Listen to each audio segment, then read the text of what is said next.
852. MSRP $29,530. Zero security deposit ends 3/2/26.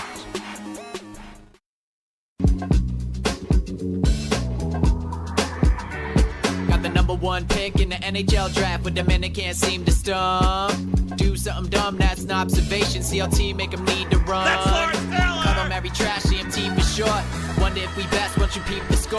Up at the crack of dawn, top stories of the morning. While you're yawning, grab your coffee, rise and shine with 8:80 a.m. This is Drop Time. We provide highlights from your favorite teams. Got Dave and Rick making plenty of picks. It's Rule 76.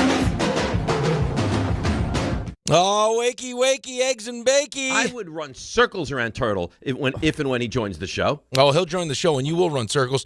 You listen to DiPietro and Rothenberg on this NFL Combine Thursday. I'm Rick DiPietro. He's like a truffle pig with deals.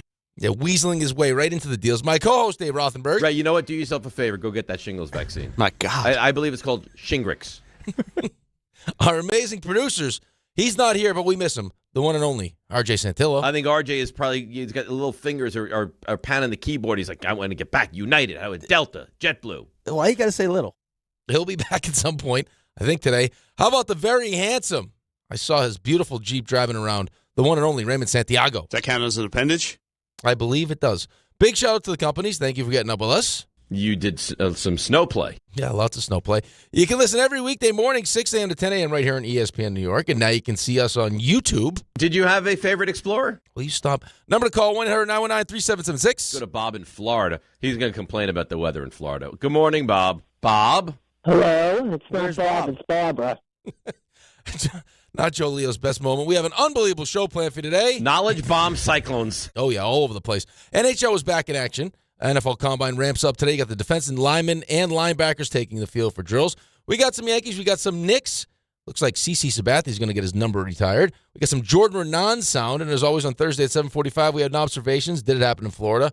RJ's, but today, Tom Bauer's famous stuff he missed around 9:15. But before we get to all that, Dave is still having trouble with his apologies. If you're so sensitive and such an immature little baby that you can't handle what happened, then for that, I'm sorry. Why does he need to apologize, you ask? I don't like having it rubbed in my face.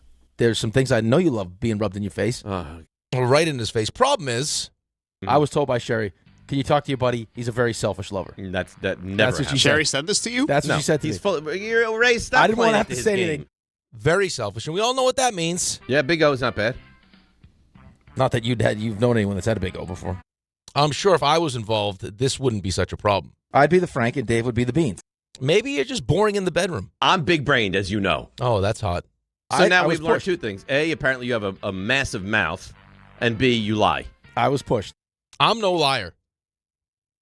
You guys sit back, you guys play your checkers, and let Bobby Fischer take his old puppets and play chess with him.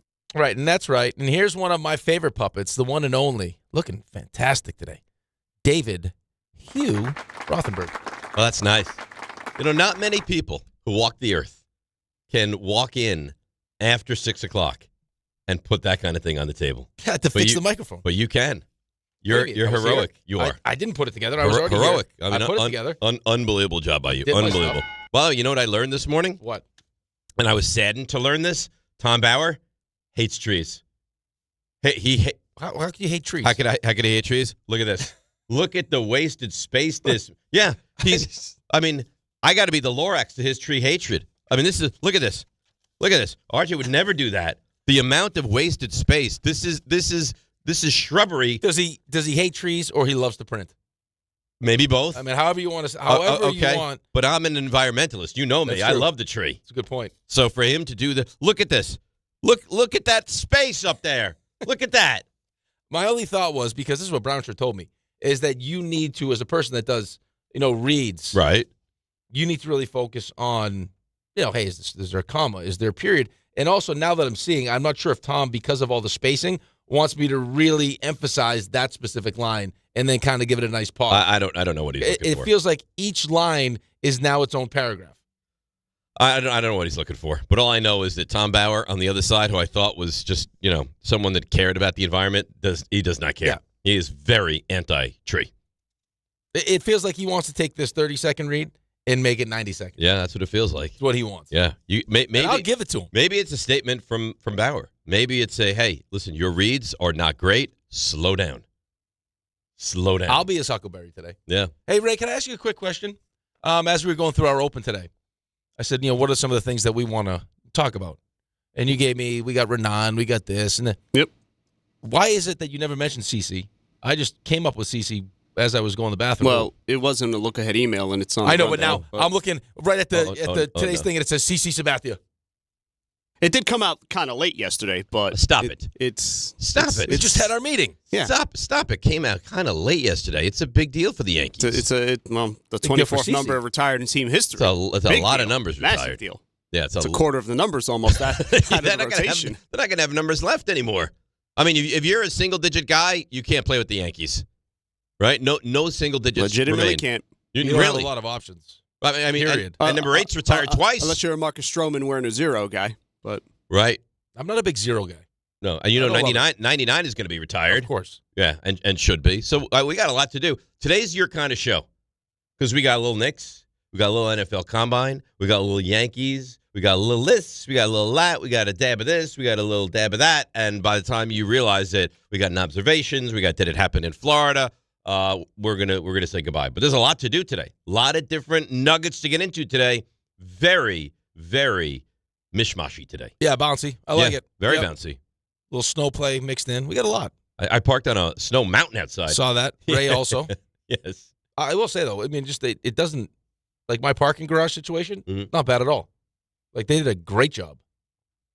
You're paying $80 to park. It wasn't an 80, but it's close. Well, they did a great job. Okay, well, they should do a great job. You should be parking in like the Shangri-La parking garages. Man. What are you paying, like $65? No, it's more than that now. Got a little bump. So of course there should be gold-plated, whatever they have in It's there. first-class service. I pay for the service.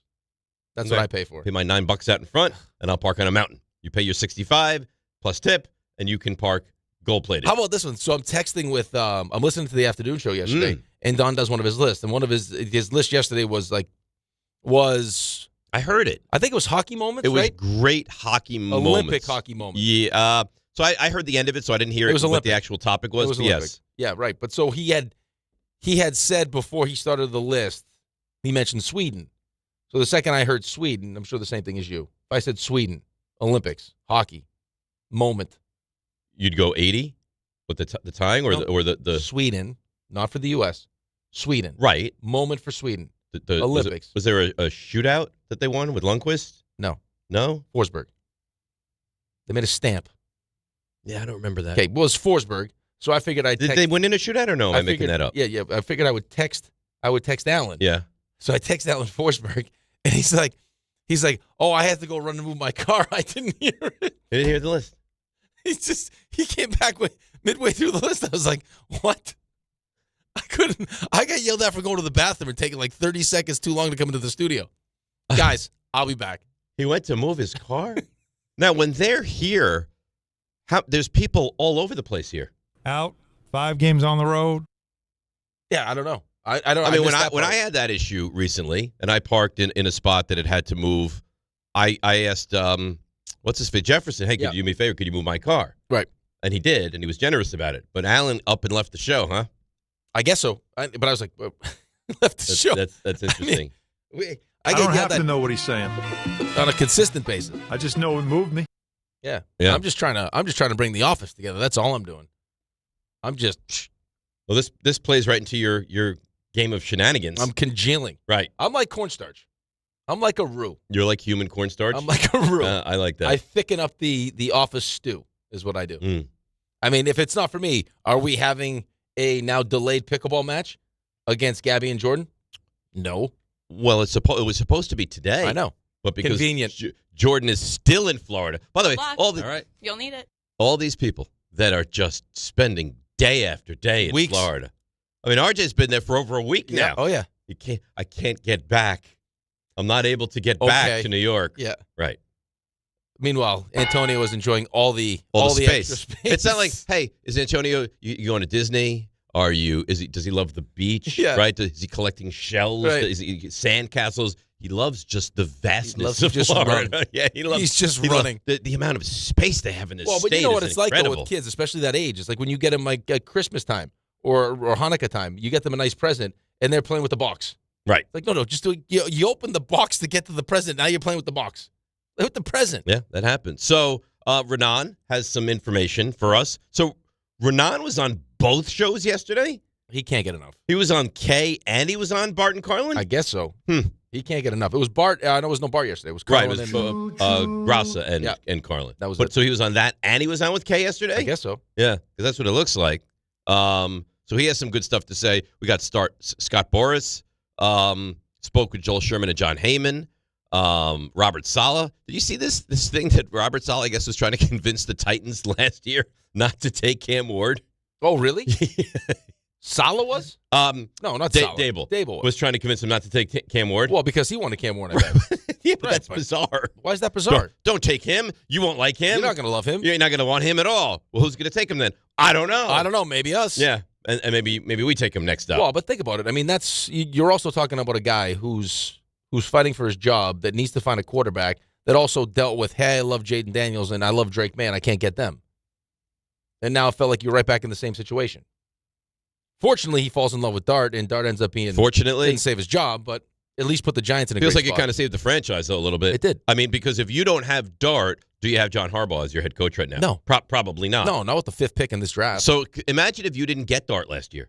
You would have had a 2-3 win season, maybe 4. Maybe you would have done great and won 4. You'd be picking 3rd, 4th, 5th, whatever, and you still wouldn't be able to get a quarterback. You wouldn't have a quarterback, and you wouldn't have Harbaugh. You'd be the Jets still. You would. Yeah. You'd be in a worse situation than the Jets because at least the Jets have tons of draft capital. You don't even have And that. money. And we money. got lots of money. Right. The Giants. Speaking of money, Tennessee's got like $100 million to spend. Tons of money. this Washington offseason. has a lot of money, too. Yeah. There's a lot of teams that have a lot of money. The Giants, by the way, 2 picks in the top 100. So it's not like they're flush with draft capital this year. Well, they could also maneuver. I don't know if they're going to trade down from 5, if that's a possibility. Well, but they could also try to maneuver in the second round. Did you see the story yesterday? And it can't be true because it would be the first thing that would make me lose my mind with this John Harbaugh regime that the Giants are in love with. Did you see this? Jeremiah Love. I did see that. If they wind up taking a running back. Well, here's the thing, though. No. I know what you're saying. No. But here's the thing. I also, because it feels like a competition sometimes, like who can read the most and figure out what's going on the most. I was listening to, I forget that, I can't even tell you the name was. It might have been Cassell. It was someone that said the Downs and Jeremiah Love. If you went just strictly Best football players. Listen, I think Saquon was amazing. Amazing. And took away the positional value. Those were the two best. I'm not players. arguing with that. I think that that's probably fair. But you have, I mean, you think Scadaboo's pretty good? Right, but you already have the quarterback. So I could understand. But you need everything. I understand that. But if you have a guarantee, like if I think this is the best football player in the entire draft, why even mess around? If they did that, I would lose my mind. Lose my mind. Sonny Styles I love. Caleb Downs I love. Here's what I think they're doing. Okay, well, if Caleb Downs is there, and I just told you it's Caleb Downs and it's Jeremiah Love, feel like the two best players in the draft, then you're probably going to go with Caleb Downs as opposed to and that would be Jeremiah fine. Love. But if Caleb Downs is gone already, here's what this feels like to me: a smokescreen. We love Love. We love Love. We need Everyone Love. loves Love. We have to get him. all you need is love. All you need is Love. And then, Kansas City, you want 5? We'll move back to 9. Let's go. Well, it could be. Yeah, I mean that would be good business. It'd be smart. That'd be great I mean, business. Joe Shane has done that before. That'd be great business. I would love it if they did that. But if you listen, if they take Jeremiah Love at 5, you've I played wouldn't that go game. crazy. But yeah, Oh, but I would lose my That's mind. a different situation, though. Your team was not. I mean, your team was not ready for a running back at 2. It turns out he was a great player, It's great. right? But your quarterback was at the end, and Daniel Jones just wasn't the guy. I mean, that's the problem. I mean, you saw what Saquon Barkley did on a team that was built the right way. Went for 2001 a Super Bowl. Was the offensive But it's player not of the year. about how good Saquon is. It's not about how good or not good Jeremiah Love is. It's about the fact that that's not even a real need on this team right now. The running back situation is right, fine. but you're not drafting for need. You're drafting best player. That's what you're doing. But look at the Giants need everything. Okay, well, they could use an upgrade. They don't need it, but they could use an upgrade. He's going to be better than Scadaboo, and he's going to be better than Tyrone Tracy. Of course he is. Of course he Right, is. so if I got 2 players in the draft, and you may be right. This could just be playing the game.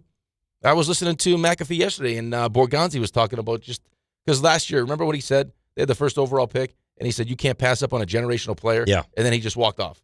And everyone's like, well, what does that mean? Is it Cam Ward?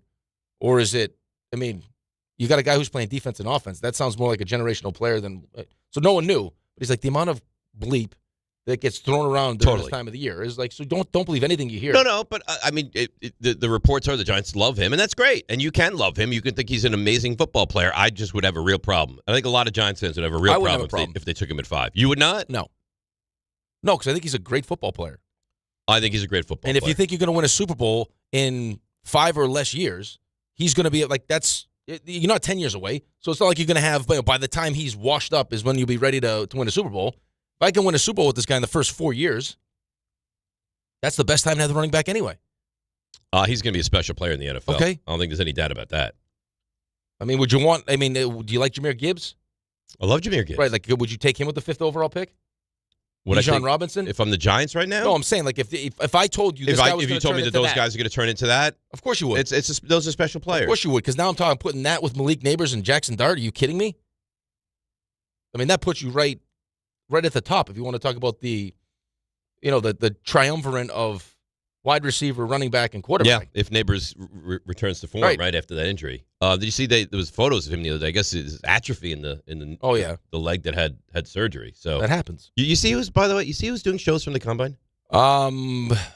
Jake Assman. Yeah. Yep. Well, he sends himself though. Yeah, but the Assman is it's like you walk into the combine and you have to walk by the Jake Assman Pavilion. Right. Well, there's no reason why we shouldn't be there. We've said that's. I mean, I would love to go to the combine. If I'm power ranking where I would want to go, it would be Combine 1, Draft 2, Super Bowl 3. Yes. Yep. That's how I would do it. I would love to go to the combine. Combine would be great. Amazing. You see, like Eisen, you see the list of guests he's had the last couple of days? Yeah, but he teased like 3 guests, and then he showed you the list of guests, and it was like 10 people. Well, he gets everyone.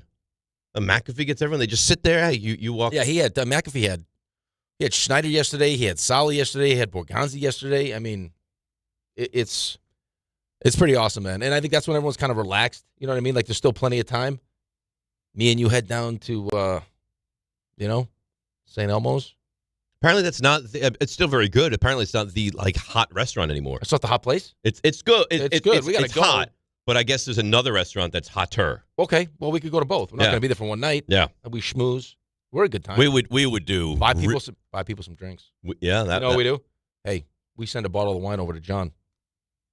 That's how we get in. I think we send the bottle of wine, and then once it's delivered and he's drinking it, then we swoop. That's what I'm saying. Yeah, right. Let him get a taste. Like, these guys have some. Oh, this is a nice. This is delicious. Then we swoop. Hey, it's from us. Hey now, guys, at 5, Jeremiah Love.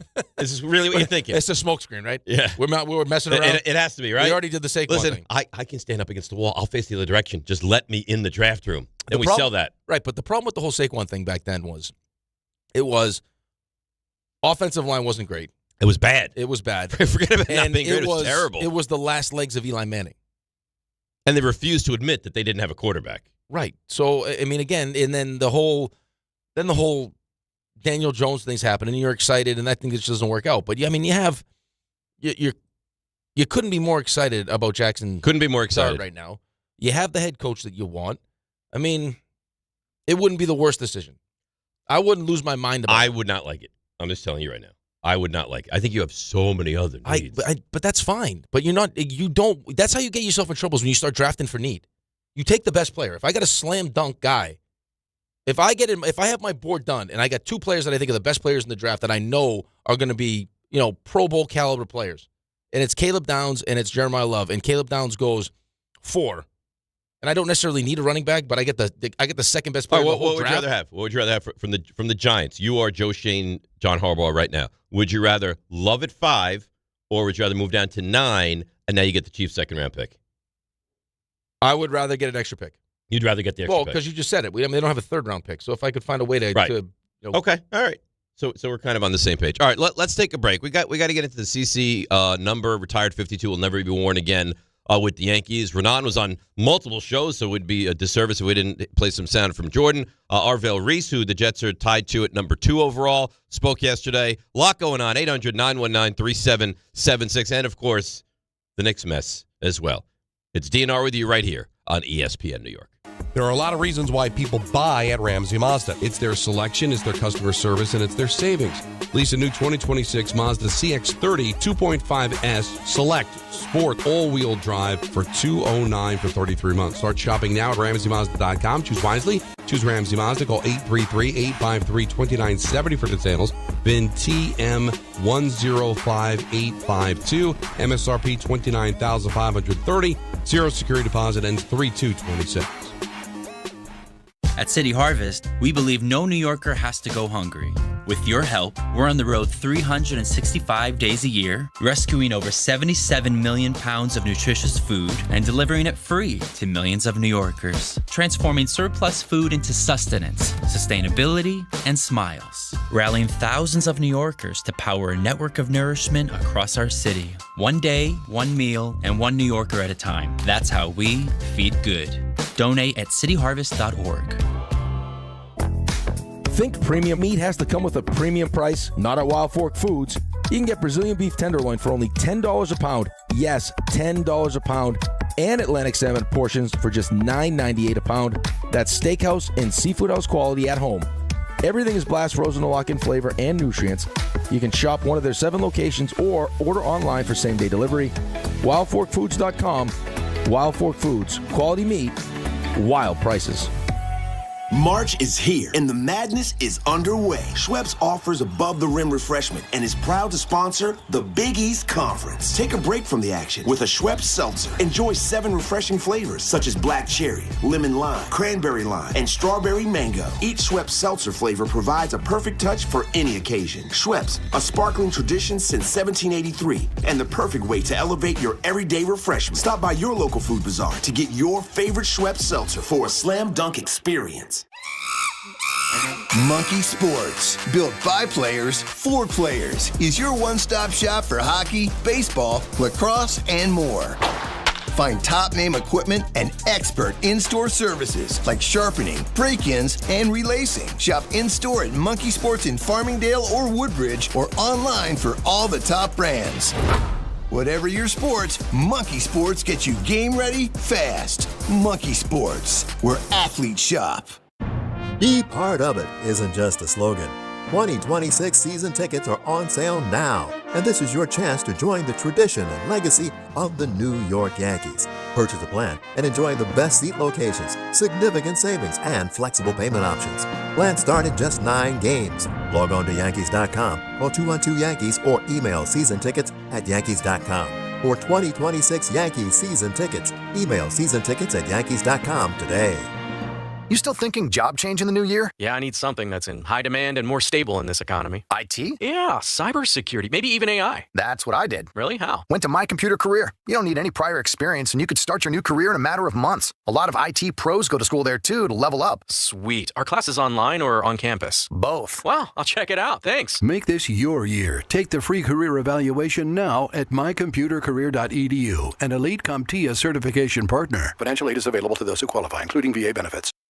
My name is Whitney Allen, and I'm a widow. My husband, Ryan, died. We never thought we'd ever have to use life insurance, but the unexpected happened. With Ethos, signing up was fast and 100% online. You can get a quote in seconds, apply in minutes, and get same-day coverage. No medical exams, and you can get up to $3 million worth of coverage. I'm grateful we were prepared. Get your free quote at ethos.com/game. That's ethos.com/game. Paid spokesperson. Time spent on application may vary. Online health questions required.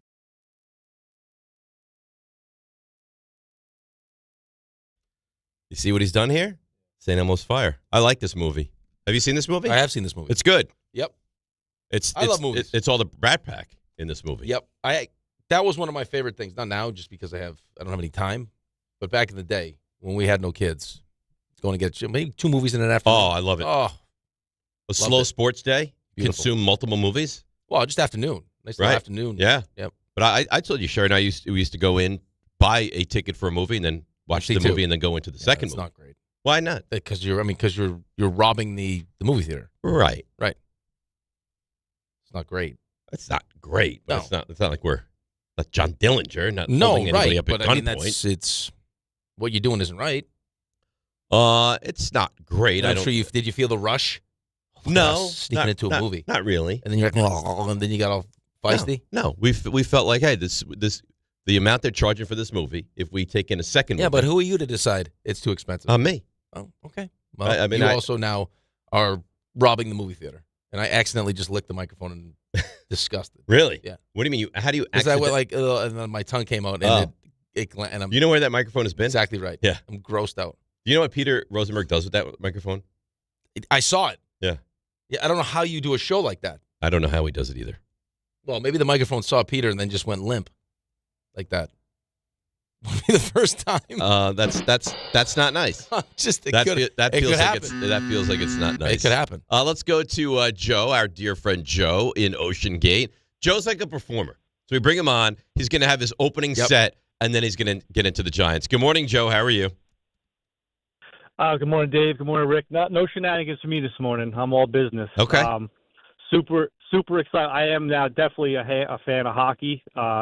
The Olympics definitely kind of got me going, and Are you a huge fan of hockey, and the Olympics like pushed you over the top, or were the Olympics like brought you into watching the hockey?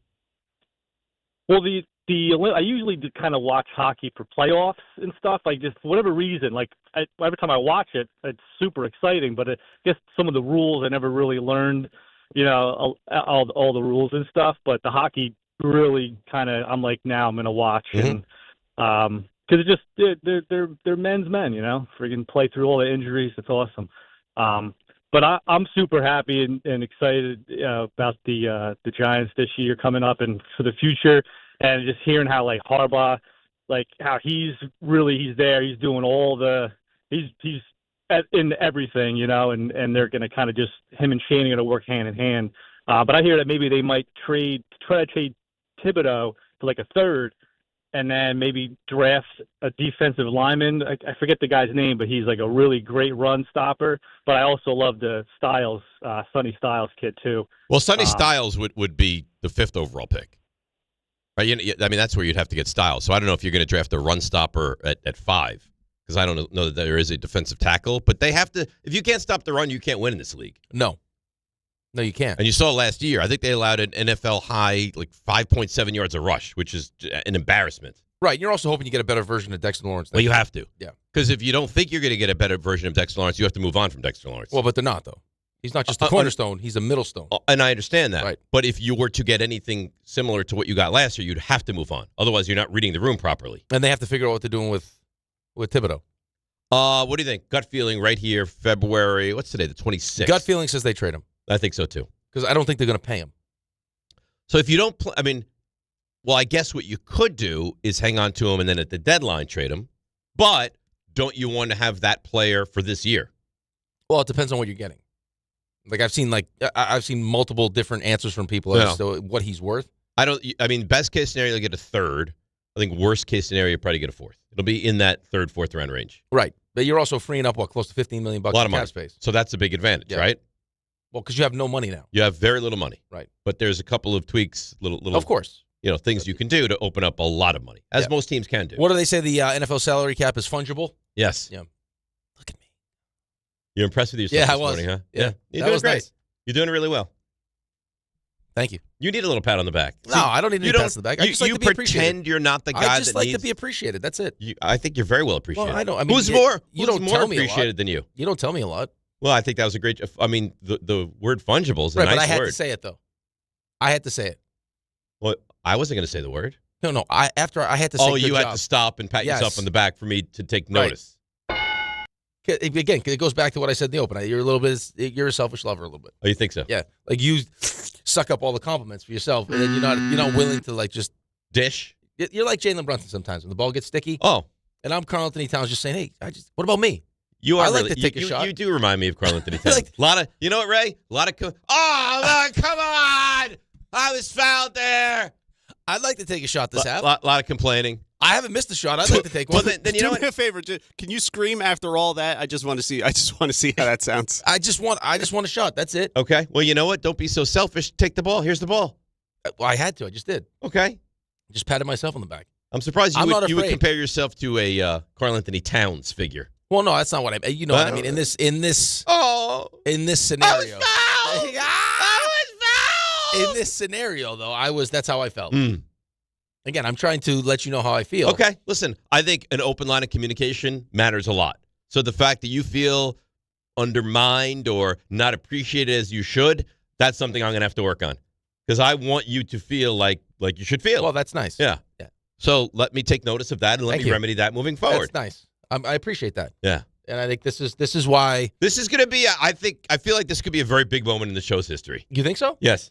It's been like 8 years. Yeah. But I think right here, right now is a seminal moment. Okay. Where you're expressing what you need and I'm taking notice of what you need and I will try to provide you with such moving forward. Ray, mark this one down. I feel like this is the day that this show gets to a whole different level. I think that's true. Yep. I think that we move in a direction of appreciation for you and for that's everyone. That's all we want.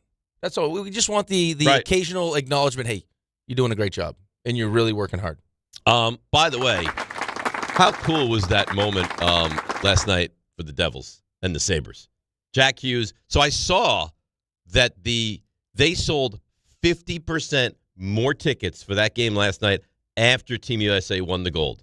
And he's handled himself so well. And the way last night... Well, it depends on who you ask. Sure, but I'm not talking about political realm. I'm talking about as far as kind of being a leader of this team. He's a 24-year-old kid. Right. And I thought, recognizing the moment and thinking, let me get another guy that's here onto the ice to be celebrated. Oh, come on. No. I mean, okay. Listen, I thought that was really well done by him. It's amazing, right? And good for him, and just to be in that moment again, which is probably an overwhelming moment. The whole thing's probably been overwhelming. Like this has completely changed his life, and played a ton too. The one thing that was consistent about this team, from everyone on that team, was how special their bond was. So I'm not shocked at all that he wanted to bring Thompson into the mix. Well, I think that what you say is appropriate and right, but not everyone would have done it. Not everyone would have done it. And maybe not have the presence of mind to do it. But I think that this is a special group of guys that really has a genuine love for each other. I think that's true. And I think that when you're a part of a team that does what they just did and experiences, that couple weeks, and then wins a gold medal, and then has all the aftermath of it, I mean, that's special. But he could have taken all the shine for himself. But that's not who they are. That's not who hockey players are. But that's my point.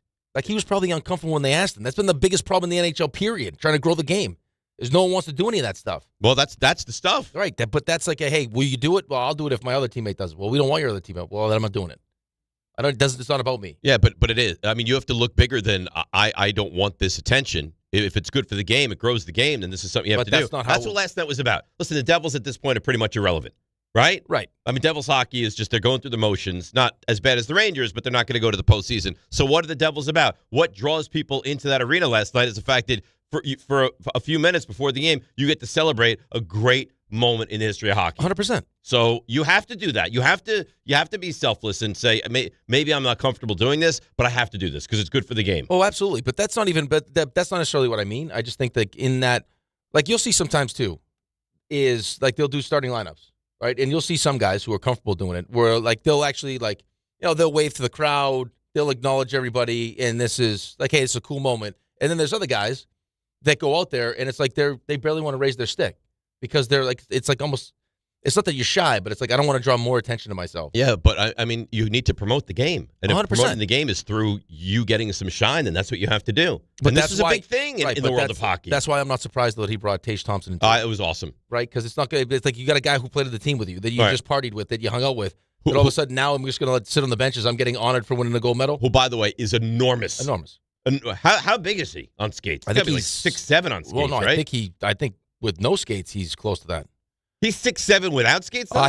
He's listed as 6'6", so he's probably close to 6. He's probably 6'9" on skates. Yeah, he's a beast. He's an enormous individual.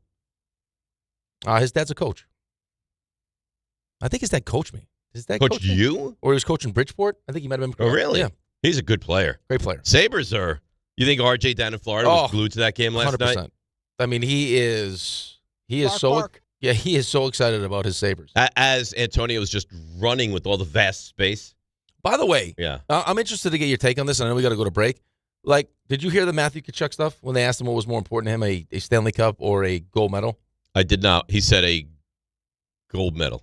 Well, just as far as how his life has changed and everything else, yeah, like that's. But I'm surprised with how. Well, I'm not. I shouldn't be surprised, but I'm surprised with how many people have a problem with that. Like, how could it be a gold medal? How couldn't it be a Stanley Cup?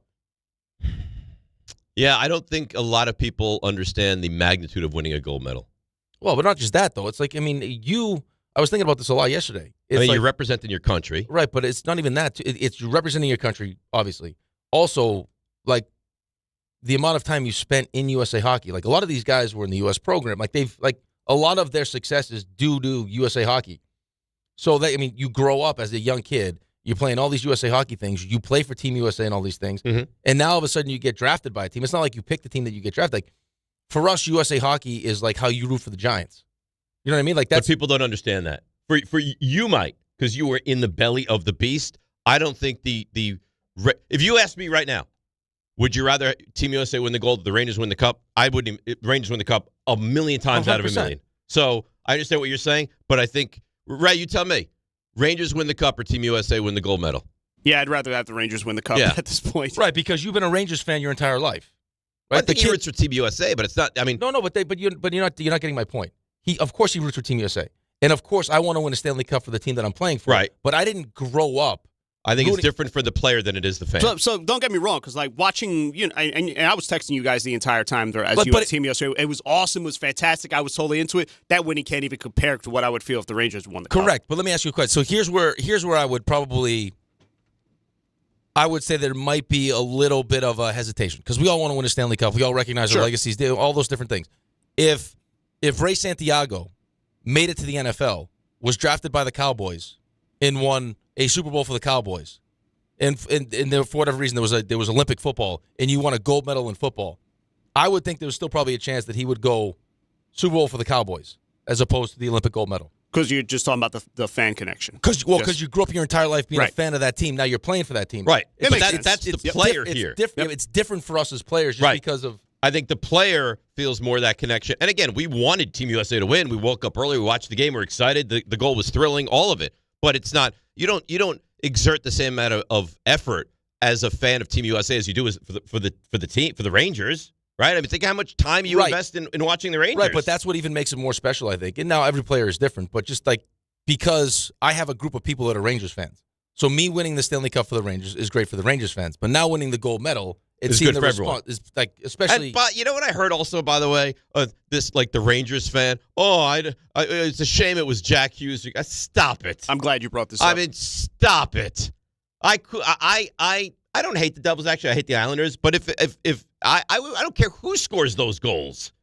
No, if it was Brock, if it was Brock Nelson who used to play for the Islanders, scored the goal. You hate the Rangers. I hate the Rangers. If JT Miller scored the game winner, I would have kissed him on the mouth. Yes. I mean, so stop it. How could you be a Rangers fan or an Islanders fan and be happy that Jack Hughes? I don't care. I'm happy for the country. Right. I hate the Flyers. I don't care if it was I hate Canada. A Flyer who scored that goal. It was asinine. Yeah, the USA has won 3 of these things. First one in 46 years. Yes. Crying out loud. Come on. Yeah, I don't care who scored that goal. Didn't matter to me. I got knocked out by Brent Johnson. So you would imagine that I probably don't love Brent Johnson, right? If Brent Johnson was the goalie for the U.S. team, you would have rooted for him and played like Connor Hellebuck, I would be a humongous. He's on your team now. I thought, but you heard that was all over the place. How can we not separate the both? By the way, get ready for Rickleball Madness. Oh, it's such a good name. It's such a great name. This does say Rickleball. Featuring Dave. Featuring the great, knowledgeable shingle savior, Dave Rothenberg. Nice. Thomas high He's level. Clever. He's very clever. Friday, March the 20th, ESPN New York is taking over Pickleball Heaven in Medford, New York. Catch a live broadcast of DiPietro and Rothenberg starting at 6 a.m. Then stick around for our social ladder pickleball tournament.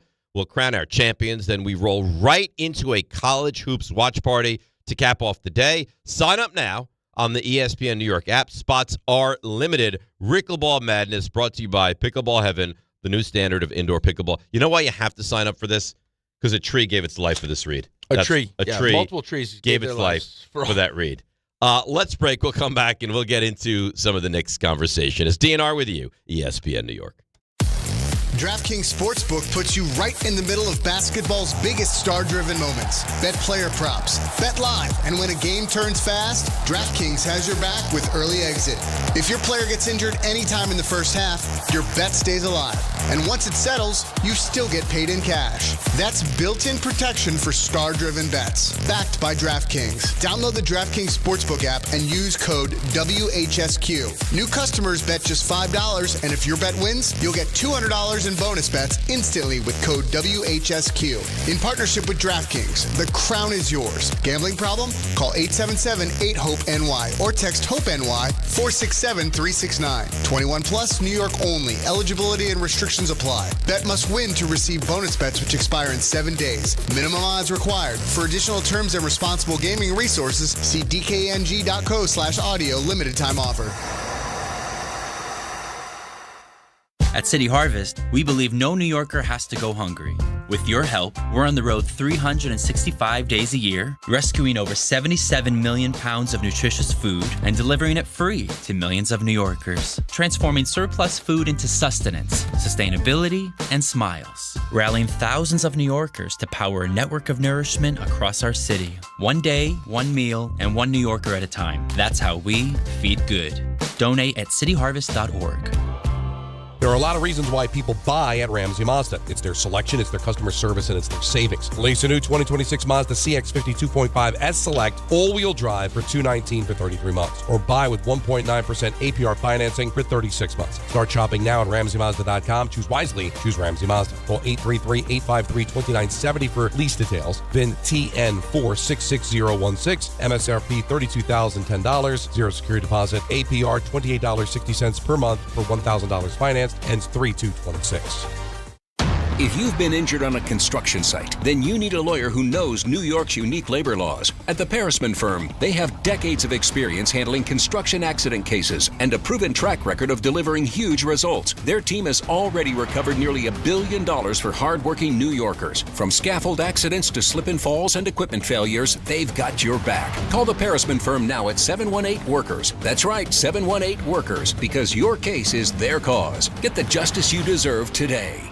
Texting enrolls you in a recurring automated marketing text messages. Consent not required to purchase. Message and data rates may apply. The team's looking good this season. I think so. Man, I miss playing football. Ever since I turned 40, I just can't find that fire I used to have. Think it could be lower testosterone? What do you mean? I was feeling the same way. After 40, the body has less testosterone, and men lose their edge. That's why I take Nugenix Total T2. That's the testosterone booster, right? Yes, but Total T2 is their brand new formula that skyrockets nitric oxide levels in as little as 3 hours. Since I started taking it, I've been lifting like when we played for Coach Carter. My energy is way up, and it even spiced up things between me and the missus. Are they still giving out complimentary bottles? Yep, just send a text. Text HAWK to 321-321 for your complimentary bottle of Nugenix Total T2, the next generation testosterone booster. Text now and we'll include a bottle of Nugenix Thermo X, our newest, most powerful fat burner ever, absolutely free. Text HAWK to 321-321. That's HAWK to 321-321. These statements have not been evaluated by the FDA. This product is not intended to diagnose, treat, cure, or prevent any disease.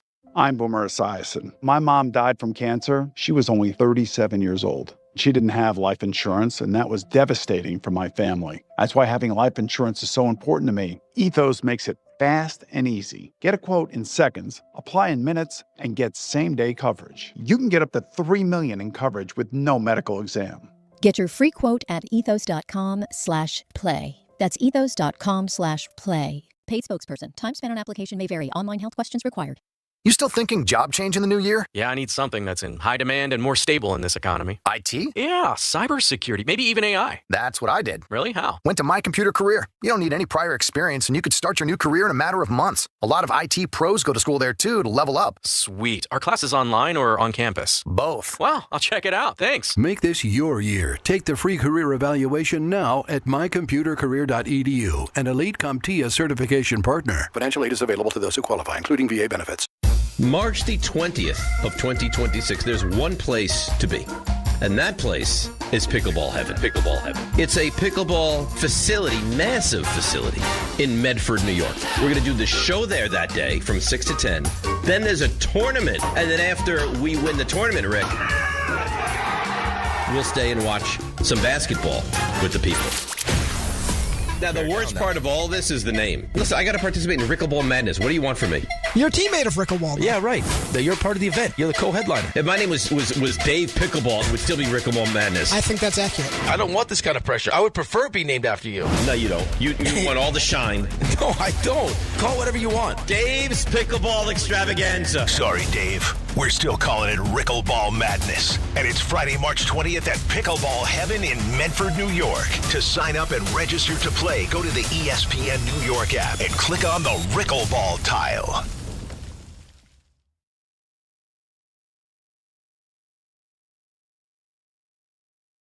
All right, DNR with you, ESPN New York. This is very disconcerting, by the way. Why? The drilling? It's over my head? Maybe it'll be done in the next couple of years. Who knows? Hopefully. What do you think they're building upstairs? I have no idea. It must be great. It must be beautiful.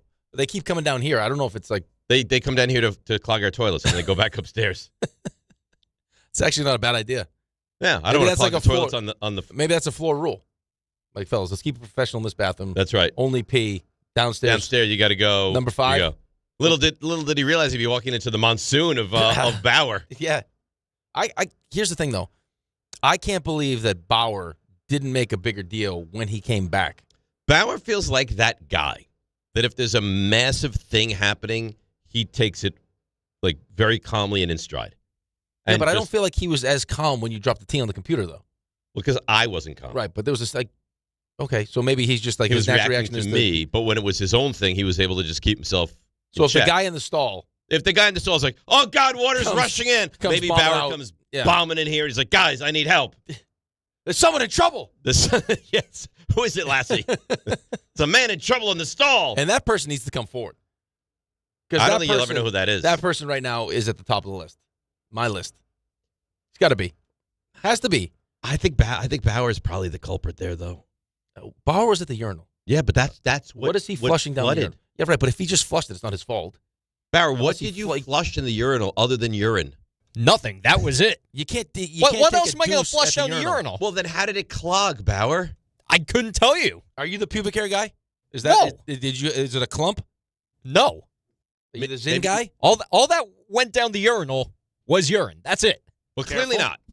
Well, no, but the guy also called in and said that the other toilets can cause the blockage that now water starts going somewhere and it's coming out the urinal.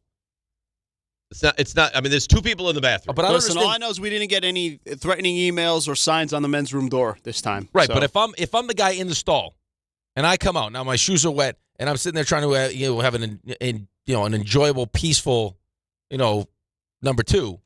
I come out, I'm like, what? I have to at least be like, what the hell's happening here? What the hell's happening? And what happened? There's no way you now leave that said bathroom and you say nothing to anybody. To anybody? Just another reason not to do it at work. I have a theory now. With all the drilling going on, maybe it's caused so much pressure to build up on that floor, like an earthquake, that everything just burst at that second. No, this was a cloggage. Well, I don't know what you want me to do. It's a nice deflection attempt. It was you.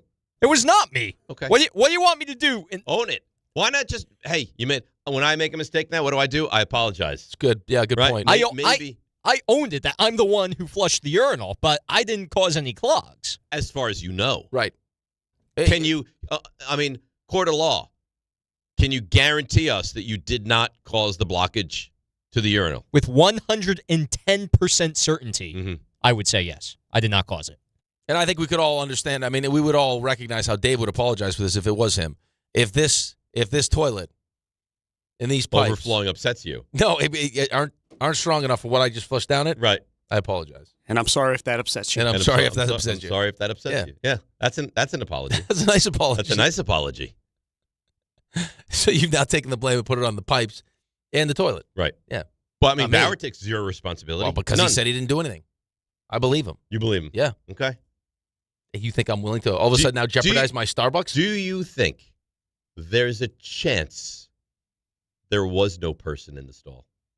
And he made it up.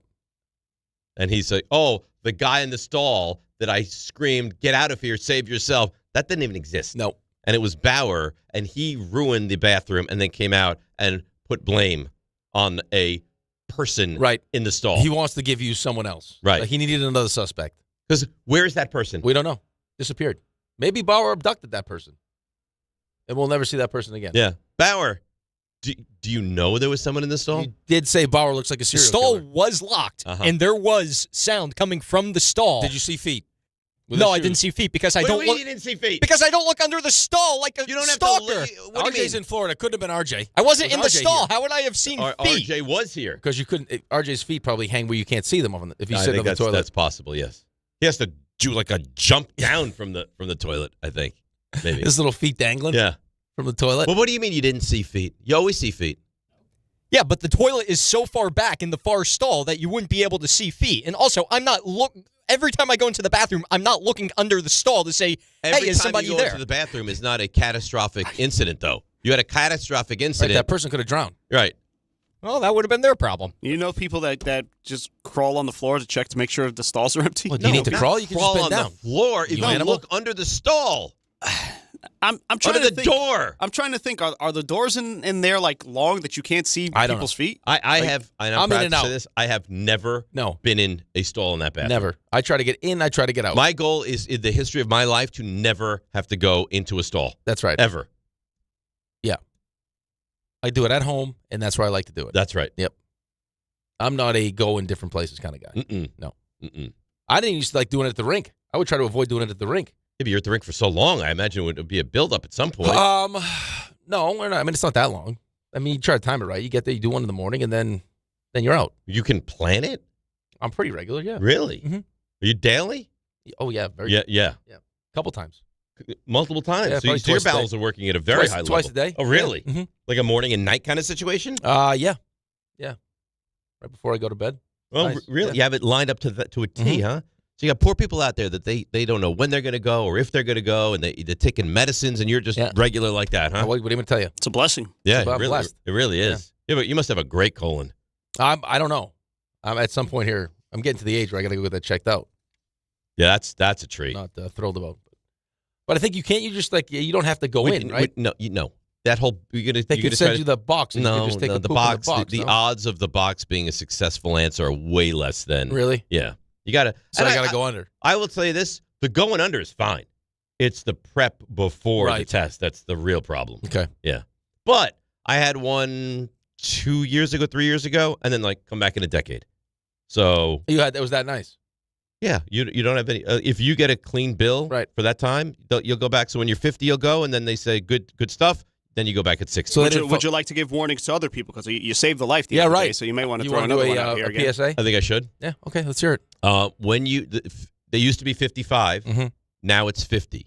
If you're 50 and you haven't gotten your colonoscopy yet, I implore you to talk to your doctor about it when you go in there next time and say, "Doc, I need a colonoscopy." And it's not that bad. It's not that bad. Okay. The prep is bad. The prep is like having a stomach virus where you just kind of can't leave the house. Okay. Right? Like you're going to be on the John, And how often do they do colonoscopies within a couple days of each other? Like that one time for you? Well, if they see anything wrong, They they had might. one on Friday and then one on Sunday. It wasn't Sunday. It was the next It was week. Monday morning. Right. Right.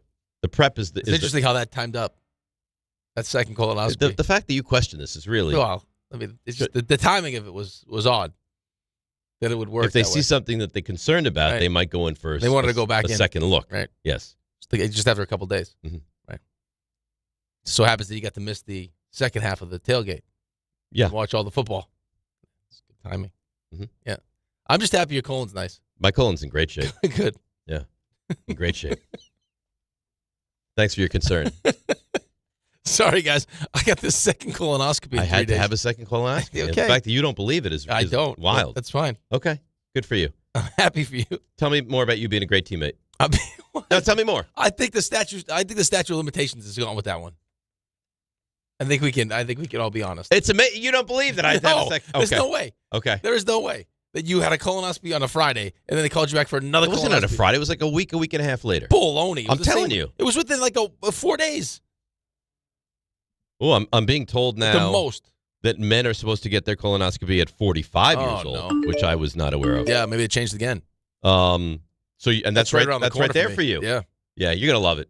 I don't think It's I'm a going to good. love it. It's a good respite Well, though. no, because my dad, the last time he had it, he thought he was having a nice conversation with the guy who was doing it, and it turns out the guy who was doing it was suing the company that my dad worked for, so he gave him a little jab with the. No. Oh yeah, he'll tell you. No, that's not professional. No, of course it's not. But there's no way a medical doctor was giving your father an extra little what for? I'm just telling you, just to prove a point. No, that's a bad guy then. Right. I'm not saying it's a good guy. Just gotta be careful. I think you'll go to a pretty high standard. Right, but I also don't feel like I'm going to be like real interested in having much conversation at that point. Like, get me in, get me out. It's not bad. No, I know. And then you go for a great meal. I'm serious, because you're starving. You haven't eaten in like 24 hours. Well, I look forward to it. Well, I don't think you should. Yeah, you've made it sound so. But you know what? It's necessary, and you're a family man. Yeah, and that's right. How better to stay around for your family, right? By making sure that you're polyp free. Well said. Right? Well said. This is what I do. We add that to the 65 or sooner collection. You could. Yeah. Could. We have like a 45. 45 polyp free. I'm 45 and polyp free. They should hand out these T-shirts. That's nice. Yeah. I can see a commercial. I'm 45 and my bottom is clean. Nice. Something like that. That's nice. You ever read? I do. Oh, why don't you? All right. Well, you ever want to go to the NBA Finals? Well, now's your chance, courtesy of FanDuel. Big space here. All you have to do is use your profit boost on an NBA future, and you'll be entered for a shot to win an NBA Finals trip for two. NBA futures let you lock in your pick for who you think will go all the way, whether it's a team to win a championship or a conference title. Visit FanDuel.com/local to get started. Play your game with FanDuel, official sports betting partner of the NBA. Must be 21 and older and physically present in New York. No purchase necessary. Limit one entry. For profit boost token, opt-in required. Must apply profit boost token on select market. Restrictions do apply. See full terms, including methods of entry at sportsbook.fanduel.com. For help with a gambling problem, call 1-877-8-HOPE-NY or text HOPE-NY 467369. Got a tweet from a doctor. It says, I am a doctor. The age recommendation for a colonoscopy is 45 if you don't have any risk factors like family history. So 45. So it's still 45. It's 45 All unless you have risk factors, and then it would be earlier. Okay. So it's your time. You're going to be 45 in September. Yeah. Yeah. So better start planning. Let's set that baby up. Maybe I get a colonoscopy and a vasectomy at the same time. Yeah. You know what? The 2-for-1 kind of deal? 2-for-1 situation. That would be nice. All right, let's break. We'll come back and we'll get into the Knicks, over to the baseball, over to the draft. A lot to do. DNR with you, ESPN New York. Well, let's see what's happening on the roads. Here she is. It's Debbie Duhaime. Hi, Dave. Hi, Rick. On this busy, bouncy Thursday, let's see what's going on. Alternate side parking rules suspended with ongoing snow operations. Metered parking rules in effect. Inbound GWB 30. Lincoln, that's about 25. Holland, 25. Heavy from the Newark Bay Extension and from the Pulaski Skyway. LIE westbound bumper to bumper at the Cross Island with an accident. Cross Island North at Linden Boulevard, a crash. Horseblock Road getting into Brookhaven, accident out past Yaphank Ave. Sponsored by Positive Coaching Alliance. If you have questions about youth or high school sports, Positive Coaching Alliance can help.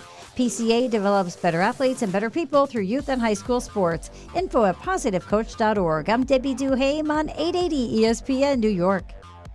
Prizes, flyaways, even cash money. You want it? We've got it. Find a list of all contests and official rules by visiting ESPNNewYorkContests.com. That's ESPNNewYorkContests.com. March is here and the madness is underway. Schweppes offers above-the-rim refreshment and is proud to sponsor the Big East Conference. Take a break from the action with a Schweppes seltzer. Enjoy 7 refreshing flavors such as black cherry, lemon lime, cranberry lime, and strawberry mango. Each Schweppes seltzer flavor provides a perfect touch for any occasion. Schweppes, a sparkling tradition since 1783 and the perfect way to elevate your everyday refreshment. Stop by your local food bazaar to get your favorite Schweppes seltzer for a slam dunk experience. More people trust their hearts to New York Presbyterian than any other hospital in New York.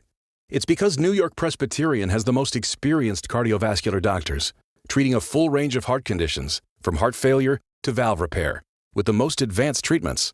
Find a doctor at nyp.org/heart. New York Presbyterian.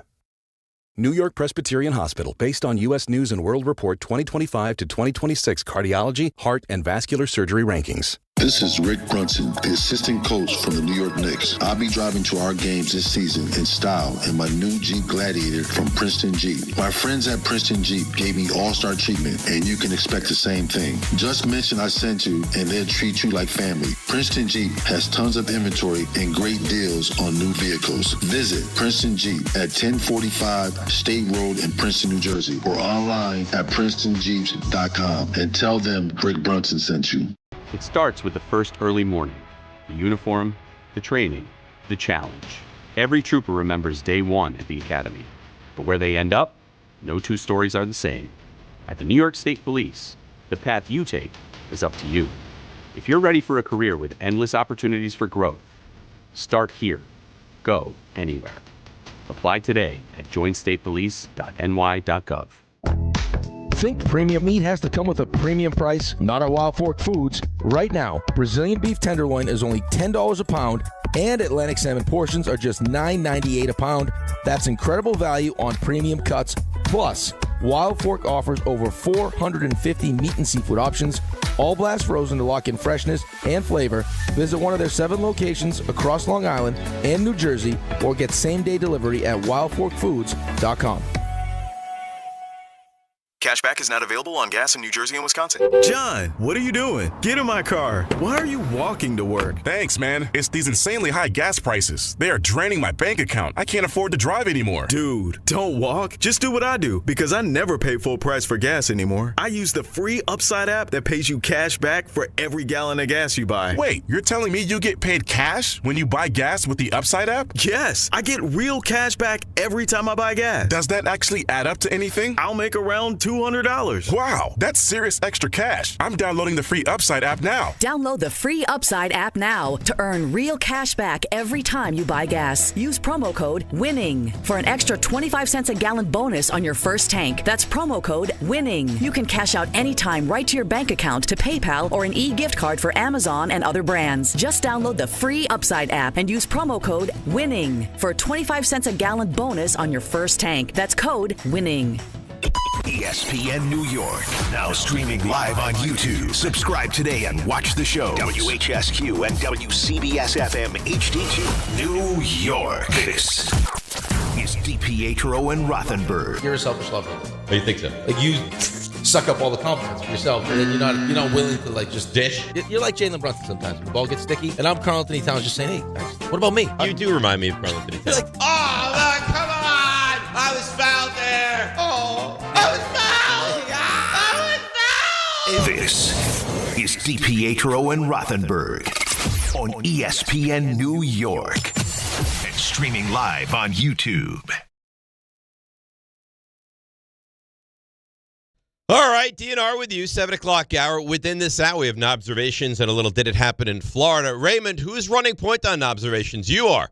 I'm on top of that. And do you have your Did It Happen in Florida ready to go as well? I did. I'm going to have to pivot on it because I think it may be an AI-related story, actually, what I was looking at. Yeah. I'm told last week's story might have been an AI-related story that you went with. Which one are we talking about? The teacher that was on OnlyFans that the parents had to, like, fund her account. We just had that.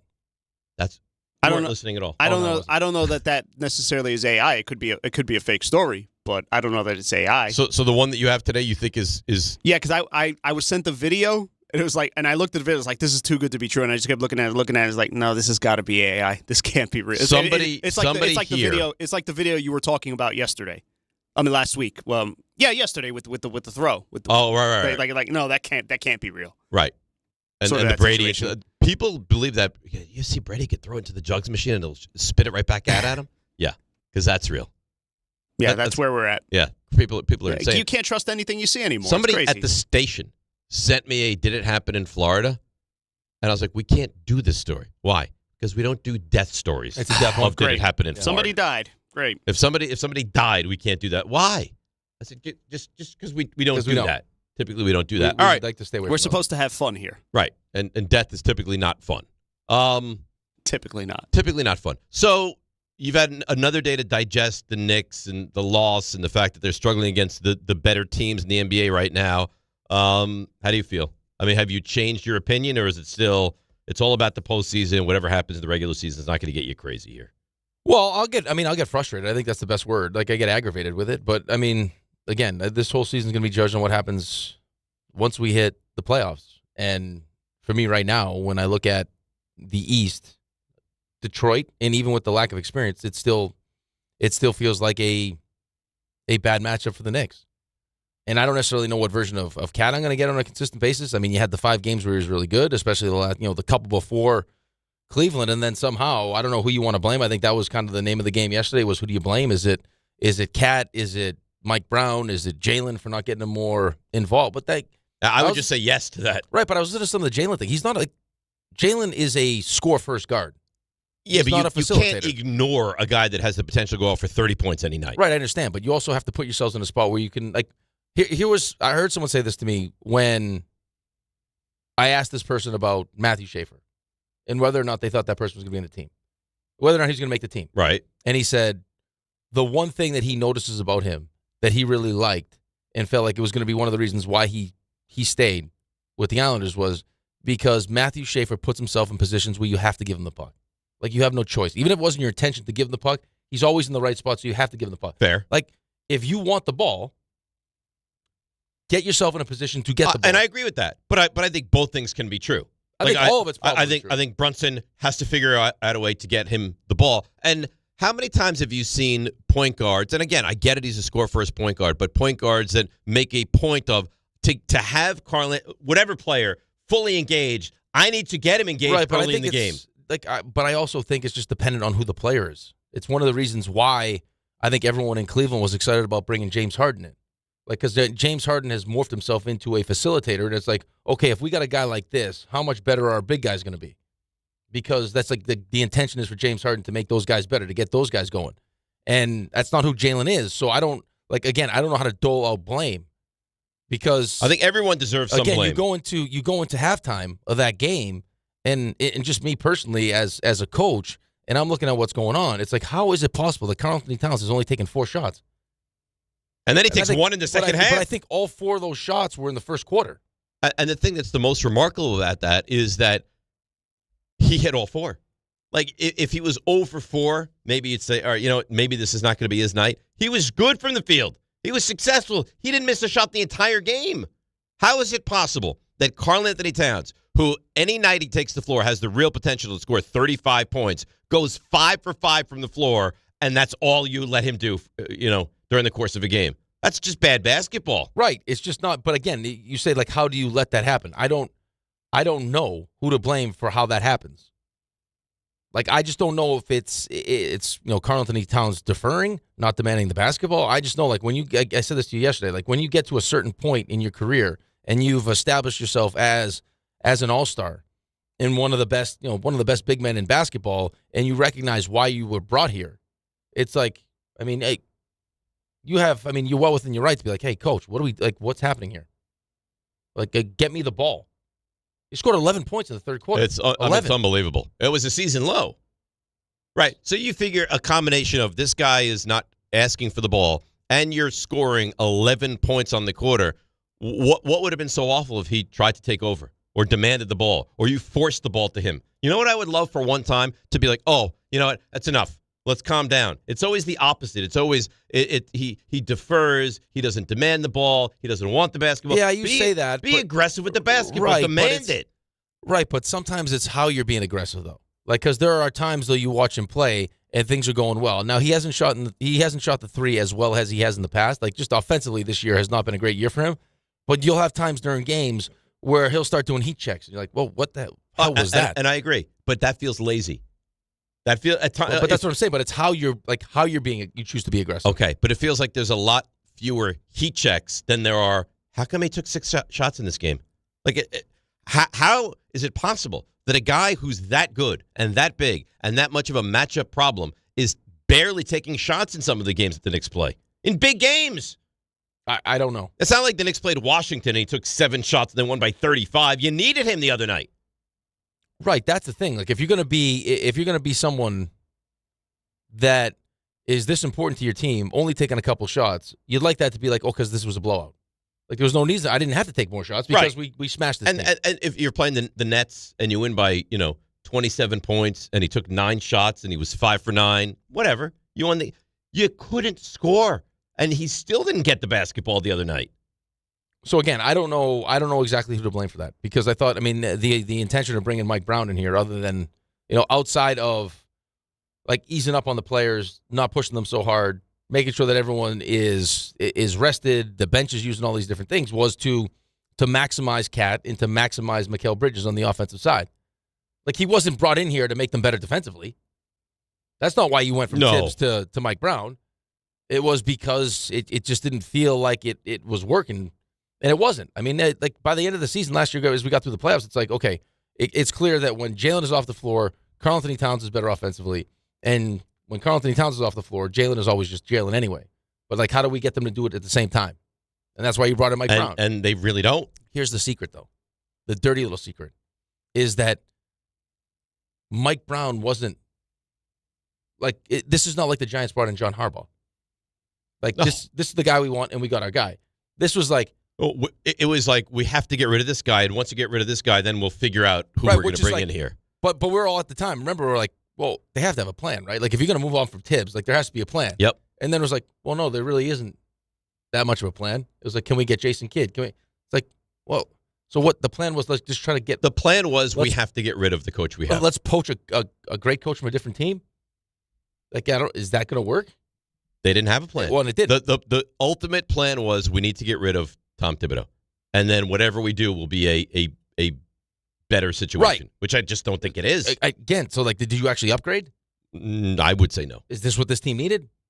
Does it look like this is what they needed? I mean, they could tell you what they needed, but do they know what they needed? You'll get the answer. In 3 months, we'll be able to sit here and give a definitive answer. But right now, we can't. No, I think we're all leaning towards a certain answer, but all right, well, let's wait and see. They deserve at least some benefit of the doubt. Let's see what it looks like when you get to the postseason. If you flame out in the postseason, you crush them. You crush them. Yeah, but I'm not even concerned about crushing them. I just want to win. That's it. Yeah, I get that. I don't need to crush anybody. I want this to work. I want to say rather than crush them now, there will be plenty of time for that if need be. Yeah, we'll have a whole offseason to do it. Ugh. And then try to figure out how it gets better. The problem is you took huge swings here. You traded 5 first-round picks for Mikal Bridges. Yeah, and you traded a lot for Karl-Anthony Towns. So, how much flexibility do you really have? Not a ton. What do you have to give up? Let's go to Shooter in Stanford. Shooter wants to get involved in the Knicks. Good morning, Shooter. How you doing, bud? Good morning, boys. Good morning, companies. I put my window down because I couldn't see it. Now my window's frozen and it won't go up. I'm freezing my you-know-what stuff. Idiots. Oh, with the Knicks, I think Karl-Anthony Towns, right? You brought him in like a superstar, right? A superstar player, like a Rick DiPietro. When they're not making an impact scoring, they're going to make a big rebound, dunk it. They're going to block someone. He doesn't do that. He's not that type of guy. We're learning he's not a superstar. But Shooter, first of all, we use the phrase superstar way too much. There's not 30 superstars. No, Karl-Anthony Towns is not a superstar player. He has the potential to be really good. Yeah, right. But I wouldn't start. Karl-Anthony Towns rebounding is fine. He's a really good rebounder. Right. So I wouldn't throw rebounding into the mix. It's just like you want him to have the ability or the willingness to take over a game because he can. He's. Again, if you want to, I think you're right. You probably throw around superstar. I don't think there's as many superstars. Way too much. Just like we were talking about great quarterbacks. There's probably too many names on that list. But the guy was an all-star 6 times, All-NBA 3 times. He's a really, really good player. He's the damn good player. Ray says he leads the league in rebounding. Right. We just don't like his mentality. That's what we don't like. You're turned off by his mentality, by his complaining, by the fact that he gets lost in games too often. If it happened once in a blue moon, you'd be like, all right, whatever. He didn't have it. But it happens way too often. We talk about it, twice a month? Why did Karl-Anthony Towns take 6 shots tonight? Well, you just think, and again, this is, I don't know, but I'm assuming, and maybe I'm wrong, because it does feel like the relationship between Karl-Anthony Towns and Mike Brown hasn't been seamless. Right? There's been some things. Clearly not. Right. But you would imagine that the offense outside of Jalen, because he has the ball in his hands the entire game, is let's feature Karl-Anthony Towns. That's why we brought him here in the first place. And then whatever else we get, from the corners from Mikal or OG or from the mid range, that's great. But we need to make sure that we go into these games knowing that it's going to be Jalen, it's going to be Karl-Anthony Towns, and depending on the matchup, maybe it's more Cat than it is Jalen. I can't have games where Jalen Brunson takes 24 shots and Karl-Anthony Towns takes 5. I just don't know how. I can't live in that world. Right. You play 29 minutes, you have 5 shots. And I think 4 of those were in the first quarter. Yes. So you took 1 shot in 3 quarters. He took 1 shot in 3 quarters, 1 shot in the second half, and made it. He went 5 for 5. It's completely unacceptable. But I don't think you know who to blame is the problem. I think people are going to blame him. Of course they're going to blame him. And then it'll be Mike Brown. And then it'll be Jalen Brunson. Well, you're already hearing the Jalen Brunson stuff, so it's just going to be blame everybody. here at some point. That's right. Yep. Because people are going to start to get very frustrated with this team. Angel on the highway. Good morning, Angel. How you doing? Hey, good morning, fellas. How you guys doing today? Good. What's on your mind? Hey, I wanted to defend the whole toilet issue over flooding. You just have a bad flushometer. The plumber who installed it didn't do a good job adjusting how much water is flowing, and when it was flushed, it overflowed on just the one. If you had a clog, it would overflow over all of them. It did not overflow to all of them, though, Bauer, right? It was just the urinal, right, Just Bauer? the urinal. Just right, the urinal, Angel. We got bad plumbing. Yes. So we have bad plumbing? Bad fixture, like the actual flushometer is bad. Almost bad. Bauer, get in there. Flushometer, fix it. Come on. I don't know. Dave has no idea what This he's feels talking like it has Bauer's fingerprints all over it. Right. Listen, I don't think we're ever going to get to the bottom of this. I think Bauer's probably telling the truth. I think it's that person in that stall. I agree. Yep. What I don't understand, if that was you, I'm and flying you were out. in the stall, how long would it take you to leave the bathroom immediately before you were telling people you'll never guess what just happened Before to I me? pull my pants up. Yes. I probably used it as an opportunity to run into the office naked. If you had your pants at your ankles, I think, and the bathroom is flooded, I think you'd be well within reason to run through the office with your pants down. And I really think I would have accentuated the run, so you really get a lot of floppage. So you could and really, you'd probably be like so you jumping, could, jumping, so you could jumping. really see it in action. Yes. So you would be that extreme, and the person who was in there, nowhere to be found. We don't even know who it is. Like, help! And then it would just be, you couldn't help but stare at it. Yes, with water just splashing from your shoes. Help me! Help! Yeah, help me! Where'd your clothes go? I had to take them off for the flood. The great flood of the fifth floor. It could be. Maybe it's the construction that hasn't stopped for months. Maybe it's possible. What tool is that? You think that just goes on repetitively like that? What could you be? What could you be doing? I don't know. It It's goes some that long. kind of drill. No. At some point, like whatever you're drilling has to be like drill. You would figure. This is like the sting of drilling. Oh, It'll be back. It'll be back. Don't worry. Ray, get up there. Can we send someone up? It's back now. Can we send Danny up? Yeah, as I hear it very faintly. Can we send Danny send up? Danny? Yeah. Send him, like, I want exploration. Why don't we what do you want Danny to say? Let's send Danny on a reconnaissance tour. Yes, and then have him call in from the sixth floor. No. Here's what we do. We have him go up. Yep. See what the hell's happening. Report back. Yep. Come back and say, here's what I saw, and maybe take some pictures of that. how far along are we? Yeah, where are we at? Are we months away from this construction being done? I'd like an update. This is the longest construction project in the history of all time. It has to be the most beautiful floor. It's got to be like the Taj Mahal up there. Ever created. Yeah. I don't know. I don't know. Maybe we move to the sixth floor. We take over that space. Maybe we take over that space. That would be nice. You guys ruin the fifth floor. We're coming up to the sixth floor. All right, the Jets at number 2. Peter Schrager has some insight on what the Jets might or might not do at number 2. We'll get to that next right here on ESPN New York.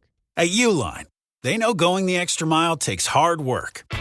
For companies pushing to go further, Uline will go the distance with you. 24/7, they answer the phone to get you the shipping and industrial supplies you need. Business can move fast. Unexpected large orders, adverse weather, new safety guidelines, and changing economic trends. Uline works hard keeping 41,000 items ready to ship, minimizing detours on your way to the extra mile. Visit uline.com. Hey, it's Alan Hahn. Rings End is your locally owned Benjamin Moore retailer. They're your store for quality with a full line of brilliant and durable Benjamin Moore paints. They're your store for inspiration with thousands of colors and a variety of sheens. And Rings End is your store for expertise with one-on-one advice for contractors and homeowners. Insist on Benjamin Moore paint from Rings End because the gorgeous color you love can't be matched in another brand of paint.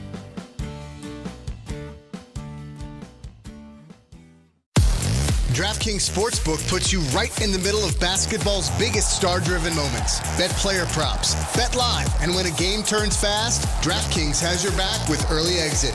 If your player gets injured anytime in the first half, your bet stays alive.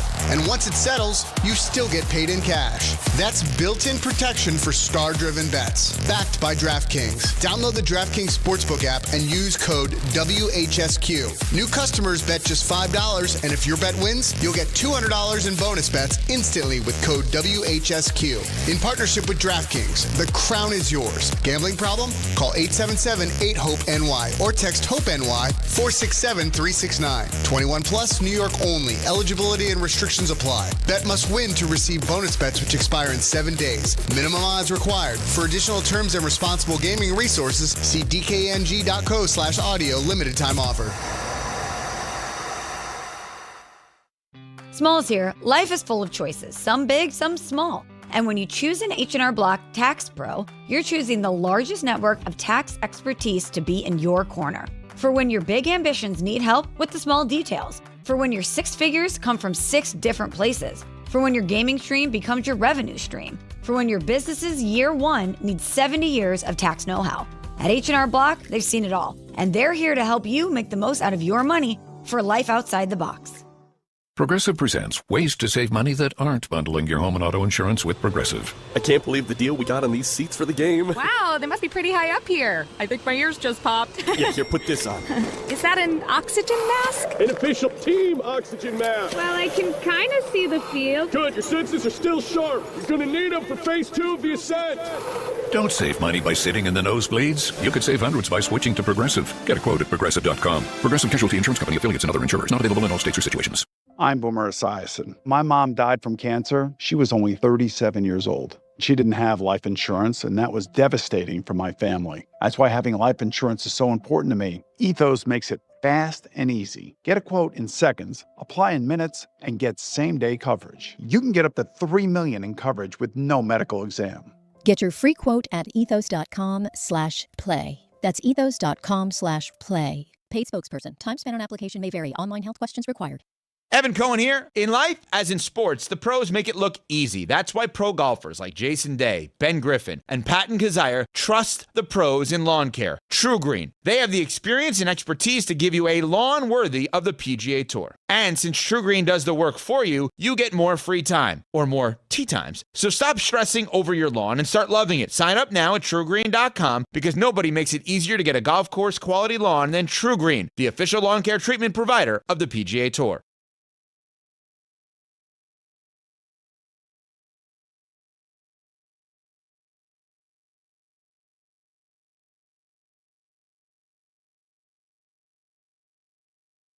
All right, DNR with you, ESPN New York. So what we found out during the commercial break is Tom Bauer is a thrill seeker. He loves the coaster. Loves the coaster. Loves the coaster. Big coaster guy. Yeah. And I love how you try to throw the, hey, Tom, I got some bad news. Your place is closed. Yeah, Kings Island is closed. And he's like, hey, listen, dummy. He knew all about it. Yeah, but he's like, listen, dummy, it's the winter. Right. Of course it's closed. It's a fair point. Right. Also single, ladies, just so everyone knows. Yep. We have Raymond and Tom Bauer currently single. And the nice thing is I don't think the same lady would want Tom Bauer that would want Raymond. No. Like, I feel like they're very different. Tom is more kind of like an aw shucks. Yes. Right? Right. Kind of kid. But that likes the headbang and also loves coasters. Right. So there's like there's a dark There's side an excitement level to him. Yes. And then there's Raymond, who loves his family. Mm-hmm. Loves his family. He loves work. Loves work. Doesn't need sleep. And loves his Jeep. Loves that Jeep. Loves that Jeep. I saw that Jeep today parked right out there on I the actually street. saw a show on television where people have like these strange habits. Guy was in love with his car. It would kiss it. That's just disgusting. Well, that's a bit much. What show are you watching? There's one, I don't know. The guy was eating styrofoam. He's kissing his car? Yeah. Have you seen what goes on television these one days? Guy, That doesn't like, surprise one me woman at all. eats hair. The other one eats, this guy eats styrofoam. He eats it. Yeah. Well, why would you was watch dating this his show? car. Dating his. Yeah. So is there a chance that this thing goes to the next level at some point? There's a chance that tailpipe guy. Like, is that the goal? Oh, my God. I don't know. Is to one day? Maybe. Can you marry I your don't car? think so.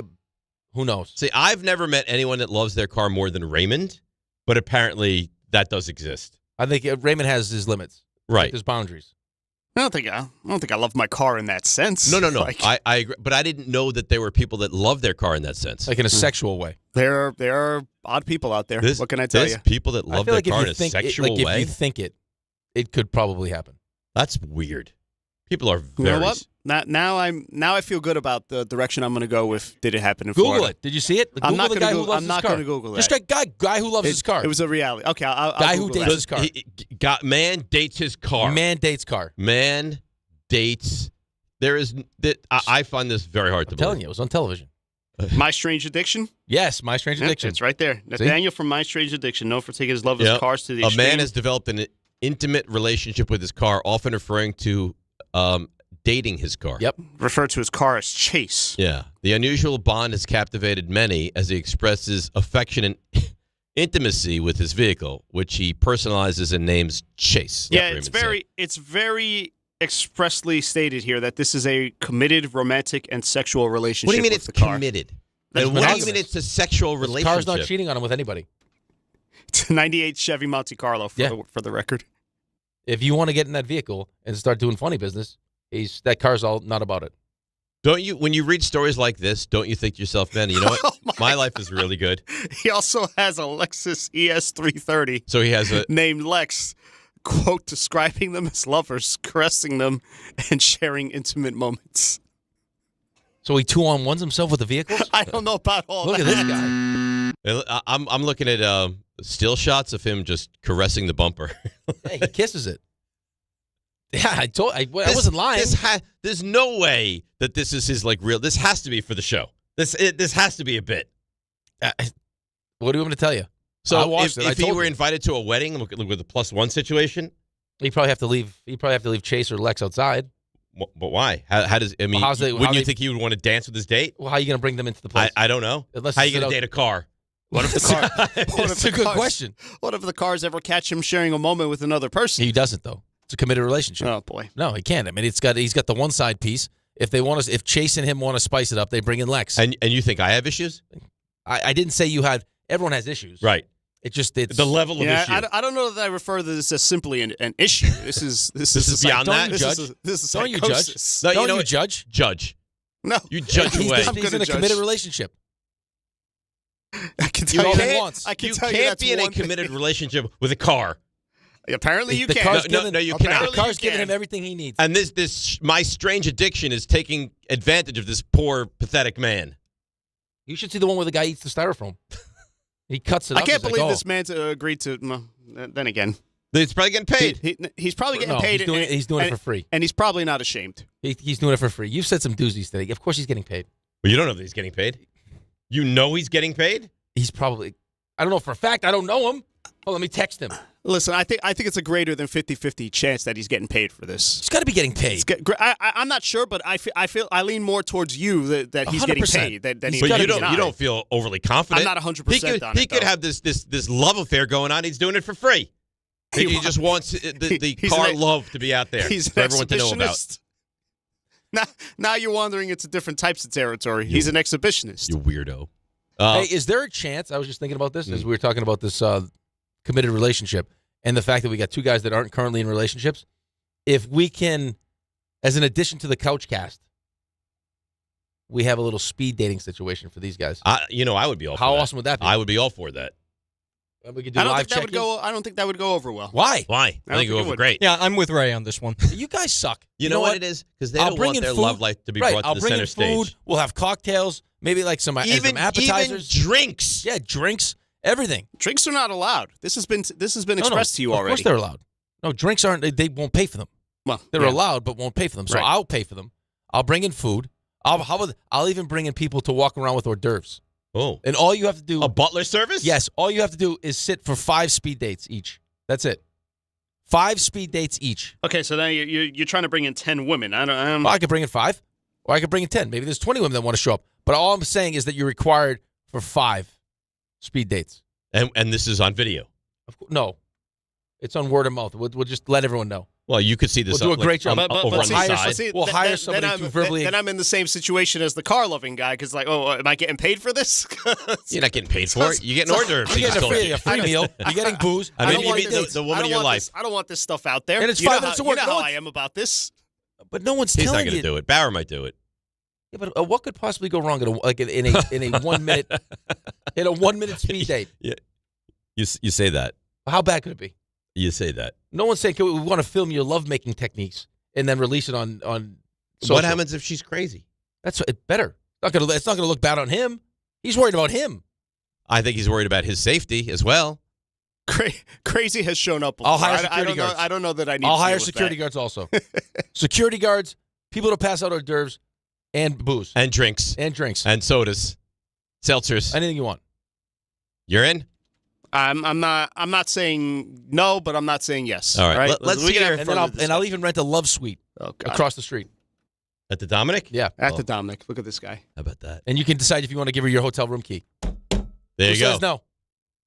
Who says no? It's a win-win. Peter Schrager, NFL Live. No slam dunk number 2. This is my sound.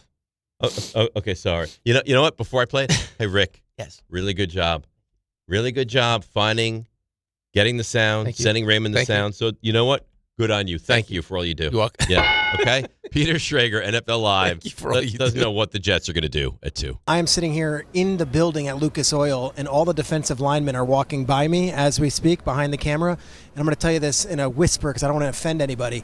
This isn't the best draft to have the number 2 overall pick because there's no slam dunk number 2 overall pick. I got to be quiet. If Arvell Reese sees me, I don't want him to come after me. But truthfully, this is one of those weird years where usually there's like a quarterback prospect, and then you got a Myles Garrett, or then you got an Aiden Hutchinson. This might not be that. So you could see a Caleb Downs be elevated to number 2. You could see a Carnell Tate go up all the way to number 2. This is one of those drafts where it's to each his own. There's 31 flavors. You might like David Bailey more than you like Reese, so then take Bailey. There is no slam dunk at any of these as like a Hall of Fame prospect. Myles Garrett isn't in this draft. Joe Thomas isn't in this draft. And there certainly isn't that wide receiver or cornerback in this draft. So it makes it a really tricky spot for the Jets and the Cardinals, who obviously would love to be entertaining the Fernando Mendoza conversation. They sit at number 2, number 3, and it's like, okay, so I guess we like this guy. This is why the workouts matter and why the drills matter and why the interviews matter, because maybe one of these prospects can razzle dazzle and perform and really make their case for why they belong to be the number 2 and number 3 picks off the board. So that kind of sucks.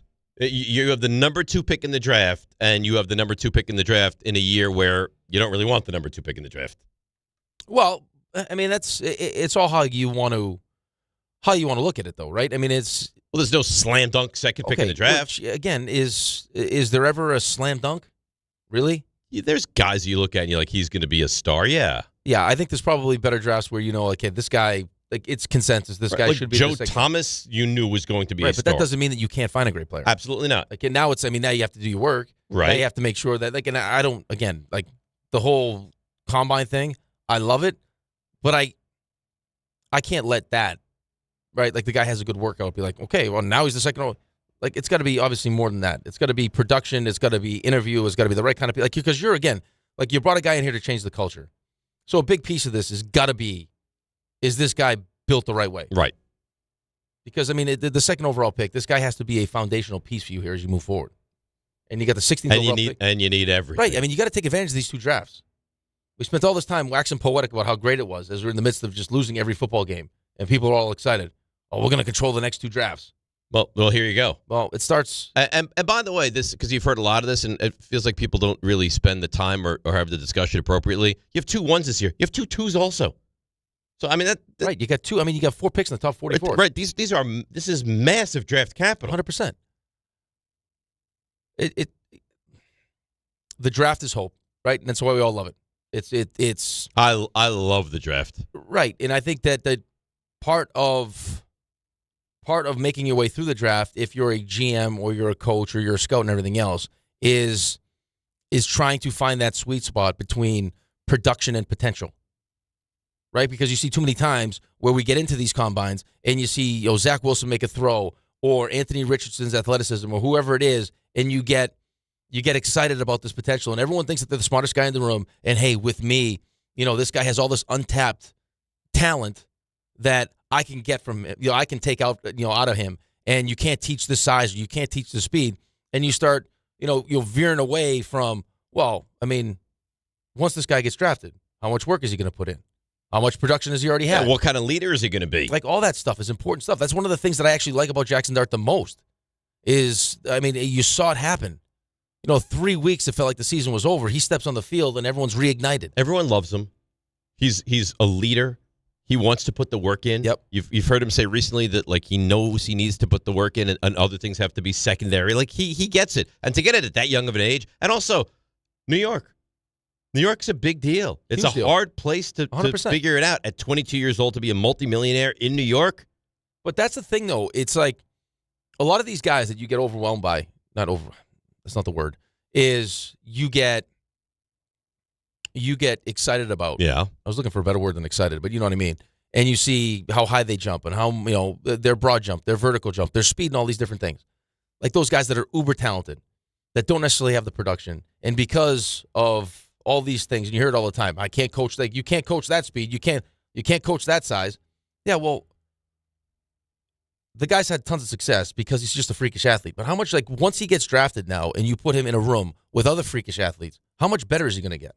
Because you can't drag him to his ceiling by yourself. He needs to want to do that on his own. Like he needs to know that this is when the work actually starts. And you need to hit a home run or two. Yeah, you have the second pick in the draft. Bailey, Bain, Downs. I don't know who it's going to be. Doesn't matter. That has to be a big-time NFL player. It has to. And depending on who you listen to or who you like, it depends. You've heard or you've seen Reese. You've seen Downs. You've seen Bain. It's what you like and who you feel like you can use the best and who's going to actually have a real benefit in that locker room. Yeah, absolutely. Game Time brought to you by Tullamore Dew Irish Whiskey. When it's game time, it's Tully time. 105. So we've had this week 107, 110, 1 o'clock. Yep. Today, Mets 105. They take on the Astros. Coverage begins right here on 880 ESPN New York starting at 1 o'clock. 105, Yankees host the Braves. 7 o'clock, Islanders travel north to face the Montreal Canadiens. Well, I had it. I was just making sure. Yeah. Did you think I was losing focus? No, I just wanted to, I'm the Islander guy. Okay. Devils visit the Penguins, 7 o'clock tonight. 7:30, Nets host the Spurs. 8 o'clock, Rangers are at the Garden taking on the Flyers. Coverage begins right here on 880 ESPN New York and the ESPN New York app starting at 7:30. And that's Game Time. That's a lot. That's a lot. It's a very busy night in sports. Game Time brought to you by Tullamore Dew, the original triple distilled, triple blended, triple cask matured Irish whiskey. Be sure to grab a Tullamore Dew or try the new Tullamore Dew Honey. During today's action, glasses up to enjoying Tullamore Dew responsibly. You want to share something as well? Yeah, I know you love this. I if do. You want to level up dinner without leveling up your bill, you got to go to Wild Fork Foods. Right now, Brazilian beef tenderloin. Who doesn't love that? And I wait for my chicken. Brazilian wax. My beef. Brazilian wax beef tenderloin. I don't think it's wax tenderloin. It's only $10 a pound. That's weekend steakhouse cut at weekday price. Okay, Atlantic salmon portions, just $9.98 a pound. That's less than $10 a pound. You're not sacrificing quality. You're shopping smart. Plus, they have over 450 meat and seafood options, 7 locations, or same-day delivery at wildforkfoods.com. Wild Fork Foods, quality meat, wild prices. That's nice. Very well done. I thought I would like these spaces in between this. I like the spaces. I don't like it. I like the way Bauer sets up my list of games. Yeah, that's nice. Very individual. I don't like this. Well, all right. I think Bauer takes direction. Tell him what he's done. And I also don't like the amount of trees that have been sacrificed for 2 reads. That's what the tree sounds like, Bauer. The tree that you just murdered. That was the tree. How do you feel about the fact that you roared the toilet and now you're killing the trees? Well, the trees were already killed, so that doesn't matter in the first place. But extra look at it right. You hate the environment. Extra trees are losing their life because of the way you handle the I want printing. you to grow your mustache out like Andy Reid so you look like the Lorax. Can you do that for me? See, he doesn't even realize it. He looks like we thought he was potentially a serial killer because he looks like one. Yeah. Maybe this is what he does. Murders trees. Maybe he's starting small. Hey, let me take down all the trees. Yes. Once I'm done with the trees, now I'll take down the people of Florida. Yeah, that's right? Listen, he goes south? Yeah, he goes south. All the space is supposed to be relaxing and appealing to the eyes. No, it's not. I'm sorry you don't feel that way. It makes me stop. It's like I'm reading different paragraphs. I thought that would be better for you. I'm sorry. It's jarring. The face of being uncomfortable in the office is uncomfortable with the way his reads are structured. That's a great point. You misunderstood the uncomfortability. No, I understand. It was you need to be pushed. This is not being pushed. This is being too relaxed. My eyes are too relaxed. Too relaxed. Too relaxed. The read was good. Yeah, I want my eyes to be uncomfortable. Like you know what I mean? Like you have to really dial in. Yes, I might need glasses for this read. I want to be focused. Yeah, I understand. All right, let's take a break. We'll come back. We got Knobservations. We have Did It Happen in Florida? We've got more reads that are going to be very well spaced. 800-919-3776.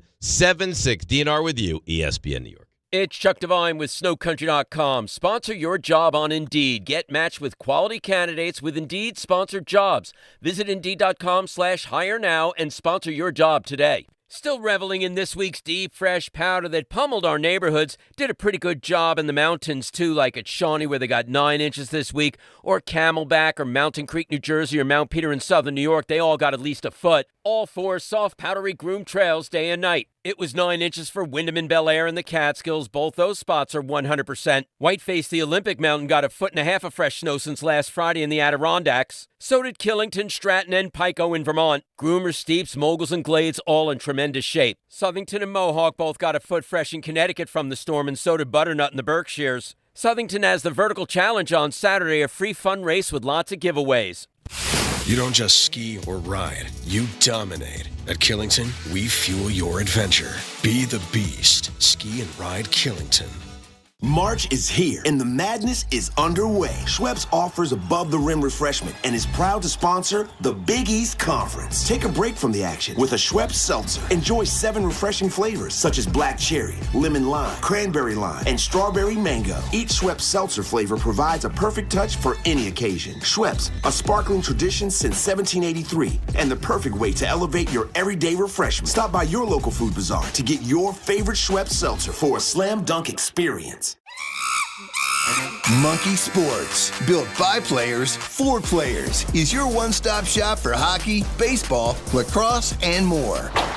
Find top-name equipment and expert in-store services like sharpening, break-ins, and relacing. Shop in-store at Monkey Sports in Farmingdale or Woodbridge, or online for all the top brands. Whatever your sports, Monkey Sports gets you game ready fast. Monkey Sports, where athletes shop. At Wrangler, we know the essential question for any guy is, can I go like this? It could be date night, boys' night, work, or your nephew's school play. It could be anything, and the last thing you want to do is change. That's why Wrangler makes jeans, shirts, jackets, and tees that answer yes to life's essential question. You can go in Wrangler. Check out our latest styles today at Wrangler.com. Wrangler, for the ride of life. Hey, it's Rich Eisen for Pella Windows and Doors. Sometimes teams take a timeout to regroup and call the right play. When it comes to your home, Pella Windows and Doors always has the winning game plan. They do it every day, and that's why your neighbors trust them. Visit Pella.com/Eisen today. Right now, Pella Windows and Doors of New Jersey is offering 25% off windows and doors and 0% APR for 24 months. Some restrictions may apply. See store for details. Offer ends February 28th, 2026. I'm Boomer Esiason. My mom died from cancer. She was only 37 years old. She didn't have life insurance, and that was devastating for my family. That's why having life insurance is so important to me. Ethos makes it fast and easy. Get a quote in seconds, apply in minutes, and get same-day coverage. You can get up to $3 million in coverage with no medical exam. Get your free quote at ethos.com/play. That's ethos.com/play. Paid spokesperson. Time spent on application may vary. Online health questions required. Want consistent color for every job? Milo's Pro Rewards members get a 20% paint discount on future purchases after paint annual qualifying spend reaches $3,000. Plus, order eligible in-stock paint and paint supplies by 2 p.m. for free same-day delivery by 8 p.m. Improving is easy at Lowe's. Excludes spray paint and mist tints. More exclusions, terms, and conditions apply. Subject to change. Details at Lowe's.com/terms. Same-day delivery valid in select zip codes. Subject to driver availability. Details at Lowe's.com/same-day delivery. Don Hahn and Rosenberg is live from the Big East Tournament presented by Schweppes, Sun Cruiser Vodka Iced Tea, and Samuel Adams. Join DHR broadcasting live from the Irish Exit inside Moynihan Train Hall for a Big East extravaganza. Big East legends Charles Smith and Walter Berry will join us on site as we break down the action and relive the glory days. All courtesy of Schweppes. Stop by beginning at 3 p.m. Enter to win great prizes and make the Irish Exit your headquarters when the Big East takes center stage. Sun Cruiser Vodka Iced Tea is available at Jack Doyle's and John Sullivan's. Must be 21 or older to purchase. Please drink responsibly.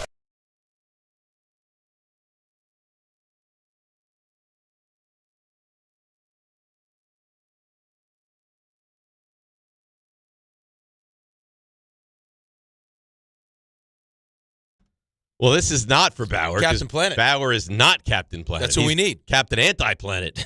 He hates the planet. He's going to take it down in a single swoop. Yes. Tree by tree. Yeah. as best he can. See, take a page out of Ray's book. Look at how small and close the font is on his rundown. Yeah, but that might be too small, too right, close. But he could add more topics. Well, Ray could have made this rundown into like 5 pages. Oh, it's actually Bauer made the rundown. Now he's taking credit for everything. So Bauer, this spits in the face of making any sense. Why for the reads do you extend it out as much as humanly possible, and then for the rundown do you jam it together like it's a sandwich? Because there's a lot of information I got to cram into the rundown. But look at how much space you have. You have yes, because the rundown you can take your time and read. We're not really probably going to read all that on the air. The reads, but okay, hold on. Hear me out for a second. Just because we have all this space, and you like our eyes to be nice and relaxed as we do the reads, which I appreciate, probably too relaxed. I get it. Okay, what I'm saying now is that if that's your theory and your philosophy, is I want these guys' eyes relaxed, and this is no need to like really squint to read it.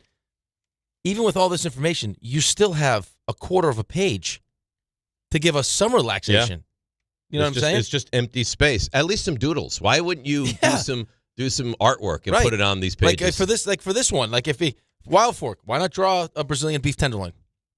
Do you want me to do that for you on your rundown? Well, you're not going to be with us anymore. Right, or now you go away. Well, you don't know. RJ could get stuck again. You might have Bauer tomorrow. I can't wait till my next vacation where I get stuck. And I just can't get back. Do we have confirmation that RJ is back tomorrow? We don't have confirmation. We feel good about it being. I'm going to call him right now. I guess it's close enough. He's going to call RJ. You're going to call RJ? He could be sleeping. You're going to hold it up to the microphone? He's got a 2-year-old. He's not sleeping. So? I doubt RJ's sleeping. He could. It's possible. There's a chance. I doubt if you wake him up. He's probably at the airport. No, he's not at the airport. He's at the airport, I bet. He's probably been staying at the airport. He said back by Thursday, so there's a high chance he's at the airport already. High chance. He's sleeping. It's not a high chance he's at the airport already. I think he's playing us. I think he's had this plan the whole time. He's luxuriating. Yeah. He wants none of you. He wants none of your. He's sleeping. Is what he's doing. Maybe he's on a flight. Was there an early flight? Maybe. Yeah, it's possible. I guess. Probably put himself up. Would it ring if he was on a flight? Though? I don't know. Maybe he threw himself up. Probably in the, not. There's a better chance that he's on luxuriating on the beach at the pool drinking. Throw the whole family up in the overhead. It's not nice. So when I first saw this yesterday, I thought, interesting. And then I thought, well, maybe my hatred for the Yankees is like making me feel this way. And then I asked Danny, who's a big Yankees fan here, and I asked Ray, who's a big Yankees fan here, and they both had the similar thoughts. CC Sabathia, number retired. Now, CC was terrific, was a big game pitcher. I don't know. It was a little jarring to think CC's number 52 is going to be retired. And then I started to do a little research of numbers the Yankees have retired. You know that Reggie Jackson, who obviously has iconic moments with the Yankees, played 5 seasons with the Yankees? 5 seasons with the Yankees. So it made me feel a little bit better. Paul O'Neill was a 4-time All-Star and played 2, 3, 4, 5, 6, 7, 8, 9, 10 seasons with the Yankees. Right. So, how many championships did he win? Paul O'Neill won a championship in 96, 98, 99, and 2000. Right. So he won 4. Correct. So CC also won a championship, and CC was a big part of that 2009 championship. That was his first year here. So he was a 3-time All-Star. I don't know. What? I'm not saying I'm right. He's a Hall of Famer. He's a Hall of Famer. And I think that he is, when you think CC Sabathia, I think you think Yankee. I think you think Yankee. I'm sure he'll go in as a Yankee. Or has gone as a Yankee. I don't know. It feels a little bit, and I don't know that this is the right tack to take. It just feels a little bit odd that CC Sabathia. It's the Yankees, and what we hear all the time is, well, it's the Yankees. It's a different standard, a different level. Like Babe Ruth, Joe DiMaggio, Lou Gehrig. Well, no, I think it's a different level as far as like getting onto like the Mount Rushmore of Yankees. Like Aaron Judge is going to be. I mean, he's on his way to the Hall of Fame. Of course. He's going to have 99 retired. And you won't hear a peep from me. The question with Aaron Judge is, does he get mentioned in the same breath as the greats? Like, you know how the Hall of Fame has different levels? Sure. Right. So I think that this conversation about Aaron Judge has less to do with, like, is his number going to be retired?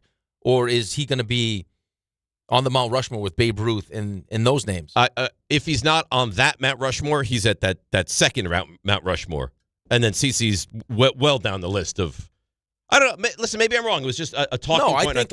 I understand what you're saying, but I think once you've already gone down that road, right? Like the Hall of Fame's the same way. It's like little people like Deion Sanders was pissed off about it. It's like it's too easy now. This is the Hall of Very Good, not the Hall of Fame anymore. Like, once you've gone down this road, and now you got a guy who's a Hall of Famer who won a championship and was a great Yankee, you get your number retired. Okay. It just feels like, for this, we're different. They've retired 24 numbers now.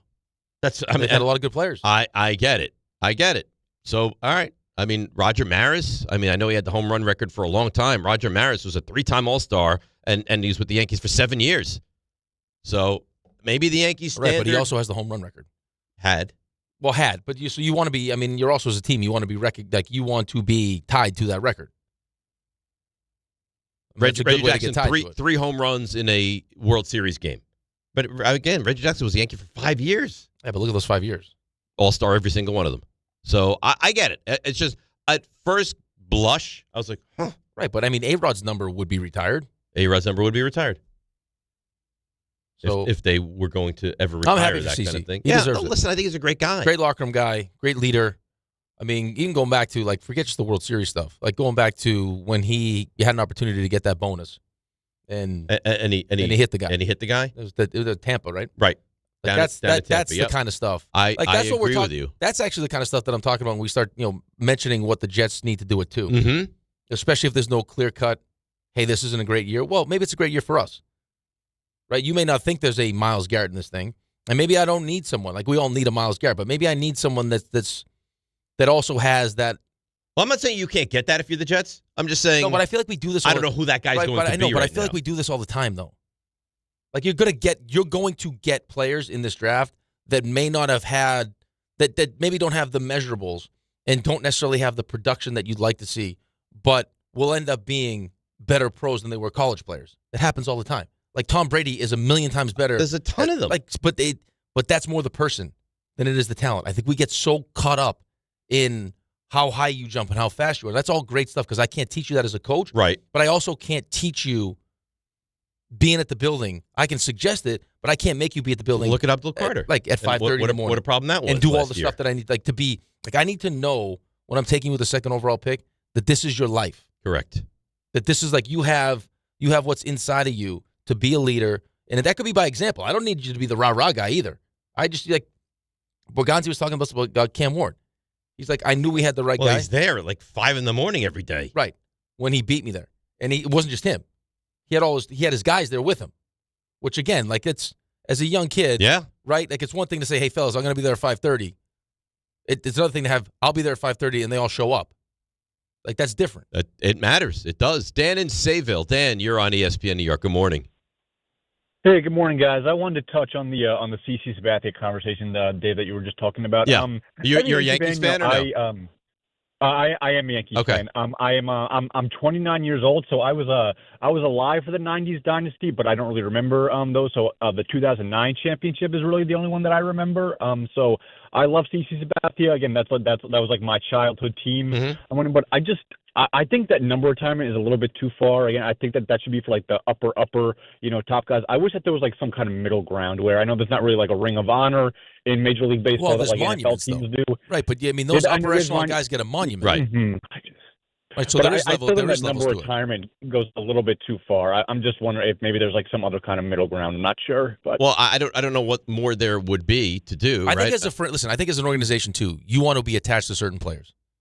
And I think forever now, by retiring that person's number, now you are tied to CC Sabathia just like he's tied to you, and you want to celebrate that. So you when you come to Yankee Stadium, you want the people that are new to being a Yankees fan to understand the history of being a Yankee and what that means.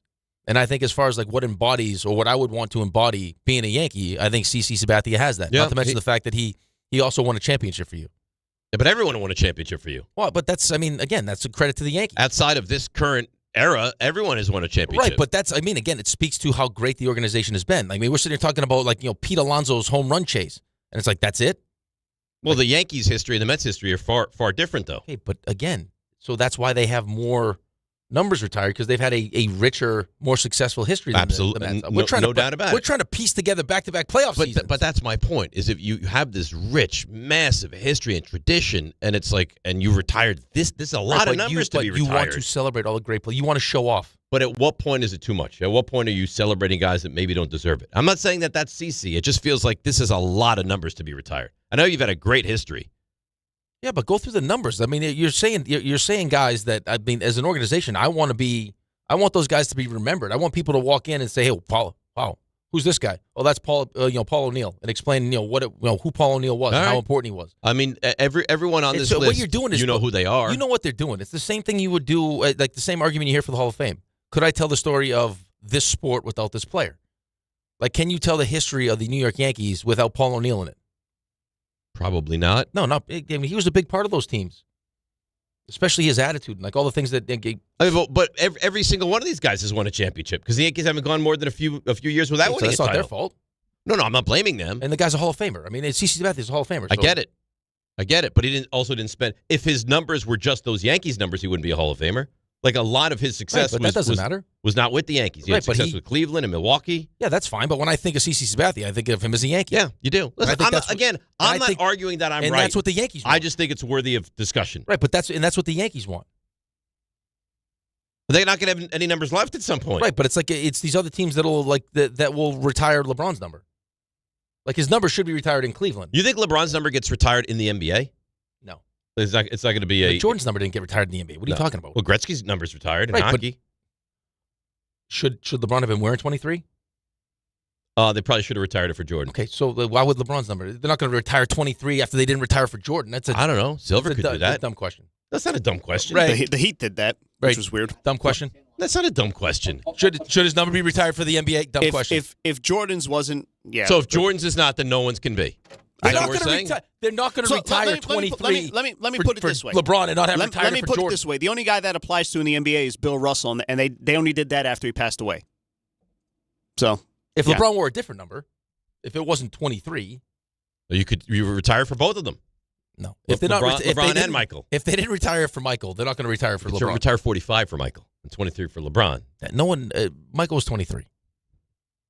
It's weird that LeBron would wear 23. But he wanted to be Michael. Yeah, but wouldn't you want it your own number? It was always his number, though. It was his number because of Michael. Right. But again, wouldn't you want to have your own path to success? Well, then he went to 6. I mean, he's mixed it up. But then once it becomes your number, it's your number. You can't change it. You don't want to change it. The only reason he wore 6 is because that was his Olympic number. I think 56 should be retired from football. No one should be allowed to wear 56. Put him on that same level? I mean, player-wise, yes, absolutely. But I think... And it's listen. What LeBron has done is amazing. Dumb question. What? It was a dumb question. What was a dumb question? If the NBA is going to retire LeBron's number, I don't think it was a dumb question. If you really think about how it was. I don't. He wears 23. It's not something that I ever considered. Ray, you think dumb question? Ray, please don't try. Don't do be honest. Dumb question. I'm not going to call it a dumb question, but I am going to tell you I never once considered if the NBA was going to retire LeBron's number universally. Okay, but so forget about what you've considered, what you haven't. All we're trying to find out here is, was that a dumb question? Yes. It would be like... He won't even let you answer because he doesn't care what you think. Because he's not... That's he doesn't what he's want to telling hurt you. I don't want to hurt your feelings. It was not a great question. Not a great question. It was not a great question. Okay. All right. If you want to press me. That's like asking, okay? If, let's just say Wayne Gretzky's number was not retired and Sidney Crosby wore 99. That would be like asking, do you think that Sidney Crosby's number should be retired by the NHL? Which, by the way, the whole reason Gretzky ended up in 99, he wanted to wear 9. Gordie Howe, 9 wasn't available, so he ended up in 99. Right. So it's like, that's just, Gretzky. Otherwise, Gretzky would probably be number 9. And therein lies the dumbness of the question. It's not a dumb question. It's a dumb question. Let's have Bauer. No, Bauer is a murderer. Bauer doesn't care about, well, he doesn't care about feelings. Right. He doesn't care about these poor trees that are living things. Do the trees scream when you just cut into them, Bauer? Is there a shriek as you're putting singular reads on individual pages? Just singular words. Yes. All I'm going to hear now when I do that is Dave screaming about me killing the trees. I don't hear the trees screaming. I hear Dave screaming about the trees. Think the printer's actually concerned. Oh, it's yeah. like, I can't believe this guy's using this much What an paper. animal. The printer probably phoned back to HP. It was like, we have a savage here. Listen, the printer lost a few pounds. It should feel good about itself. Oh, my God. Hey, Bauer, since you are heartless and you don't care about feelings, do you believe that Dave's question was dumb? I don't think it was the greatest question. Thank you. Which is code for dumb question. Respectfully. All right, fine. Respectfully. You know what? I'm an idiot then. But you know what? You speak for the trees, so it's okay. Yeah. I'm the Lorax. He's a tree advocate. Yes. Yeah. Because if I don't speak for the trees, who does? You're like Kyrie. You're a voice for the voiceless. Yes. Yeah. But yours is tree. I've never really compared myself to Kyrie, but I think we're making all sorts of weird comparisons today. I think that's actually CM Punk, but that's okay. Either way works. You know what the CM stands for? No, but that's what Kyrie said. I think that's what CM Punk says. Yeah. He calls himself the voice of the voices. Oh, does he? Yeah. CM? He's a sneaky wrestling guy. Chicago made. Is that true? Because I've heard him use different versions. Look it up. One was Chick Magnet. No. Not kidding. Chicago made. That's Dave. He is a secret down low wrestling. I don't even think it's a secret. I don't think it's a secret. He doesn't talk about it a lot. I don't think it's a secret. Whenever there's a big match, like a rumble, one of those things, the next day he'd be like, did you see Ravishing Rick Rude? He was able to pin Mr. Wonderful. Hasn't wrestled in like 40 Whatever. years. I think there's a chance he dresses up as Snuka and jumps around his apartment.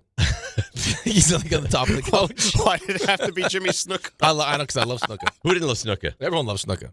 Who did you want to be? Who's your favorite Tito wrestler? Santana. Rick the model. Everyone loved The Rock back in the day. Everyone was The Rock, but I'm saying old school. I love Ricky the Dragon. Macho Man. Oh, like Macho Man. The Dragon. I had lunch with Macho Man. Really? Yeah. That's awesome. Yeah. I got hooked up one time with wrestling and was at the Coliseum, and then I became friendly with all of them. So I got to go. I went to a house show at Madison Square Garden. Went behind the.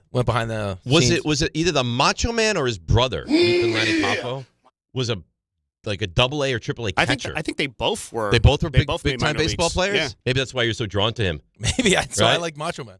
You're listening to DiPietro and Rothenberg. Thanks, Ray. On WHSQ, WCBS FM HD2 in New York. Did you look up that CM Punk fact? I'll look it up. You will look it up. Have Bauer printed out on a piece of paper. Yeah, Bauer, sheets of paper for everybody. I'll put it in size 2 font just for your eyes. Yeah, I'm sure you will. CM originally stood for Chick Magnet, created on a whim. He later joked it means nothing, could stand for Cookie Monster or Chicago Made. There you go. All right, so for someone like me to have that knowledge of CM Punk, it means whatever you want it to be. Yeah, it means whatever he feels Dave like. Dave would be time. like a DB Punk, and then you can decide what you want the DB. Wow. Diabolical. That's only one word. That's one word. Yeah. Well, no, but if you diabolical, yeah, hyphen. Raymond. Yeah. You said your running point on this today. That's correct. Let's run. These extra tape on their knob make their knob bigger. Are knobs. What was your best sport in school? By far, tennis. Oh my God! Shake all right. And this Can you just put on that Rothenberg guy? is Knobservations. That has a nice ring to it. DiPietro and Rothenberg. Brought to you by D'Agostino Law. That's right. It is time for Knobservations, brought to you by D'Agostino Law. And this one was sent to me by a bunch of people. And I hope that Jet fans don't see it, but then, again, I'm mentioning it here, so the idea is going to be planted. You hope that Jets fans don't see it, but you're going to bring it up on Observations. Well, listen, I'm talking about a tweet. But you're bad. Listen. I hope that Pickens is very upset with the franchise tag. He probably is. Italian soccer fans dumped a truckload of manure at Torino's facility because they are very unhappy with a losing streak and the owner. So fans left manure outside the club's training ground under a banner criticizing the owner following a poor run, which has the club 3 points above the relegation zone. Videos emerged Tuesday of fans appearing to shovel manure onto the doorstep of the training ground under a banner attacking club president and owner, media mogul Urbano Cairo, which read in Italian, I'm loosely translating here, but it says, "Eat blank Cairo" in Italian, which was what is wrong with people? They're dumping actual manure. It's like a buffet in Philly. Right. They wouldn't know what to do with all that. It's like toppings, seasonings, entrees. Listen, I think it's fair to say on this show specifically, we love sports as much as anybody. But to dump trucks full of manure on the coach's lawn, what are you doing? Well, not on the lawn, but at the training facility. At the gate. So if you're trying to, if you were trying to get it to work that day, it's sick. If you work there, not well. It's sick. On the subject of owners, this was last week. Angels owner Artie Moreno, he had this comment. He cited a fan survey the team claims to have taken, saying the number one thing fans want is affordability. They want affordability, they want safety, they want a good experience when it comes to the ballpark. Believe it or not, winning is not in their top 5. Moms want to be able to afford to bring the kids. Moms make about 80% of the decisions. They want to be able to bring their kids, be affordable. They want safety. They want to have a good experience, so they get all the entertainment stuff or whatever. For purists, it's just straight winning.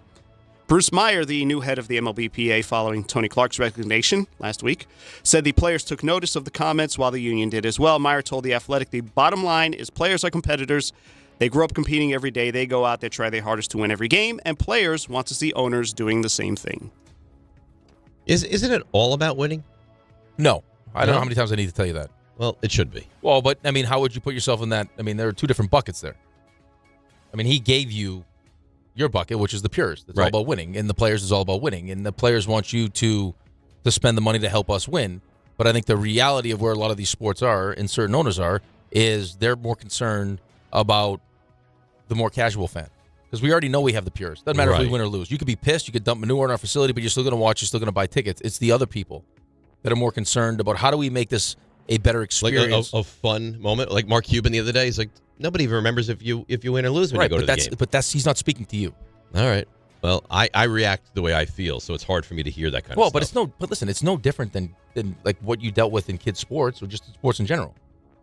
Like there are a certain group of parents and kids that are focused on like the real like upper level that are focused on getting better and winning. Right. And then there are the other ones that are like, hey, we just want to have a great experience. Right. But when it's 10-year-old kids, it's a lot easier pill to swallow than when it's guys that are making lots of money. Just saying, like, but there is, I mean, in anything. In anything, there's going to be a disparity of what people want. I don't know. Ray, you have to read that and be bothered by that. Ray's a winning guy. They already know, but they already know. You know, like, but that's just like, you read something like that and you think, yeah, that lockout, it's happening. It's inevitable. Yeah, but they know, I mean, that's the thing, though. They know they have you. Like the teams, the purest fan that they know they have you. And you're not going anywhere. We're not going anywhere. And yell and cry about it, and you're not going anywhere. You know what? You'll be back. You came back in 94. You'll come back This will be harder for them, though. There's so many more options of things to do. Right, look at the That's NFL. a long time ago now. Look at the NFL. In the spring? How many of the football purists are complaining about, hey, we got to go all these European games. What are we doing? They don't care. They don't care. You're not going to watch They don't care what you think. No. They're trying to build the brand, build the shield, bring in the money. By the way, we're going to need Bauer to sing D'Agostino for us at some point. Oh. Yeah. Bauer's turn to sing. Yeah. All right. So let's recap a little bit of the Olympics, shall we? The Olympic Village will not break any stereotypes. Rick, you know all about these stories. So there were 10,000 complimentary condoms handed out in Cortina by organizers, according to I didn't see any of those when I was there. Italian newspaper La Stampa. The Stamp. It took 3 days for the Olympians to go through all 10,000. What? No way. I don't believe that. No way. That's according to the newspaper. No.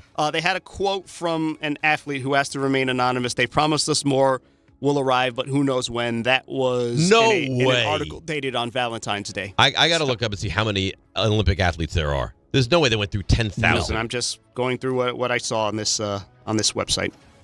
La Stampa, Italian newspaper. The Stamp.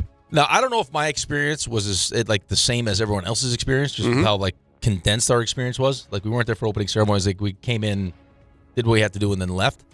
But that seems like a lot of... So, I'm looking up. It says the 2026 Winter Olympics in Milan had approximately 2,900 athletes. There's no way that they went through 10,000 condoms in 3 days. Poof. I mean, everyone is... Now, 10,000, by the way, is probably half men, half women. So now you're saying 1,400 guys are going through 10,000 condoms in 3 days? No way. This is verified by the New York Times, by the way. The New York Times is backing this story up. Wow. So, I don't know. This is a question for the Well, you know what? Some people, maybe village. it's part of their routine, like get out the poison, helps them relax. Yeah, but you don't need a condom for that. Do you think they really subscribe to that? And then your event's over, and now you have some free time, and you want to just get a little bit wild? It must be like Caligula there. It's a lot. Yeah. Well, then you had two, but then you had two separate, right? You had the... Why should I always go back to Caligula with you? I don't know. I think it's a funny line. Well, you got separate villages, though, too. You had you got the one village that does all the skiing and stuff, and then you had the other village with where the hockey team and everyone was staying. Wow. That's a lot. That's a lot. This is rough. So, Connor McDavid, he lost the 2024 Stanley Cup Is this final. audio? I heard this. And this that's is just pathetic. condoms. Like, what about the other stuff? I don't want to think about that. Rick. Yeah, I don't know. I don't know what to say. So McDavid lost the Cup final in 24 with Edmonton, but he won the Conn Smythe. He lost the Winter Olympics with Canada, the gold medal game, but was named the Olympic MVP. Mark Spector of Sportsnet had which he shouldn't have been, by the way. This is such a bad question. How Hellebuck doesn't win is crazy. Did you hear this question? Pointed question for Connor McDavid with the NHL back at it this week. Sounds like Connor really appreciated the question. A hard question, but Stanley Cups found Gretzky and Crosby and those guys and gold medals, and you've been put yourself in position, and it's not finding you. Did you think it would be this hard? It's a nice question. Thank you. It's disappointing. No way around it. We could be sitting here having a totally different conversation if things had gone a little bit differently. So yeah, it's hard. It's hard to win. It's hard to win at any level, especially when we're talking about the best of the very, very best in the NHL and the Olympics. So the margins are very, very small, and we obviously saw that on Sunday, and we felt the effects of that here in Edmonton from time to time. You know what the thing that's amazing is if they would have scored that goal. Right, Hellebuck doesn't make the save. Let's not forget he was the one that scored the Four Nations goal. Right, but now he's not like oh, you can't win anything. Like it's that close to him being a champion multiple times over different events. Right, not to mention the fact that Florida's just been a better team. Florida was the better team. There's no doubt about it. There's no doubt about it. He'll win at some point. You think he's going to stay on Edmonton long term? Broadway. Yeah, I don't know. The lights of Broadway calling. At some point, he's going to need to win. He has to win. He's going to have to win. Yes. So, is that in Edmonton? I don't know. They still haven't been able to figure out the goalie situation. Are they the greatest of the great? Do they always win in hockey? Well, give me the greatest of the great. Gretzky, Crosby's Messier, won. Ovechkin the greats have won. Now has won. So all but the greats. That was a criticism of Ovechkin for a long time. It's like, well, how come Sidney Crosby keeps winning? He hasn't won yet. And he had to. He did. So I just like if you are of that ilk, because in football you don't, right? Like you have the great quarterbacks that haven't won. You have the great players that haven't won. Ernie Banks, great player, never went to the postseason. Yeah, right. But you don't look at them as the greats, the greatest of the greats, though. The greatest of the greats. You can't be the great. So Jim Kelly can't be the greatest of the greats because he never won a Super Bowl. Have you met when we bring up the Mount Rushmore? He doesn't. No. Joe Montana, yes. Right. Tom Brady, yes. Yeah, but you'll even the Marino stuff. Some people will throw Marino into their mix, but a lot of people will be like, "Well, are we doing greatest or most talented?" Because Marino is definitely one of the most talented. Right, but you can't be on that list unless you've won. Which is not. It's not fair. But welcome to the world, right? Well, I think if you have enough great players that just at some point win, it becomes part of the definition of being great. That's how he worded it too. But the quarterback has to win, but the running back doesn't have to win. No, right? So it's just weird when and how we decipher who has to win and who's okay not winning. Like, if I said to you, great running backs of all time, Barry Sanders is right up there at the top, right?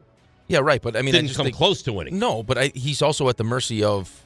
The quarterback has the ball in his hands every snap. But the quarterback also is at the mercy of the defense. Right. But that's just how the sport is. And the rest of the offense. But we've come to the conclusion that quarterback is the most important position in the sport. So Phillip Rivers can't be an all-time great because he never won. Never went to a Super Bowl. Right or wrong? Right. Okay. But I don't think anyone looks at Phillip Rivers as one of the greatest. I don't think so either. But had he won a Super Bowl, maybe you would. His numbers are unbelievable. Right. It would be why Eli Manning gets into the Hall of Fame, and Phillip Rivers is going to get in, though. Probably going to, but he'll get in at some point. Go ahead, Ray. Sorry. Canada did get some gold medals at the Olympics. The Canadian men's curling team beat Britain 9-6 to clinch Olympic gold on Saturday. That's their first gold in the competition since 2014 in Sochi. Canada's team includes Mark Kennedy, who Rick just pointed out, made headlines earlier for publicly cursing out his opponent during a round-robin match when he was accused of double-touching the stone.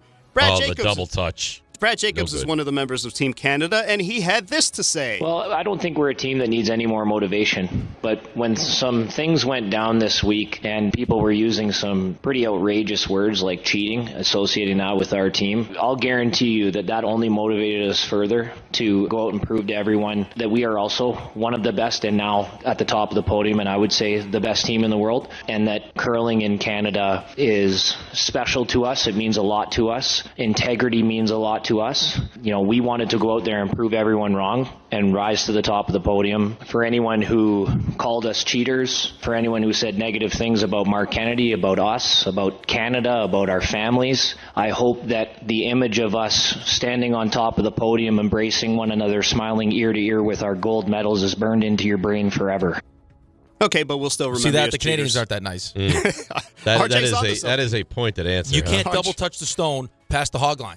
I mean, we all saw it. It's all there. It's a violation. Look at you using the curling terms. You know what the amazing thing about curling is? It felt like there was more curling than any other sport on TV during these Olympics. You were glued to it, and you won't give two you-know-whats about curling for another 4 years. And then you'll get 4 years down the road, you'll be like, oh, the curling is back. Why are you laughing? No, because I just remember how it used to be when curling first showed up prominently on television, and everyone's reaction is, "What the hell is this? Why am I watching? I don't care about this. It's shuffleboard on ice. And now we're all into it, like you said, for a few weeks in every 4 years. And you won't. There's no way you watch curling for 4 years. No right? way. No chance. You won't witness it, and then you'll be all in It's 4 one of years. those things where you flip channels like, hey, curling is on. All right, cool. And then you move on. You know why, though? It's because you feel like you could curl. Because you could. Like that's something that you could do. Yeah, I agree with that. Hey, I mean, you can double touch the stone and everything. American tennis player Sebastian Corda, he had a nice win over Flavio Cobolli on Saturday. Corda was giving an interview on the court to Tennis TV after his impressive 7-6, 6-1 semifinal win at the Delray Beach Open against his Italian rival on Saturday. It marks 3 wins from 3 for Corda against Cobolli. But reporter Michelle Yu had an unfortunate slip of the tongue when she tried to find out the secret to his success. You've played Flavio 3 times, and you've had success with him all 3 times. Why is it that you have had such success against Sebastian? He's a good-looking guy, so... He's quick on the draw. That's a very good answer. Listen, that's creativity. I appreciate that. It's really good. Jeff Kent, Hall of Famer. He joined the Giants radio booth, San Francisco Giants, that is. He went wild during this little visit to the spring booth. Training matchup with the Cubs. So John Miller asked him about an encounter he had with A-Rod back in the day. A-Rod, he was your size, and he came in hard on you, and you know you survived it, but I think he got banged up a little bit. I think he went on the deal for a little bit. Yeah, I did. He tore my knee up. He slid and rolled his fat ass past the base. The son of a. And put me out for a little while. I was not happy about that because he was a middle infielder and we were beating him up pretty good. He didn't need to be doing that.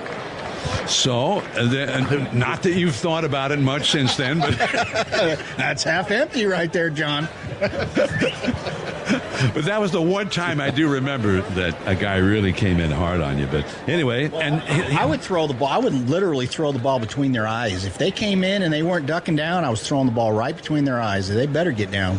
And that's the way I got taught. I felt like leaving that last part in there. I feel like that was important. It doesn't bother him at all. It's not something that bothered him at all. Oh, no. Hasn't been eating it away at him for years. He finally asked me about this. Finally, someone asked me. Now I can go to town on this. He called A-Rod a fat ass. Yeah, that's something. Rick, you talked about Robert Saleh hopping on with McAfee this week. Actually, yesterday at the Combine talking, and this is not really a football question, but a question that has come to mind many times for Robert Saleh. How many kids again? 8. 8 blessings. Jeez. Still going? Holy. She gets me when I'm sleeping. That's a good woman. It's the kind of alarm clock I'm looking for. Good for him. Good for him. That's a great line. Who does that sound like when you heard that? What was your first thought when you heard him say that? Someone we work with? Yes. Yep. No. Exactly okay, right. Say no more. You know exactly what I'm talking about. You wanted me to name names. I wouldn't name names. Why? You can name names. No, I won't. I don't think he minds.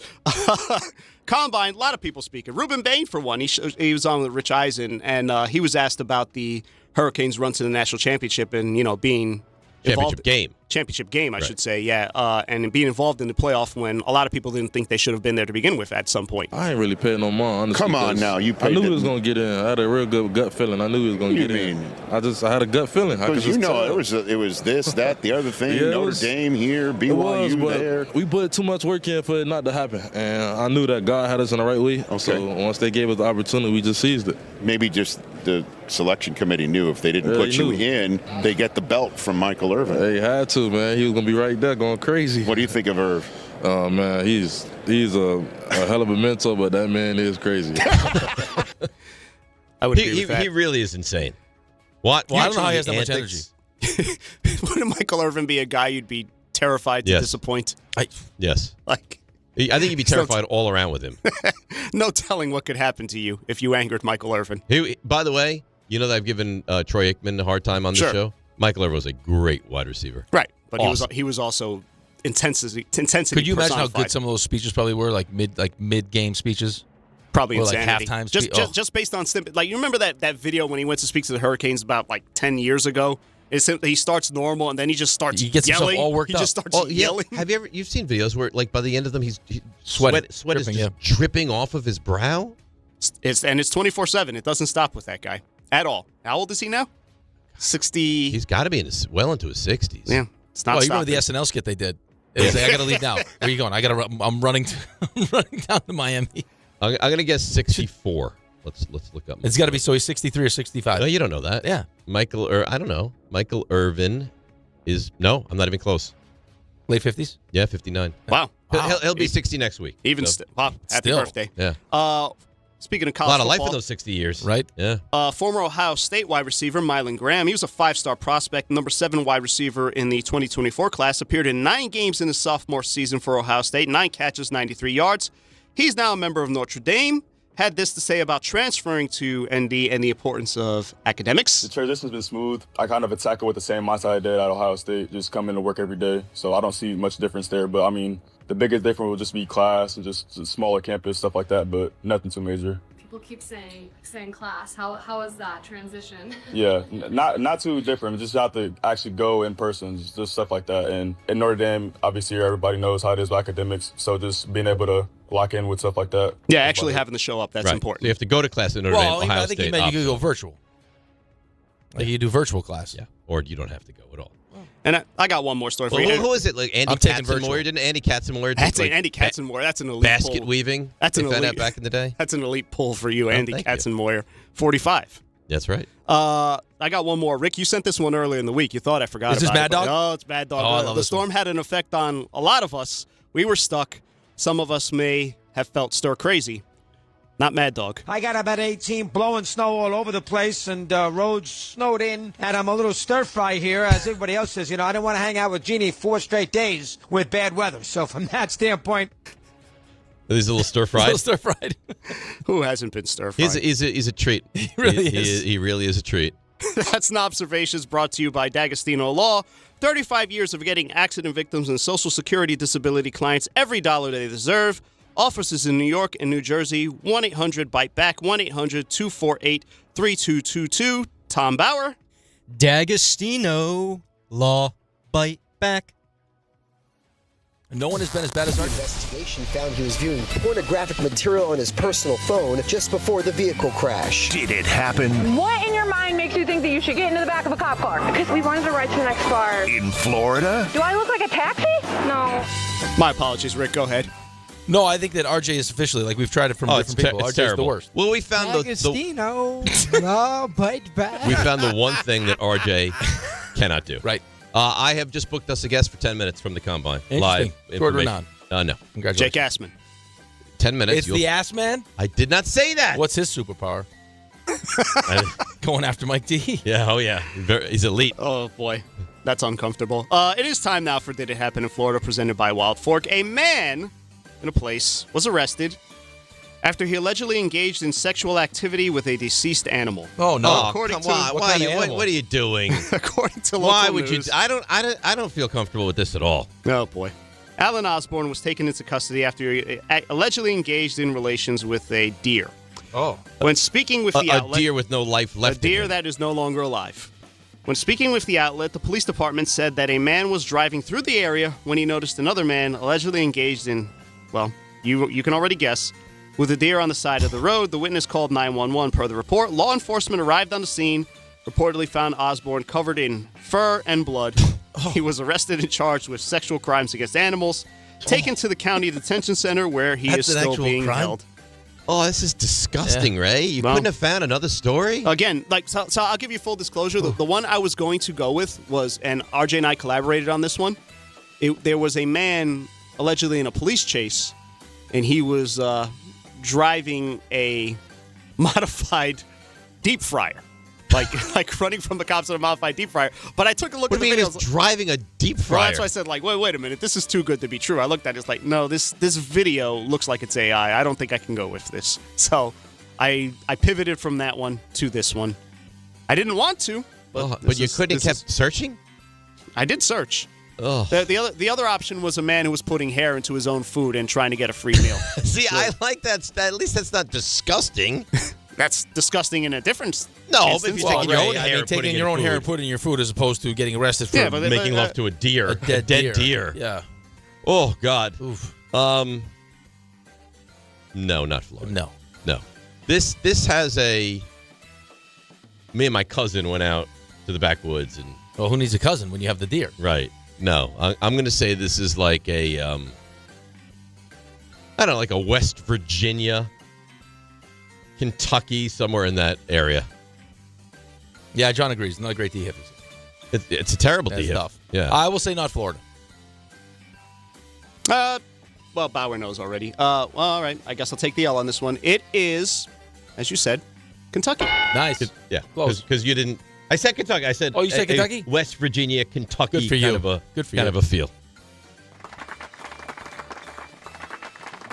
That's disgusting. Yeah, that was Did It Happen in Florida, presented by Wild Fork, your number one choice for meat and seafood. Fitting. Yeah, now I have an appetite.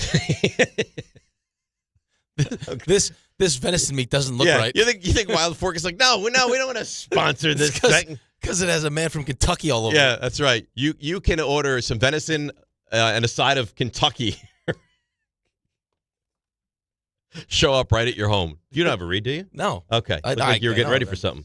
I don't know. Maybe you're just shuffling all the pages. I'm just waiting for my coffee that Danny all of a sudden has disappeared with. All right. So live from Indianapolis, Jordan Schultz will join us, and he's got nuggets up the yin yang. You love him. Do you not? I do. Yeah. But okay. This is clearly like your guy now. I like him. Yeah. He's got a lot of information. All right. He's putting stuff about Derek Carr out that no one else had yesterday. So I think we will have him and find out what's the latest and greatest from Indy. It's DNR with you right here on ESPN New York.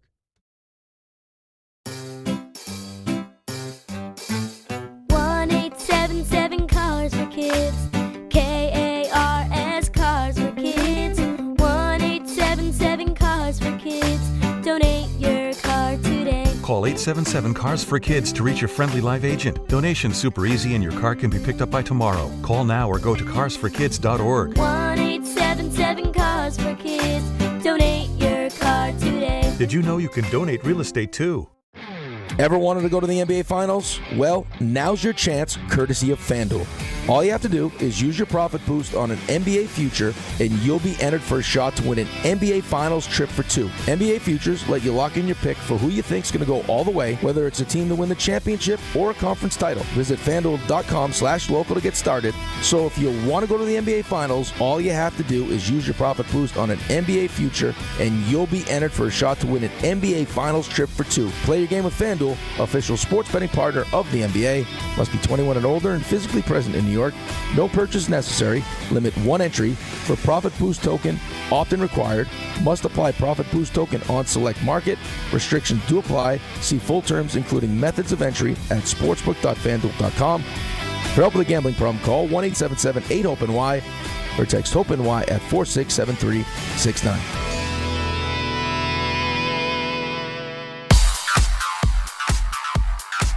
Let's take a look at the traffic and bring in our favorite. Here she is, Debbie Duhaime. Hi, Dave, Rick, Ray, and Bauer. Guys, this is a treat. Path trains are back on or close to schedule. Hey, remember, alternate side parking rules suspended for ongoing snow operations. Metered rules in effect. Troubles on the Cross Bronx East into Rosedale Ave with a collision. Inbound George Washington Bridge 30, Lincoln 45, Holland 1 hour. Watch for stop-and-go traffic as you head to the eastbound BQE right by the Manhattan Bridge. An accident blocking a few lanes. Traffic is sponsored by WeatherBug. Get the fastest local alerts and accurate 24/7 forecast with WeatherBug. It's easy to use and provides real-time customizable alerts, so weather never takes you by surprise. Plan every day with confidence. Download the free WeatherBug app from the App Store now. I'm Debbie Duhaime, 880 ESPN, New York. It starts with the first early morning, the uniform, the training, the challenge. Every trooper remembers day one at the academy. But where they end up, no two stories are the same. At the New York State Police, the path you take is up to you. If you're ready for a career with endless opportunities for growth, start here. Go anywhere. Apply today at joinstatepolice.ny.gov.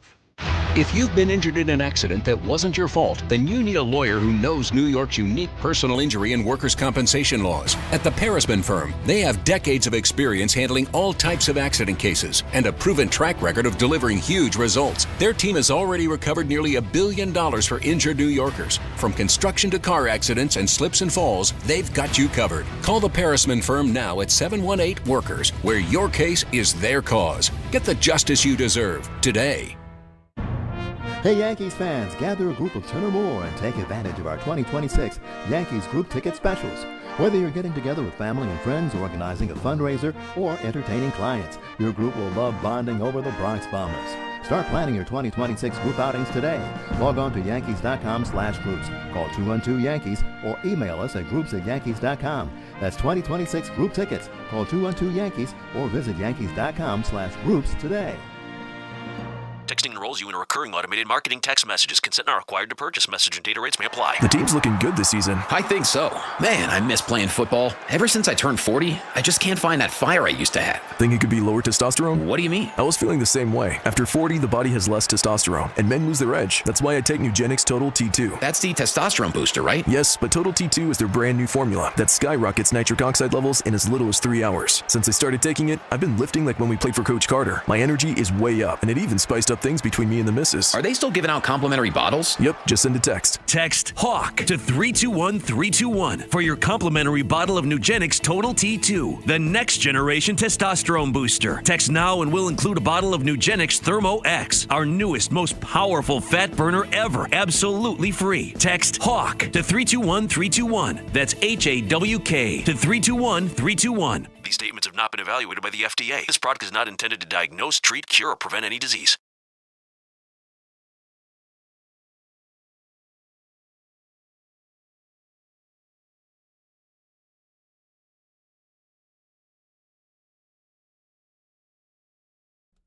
All right, DNR with you. ESPN New York, Indianapolis. It's all happening in Indianapolis. And you know who reports on all the things happening in Indy? Jordan Schultz. Schultzy. Yeah. He's got moles, he's got people. You think he wants to hear the Kentucky story? No. I'm confident. It doesn't sound like a lot of people were. I'm confident he would not. Ray, you got barraged in my emails about what the hell are you doing with that story. Barraged. But we don't need to go back there. Let's bring him in. Friend of the show, Jordan Schultz. Jordan, good morning. How are you? Soggy, cold Indianapolis, fellas. You gotta love it. I'm sure you do. So there's so much going on. I know that. I've talked to people that said there's rumors all over the place. What are the big rumors right now that you're hearing? What are the hot nuggets that you're hearing in Indy right now? Draft or free agency? Because two very different things. Start with free agency because it's sooner. I think the corner market very strong. I think Reek Wallen from Seattle is going to do very well. Alontae Taylor from New Orleans is going to do well. And I would say that the pass rushers, too. You talk about Jalen Phillips from Philly, Odafe Owe, even someone like Boye Mafe from Seattle, not as big a name, but played really well down the stretch. I'm fascinated because the dichotomy between the draft and the free agency in terms of position groups. For example, you look at, let's say, the quarterbacks, right? This is not a deep quarterback class by any stretch of the imagination. Fernando Mendoza, then there's potentially a big gap, and then you got Ty Simpson, and then Garrett Nussmeier, Drew Aller from Penn State. There's not going to be a lot of movement, a lot of velocity in terms of the quarterbacks in the draft. But then you talk about free agency, and you look at Daniel Jones here in Indy. I think Indy really wants to keep him. You look at Malik Willis, who's going to get a massive number. I reported yesterday, I think he's going to be around 30+. You know, it's like, if a team really needs a quarterback, even if it's a bridge, even if it's someone that maybe hasn't performed a lot, look at Malik Willis, played 3.5, 4 games, although played great, they're going to have to spend money because the draft class is simply not there. All right, so I got the second overall pick. I'm a Jets fan. I got the second overall pick. Yeah. And I got the 16th overall pick. It seems like, just for me, in my opinion, what I would like to do, depending on what happens with Ty Simpson here at the Combine, and we'll ask you about that later, is we need, at the very least, the veteran quarterback to kind of bridge us to wherever we're going. Maybe it's a quarterback this year or more likely something in 2027. You mentioned Malik Willis. And is that even a possibility for the Jets, or would you imagine that he's going to want to go somewhere where he actually has a better chance to win, or is he more whoever gives me the most money? Well, there's only realistically, a few teams that could potentially go out and get a Malik Willis. I mean, obviously he's been attached to Miami because of Halfley and John Eric Sullivan, but quite frankly, Miami doesn't have the money. They got a $99 million hit with Tua. They've been trying to trade him. No one's going to take on that money. And it's much more realistic or probable that they would just flat out release him.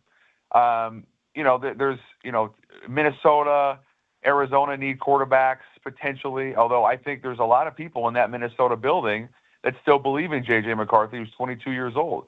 You talk about the Jets. The name that I put out yesterday that has been quietly, or maybe not so quietly, I don't know, garnering a lot of buzz here is Derek Carr. Now, he wants to play and win and compete, but that would, in theory, be the type of guy that wants to come back and play, has made it abundantly clear to teams that he is planning to unretire and play football in 2026. And if you're the Jets and you're picking two and you're not going to take a quarterback there, and maybe you're not sold on Ty Simpson yet, that would be the type of player, a veteran guy, that would make sense. But in terms of Malik Willis, I wouldn't say that I would be betting on him being a New York Jet, no. So you said, or we heard from Derek Carr last week. It was on a podcast. He said the two things that I want if I'm going to come back, I want to get paid, and I want to play for a winner. I want to chase a championship. Mm-hmm. And you just mentioned the Jets. So I'm not trying to be a jerk about the Jets or anything. No, I'm not. Yeah, you are. But how would the Jets line up with chasing a championship if you're Derek Carr? Yeah, it doesn't really track, and that's why I said, veteran. The name that I think is interesting, and I don't think they want to move him, but he would be the type of guy that the Jets should go after, would be like a Mac Jones from San Francisco. But the Niners want to keep him. He's got a very reasonable contract, and he's a great insurance policy for Brock Purdy. The Jets picked 2, and remind me, where was their other one in the first? 16. Yeah, so here's what I'm going to go with this. You asked me what's kind of the craziest thing I've heard. There's been a lot of smoke about Ty Simpson going from being a mid-second to potentially third to, hey, this guy might go in the first. And if you're the Jets, it's 16. And you really like him, and maybe he throws really well, and all of a sudden seems like a guy that could potentially build around. If you need a quarterback, which they do, then that would be the type of investment you'd make. Now, I don't know yet how he's going to perform at the Combine, but I do know that Ty Simpson has been quietly, or maybe, not so quietly, garnering more buzz. Like you go around and you ask people, what's the craziest thing you've heard? Or what's the thing that has stood out the most? And for draft and free agency. And Ty Simpson has come up 3 or 4 times to me about, hey, he's not a second or third round guy. This is a guy that can go in the first and maybe the top 20. Who are they saying? The people that you're talking to down there? I mean, is there a couple names that kind of stand out as, because we had talking about this earlier. I mean, for Dave's team at 5, he had mentioned Jeremiah Love. And then I listened to something yesterday where it was, Love and Caleb Downs are kind of like the 2 guys that people are talking about as can't miss guys. Who are you hearing down in Indy? Well, it's not a very strong draft class. If there's 32 first-round picks, you probably be hard-pressed to find more than 12 or 14 that teams feel are true bona fide first-rounders. Caleb Downs is a pure blue chipper every step of the way. He does not play a premium position in terms of the draft. Safety is not one of these positions that typically gets drafted inside the top 5, top 10. Earl Thomas, Eric Berry, these are like Hall of Fame caliber players that go in that vicinity. I think Caleb Downs is going to potentially go in the top 5. I mean, he is absolutely sensational. He does everything well. He's going to run faster than people think. He can cover. He's just special. Jeremiah Love is super special. I think from what I've been told, he has a chance to go sub 4.4, but whatever. Let's say he runs 4.41, 4.42. Then he cements himself potentially in the top 10. And then there's 3 other running backs. There's a guy from Arkansas, Mike Washington, that hasn't got a lot of buzz, 6'1", 220, 225, and is going to run in the 4.3s. And then there's Love's teammate at Notre Dame. And then there's a kid out of Nebraska. This is one of those classes where teams are looking for absolutely best player available because there's not a lot of blue chippers. So when I mention that name, Jeremiah Love, Caleb Downs, these are blue chippers, and they're going to go much higher as a result. NFL insider Jordan Schultz with us here, ESPN New York on DNR. I would be surprised if the Giants were to take a guy like Jeremiah Love fifth. That feels to me like letting that out, how much they love him. Like that's a come up and take him with number 5 and we'll move back in the first round. But how do you read the room as far as that's concerned? Yeah, the Giants, let me ask you, in terms of that roster, let's assume everyone's healthy, Neighbors, Scattaboo, the quarterback's healthy, everything's right. Do you feel like with the new regime, new head coach, are they like a player or two away from competing, or are they still light years away from being an NFC East even caliber, competing team to win that division? I wouldn't say either. I don't think they're competing for the division yet, but I don't think they're light years away. Jordan, just so you know, this is Dave's new motto, and he's adopted this. It's 65 or sooner, so he feels like the Giants over the next 5 years will win a Super Bowl. That's right. Wow. What a tremendous sentiment. I love the passion. I love that. The Giants, I think, are there's probably 2 or 3 guys that would really make sense. If Downs is there, and I don't know that he will be, to me that's a home run. If they want to go potentially receiver, they could consider that, but that's really high. The tackle out of Utah, Spencer Fano, has risen a lot, but I still think teams are in the boat of, is he really, really special, or is he being inflated because this draft doesn't have a ton of tackles? The other name that's really interesting to me, and if he's there at 5, feels like a really, not a no-brainer, but a guy you have to seriously look at is David Bailey. They've talked a lot about Kayvon Thibodeau. Doesn't sound like Joe Shane has been committal at all toward him. They have potentially a great rusher in Abdul Carter. David Bailey is super special from Texas Tech. He had 15 sacks last year, 20-plus tackles for loss. He's going to measure really well. He's got a lot of juice. And then the other one to me, if you're the Giants, if you're going to look at that, is Reese from Ohio State. Another guy who you ask scouts and executives about him, and they just say burst, explosive, freakish, twitchy. A lot of the same stuff you heard from Abdul Carter last year. If you're the Giants, to me, it's about best player available. And so I don't really get into the semantics of we need this position, we need that position. I think they're going to go BPA, and I think one of those 3 guys makes a lot of sense. Jordan Schultz joins us here on the show. Jordan, I meant to ask the follow-up to initially our conversation about the quarterbacks. So you said there's a chance with it's going to be $99 million in Miami, so they may just have to release him. And then the talk of Kyler Murray. Any idea where you think those guys eventually end up or no? Tua, they've explored. I've talked to a couple clubs in Indy the last couple of days that have said the Jets are obviously trying to find a home for him, a trade partner. I think it's less realistic, and as a result, I'm not sure yet who would make sense for Tua, other than to tell you that this feels like if he can go somewhere and be a backup and try and resurrect his career with a really good coordinator, and maybe get a shot in a year or in 2 years, that would be the type of situation. Like, I don't think teams are looking at Tua like, okay, he can come in and be a bridge guy for me. He's just not in that conversation right now. You ask about Kyler, Arizona's interesting because it's a new head coach, Mike LaFleur, and obviously last year Brissett played well, but I think he was 1-7 or 1-8 as a starter. I mean, he put up his numbers were fine, but that's not sustainable. And Mike LaFleur is going to come in, and there's been all this talk about Kyler's going to be gone. I'm not saying he's not going to be gone, but I'm just not there yet to say Kyler Murray's won't be a Cardinal next year. I'm not willing to say that definitively yet, because if you're Mike LaFleur in year 1, you want to come in, and Kyler Murray, you could do a hell of a lot worse. So I would say that Kyler's market, should he be released potentially, let's just say hypothetically he is, I'd say Kyler's market will be quite robust, but there's only a select number of teams that could go out and get him. For example, everyone says, Cleveland needs a quarterback. Well, they're still trying to figure out whether or not Deshaun Watson can play, and they're tied into him from a cap standpoint. And there's some people in that building that really like Gabriel and Shedeur Sanders.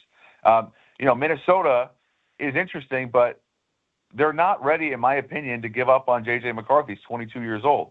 So there's not a whole lot of suitors to just say definitively, I'm willing to go there yet. How about Isaiah Likely? What are you hearing as far as he's concerned, and what teams are you thinking will be most interested in trying to sign him? He's going to be at the top of the market for the free agents. Obviously, Kyle Pitts gets tagged. Likely is one of these guys that I think in the right system where he's being maximized as a legit tight end one, which he is, you're looking at a 75, 80 catch guy, 1,000+ yards, 7-8 touchdowns. He's freakish. Mid-20s, a lot of tread on the tires. And Baltimore, because of Mark Andrews, never really gave him the opportunity to be a tight end one. I would say that he'll be at the top of the market for the tight ends, and there's probably 4 or 5 teams that would really strongly consider him. You mentioned the Giants.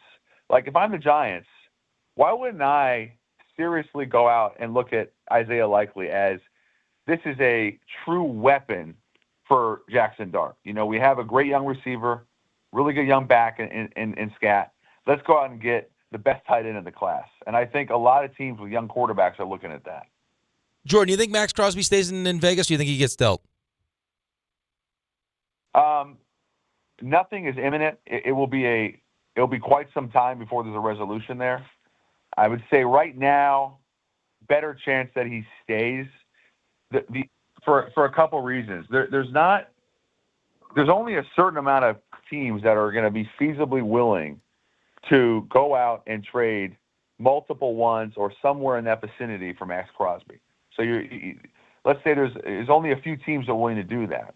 Second part is, whenever there's a first-year head coach, it's always really apparent to me that they're so hell-bent on keeping their best players, even if it means they're not going to be able to get all that capital. Let me put that in perspective.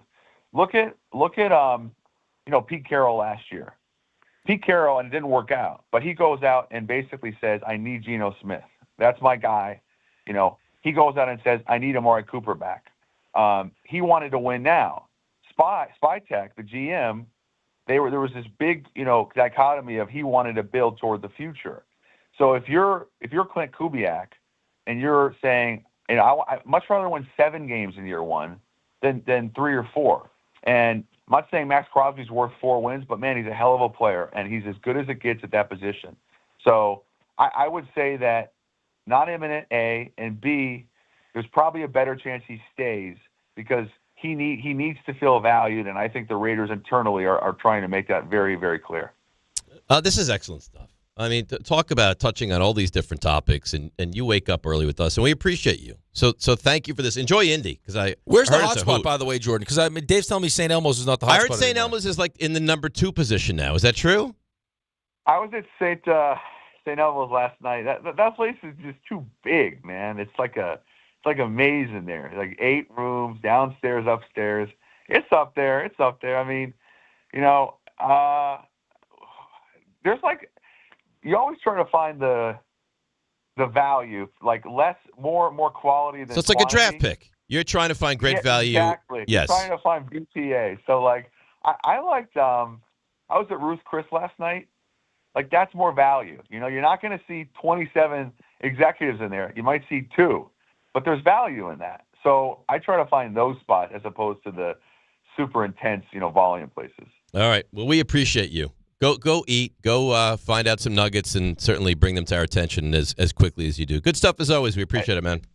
It's my pleasure. Love coming on. And once free agency gets dust settles, love to come in studio in New York and chop it up. That's right. We would love it. We would love it as well. Great stuff. Thanks, Jordan. Thanks, guys. All right. Let's break and unpack all that stuff from Indianapolis, and we'll get to the Yankees. By the way, CC Sabathia on K today. Oh, baby. Yeah. Very nice. So that'll be a nice little get. And Scott Boras had some stuff to say to Sherman and Heyman as well. We'll get to that. We got a lot to do, like I told you. DNR with you, ESPN New York. March is here, and the madness is underway. Schweppes offers above-the-rim refreshment and is proud to sponsor the Big East Conference. Take a break from the action with a Schweppes Seltzer. Enjoy 7 refreshing flavors, such as black cherry, lemon lime, cranberry lime, and strawberry mango. Each Schweppes Seltzer flavor provides a perfect touch for any occasion. Schweppes, a sparkling tradition since 1783, and the perfect way to elevate your everyday refreshment. Stop by your local food bazaar to get your favorite Schweppes Seltzer for a slam dunk experience. DraftKings Sportsbook puts you right in the middle of basketball's biggest star-driven moments. Bet player props, bet live, and when a game turns fast, DraftKings has your back with early exit. If your player gets injured anytime in the first half, your bet stays alive. And once it settles, you still get paid in cash. That's built-in protection for star-driven bets. Backed by DraftKings. Download the DraftKings Sportsbook app and use code WHSQ. New customers bet just $5, and if your bet wins, you'll get $200 in bonus bets instantly with code WHSQ. In partnership with DraftKings, the crown is yours. Gambling problem? Call 877-8-HOPE-NY or text HOPE-NY 467-369. 21 plus, New York only. Eligibility and restrictions apply. Bet must win to receive bonus bets which expire in 7 days. Minimum odds required. For additional terms and responsible gaming resources, see dkng.co/audio. Limited time offer. Hey, it's Alan Hahn. Rings End is your locally owned Benjamin Moore retailer. They're your store for quality with a full line of brilliant and durable Benjamin Moore paints. They're your store for inspiration with thousands of colors and a variety of sheens. And Rings End is your store for expertise with one-on-one advice for contractors and homeowners. Insist on Benjamin Moore paint from Rings End because the gorgeous color you love can't be matched in another brand of paint.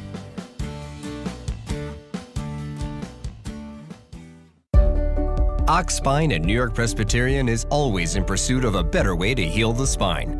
We're getting more people moving again with minimally invasive, non-surgical, and surgical treatments with innovative solutions for every back and spine condition and your unique needs. Expert spine care is available now across New York City and Westchester. Find a doctor at nyp.org/oxspine. Stay amazing. New York Presbyterian. My name is Whitney Allen, and I'm a widow. My husband, Ryan, died. We never thought we'd ever have to use life insurance, but the unexpected happened. With Ethos, signing up was fast and 100% online. You can get a quote in seconds, apply in minutes, and get same-day coverage. No medical exams, and you can get up to $3 million worth of coverage. I'm grateful we were prepared. Get your free quote at ethos.com/game. That's ethos.com/game. Paid spokesperson. Time spent on application may vary. Online health questions required. Want consistent color for every job? Milo's Pro Rewards members get a 20% paint discount on future purchases after paint annual qualifying spend reaches $3,000. Plus, order eligible in-stock paint and paint supplies by 2 p.m. for free same-day delivery by 8 p.m. Improving is easy at Lowe's. Excludes spray paint and mist tints. More exclusions, terms, and conditions apply. Subject to change. Details at Lowe's.com/terms. Same-day delivery valid in select zip codes. Subject to driver availability. Details at Lowe's.com/same-day delivery. March the 20th of 2026, there's one place to be, and that place is Pickleball Heaven. Pickleball Heaven. It's a pickleball facility, massive facility, in Medford, New York. We're going to do the show there that day from 6 to 10. Then there's a tournament, and then after we win the tournament, Rick, we'll stay and watch some basketball with the people. Now, the worst part of all this is the name. Listen, I got to participate in Rickleball Madness. What do you want from me? You're a teammate of Rickleball. Yeah, right. You're part of the event. You're the co-headliner. If my name was Dave Pickleball, it would still be Rickleball Madness. I think that's accurate. I don't want this kind of pressure. I would prefer it be named after you. No, you don't. You want all the shine. No, I don't. Call whatever you want. Dave's Pickleball Extravaganza. Sorry, Dave. We're still calling it Rickleball Madness. And it's Friday, March 20th at Pickleball Heaven in Medford, New York. To sign up and register to play, go to the ESPN New York app and click on the Rickleball tile.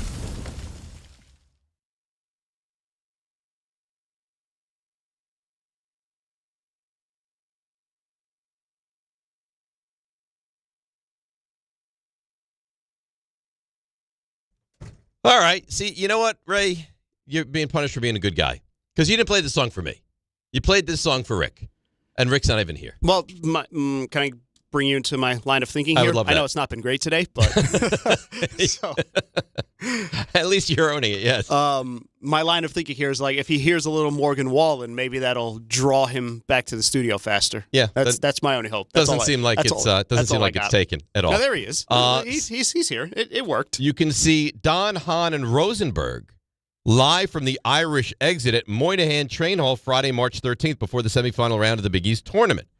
Stop by before heading into the Garden or before your commute home. Either way, any way you'd like to join, you're welcome to. Don, Hahn, and Rosenberg live from the Irish exit. Moynihan Train Hall, starting 3 o'clock Friday, March the 13th. Steps away from the Garden and Penn Station, brought to you by Schweppes. Above the Rim Refreshment. Feel the madness and refresh your game with a Schweppes Seltzer or Schweppes Ginger Ale. Sam Adams and Sun Cruiser Vodka Iced Tea. Available at Avenida. And the Rutherford, must be 21 or older to purchase. Please drink responsibly. So, Rick, am I correct? Did the sounds of Morgan Wallen draw you back faster? It did. See? I actually... It worked. I wasn't going to bring this up because I feel bad. What did I do? I know he's awake now. Yeah, of course, the one day that I tried to tell you all. 7:45. I tried to tell you all. But he says it's the one day. It's the one day. RJ's on vacation. But, I know. There's a sound. chance he could be sleeping at 7:45. But in his own words, he said it's the only day. Only day. So listen, I messed up. We could definitely So you say woke him. it was messed up. You woke him. But the logic was sound because he'd been awake every other day. Like he had texted during the show. Could At have waited. points. It's fine. It's my fault. And I tried to tell you, don't do that. Yeah, it's but not appropriate. But no, you got so excited. I got to get RJ. Let's get RJ. What I'm about to say Uh-huh. is hurtful. To me. No. To you. No. To Ray. No. Bauer. No. RJ. Yeah. Uh-oh. Listen, I don't want to have to do this, but I feel like since we're a show of honesty Right, and transparency, Yeah. I should bring this to your attention. Okay. I was sitting out there, and I said to Gabby and to Jim and everyone standing around, I said, a little convenient that we were supposed to play pickleball today, and now Jordan goes missing. Mm-hmm. Apparently not getting back till Saturday now. Stop it. Which is crazy. Stop it. Right. So, music hits, and I hear your voice. I'm like, oh, the show's starting. I lost track of time. I don't have RJ here to come grab me. find you. And Gabby's response, oh, that little thing? No way. No, she didn't. No, she didn't. No. I can't see that. I cannot see that. How would I make that up? I think you're making this I up. was like, that little thing, I would, that's my words. First of all, you don't refer to another human being as, oh, that little thing, unless it's an infant. Like if I, Antonio, oh, that little thing, that's like a term of endearment. He's a grown man. Well, or almost. Right. You can't say that kind of stuff about a grown man. Verbatim. I am going to ask her to verify that during the break. I believe you, but my goodness, that's Jim heard it. Go bring Jim in. That little thing. Bauer, go grab Jim quick. No, we don't need to bring Jim on air. Yeah, no, just in the control room. Just bring Jim. Bauer, go get Jim for 2 seconds. Well, why not get Gabby? Because she'll deny it. Jim was right next to her. Wait a minute. Well, Danny, she would deny it.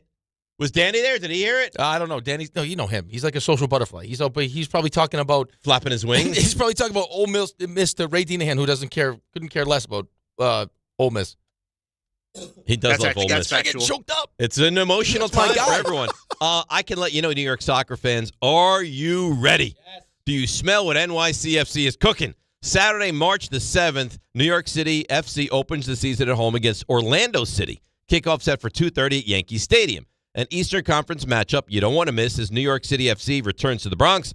Be there when the boys in blue take the field for the first time this season at home.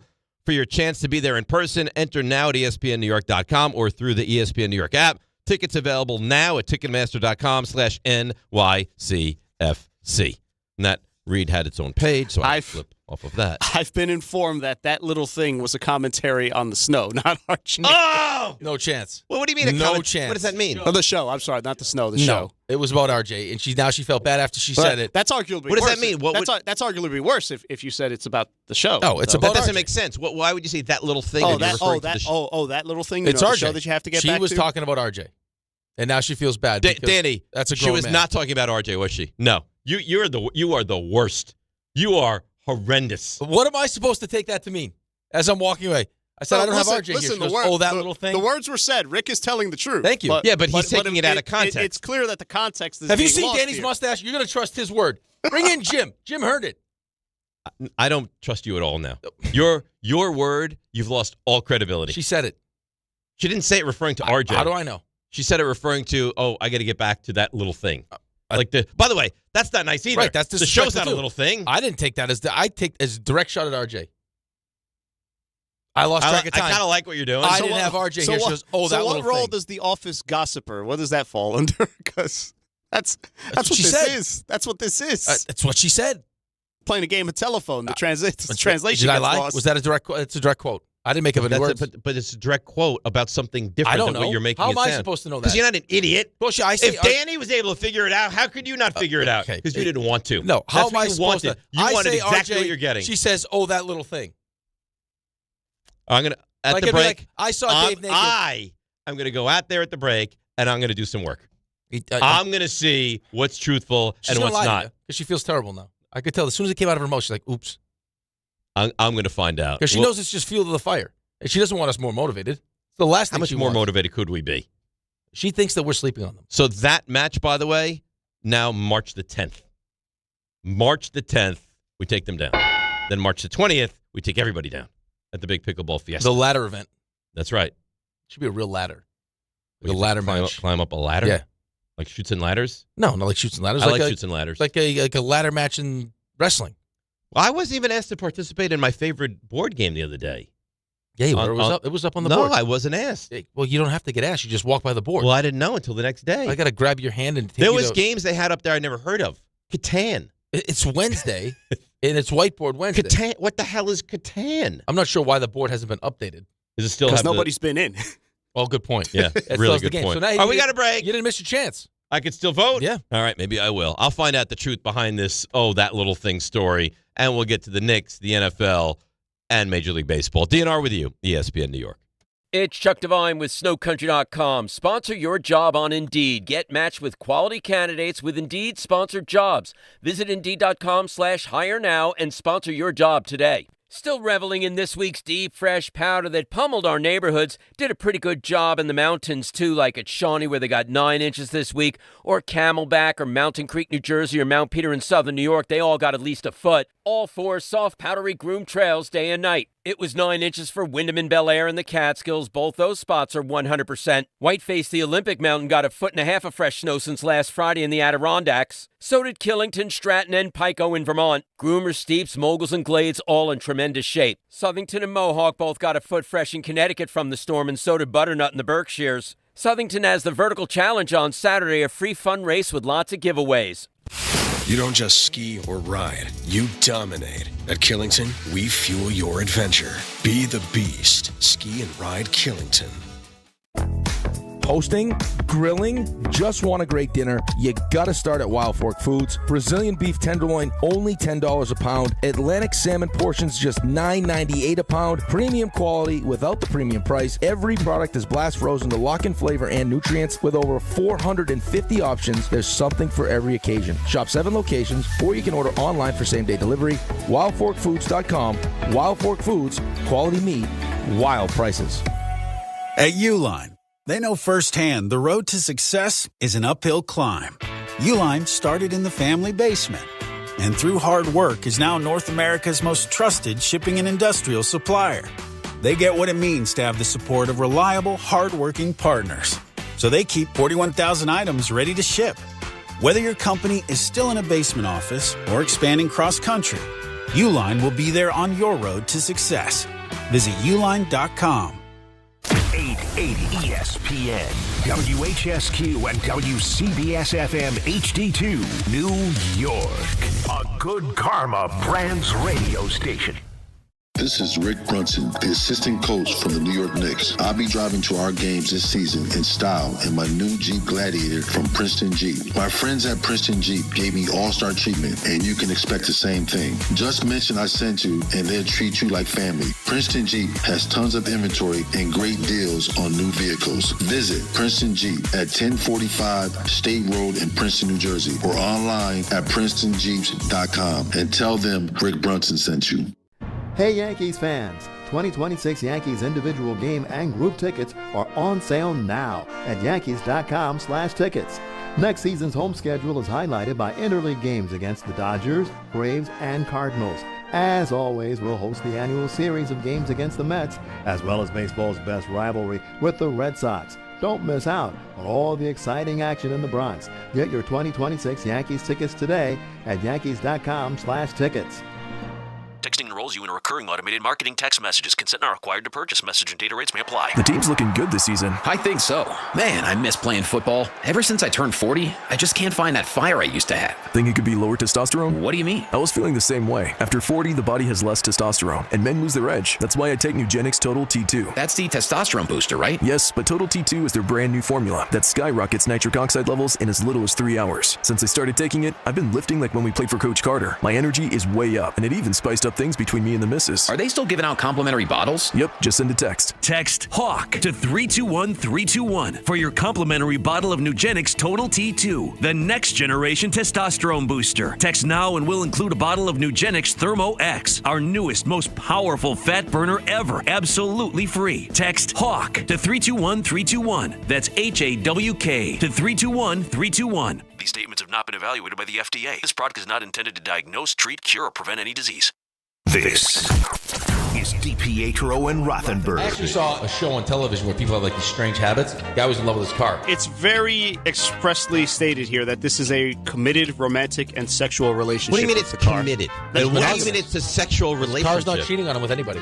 98 Chevy Monte Carlo for the record. He also has a Lexus ES330. So he has a named Lex, quote, describing them as lovers, caressing them, and sharing intimate moments. This is DiPietro and Rothenberg. So he 2-on-1s himself with the vehicle? On ESPN New York. And streaming live on YouTube.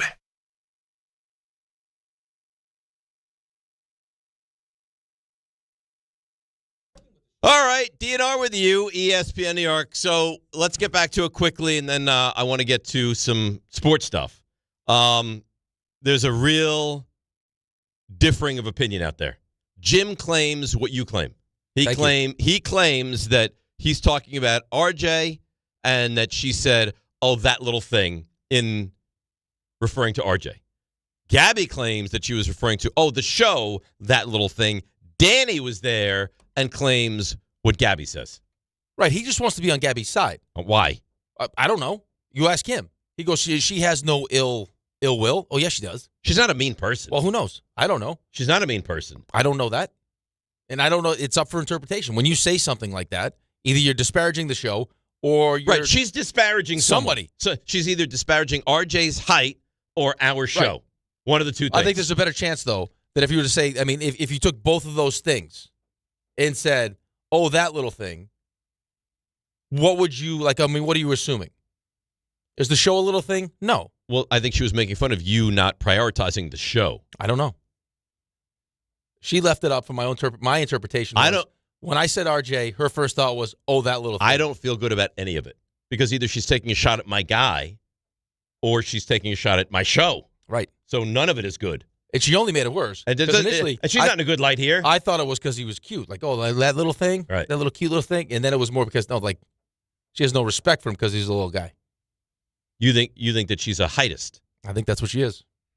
And she's tall. Very tall. So, again, I don't know. Almost uncomfortably tall. I think that Jim took it the same way I took it. Mm-hmm.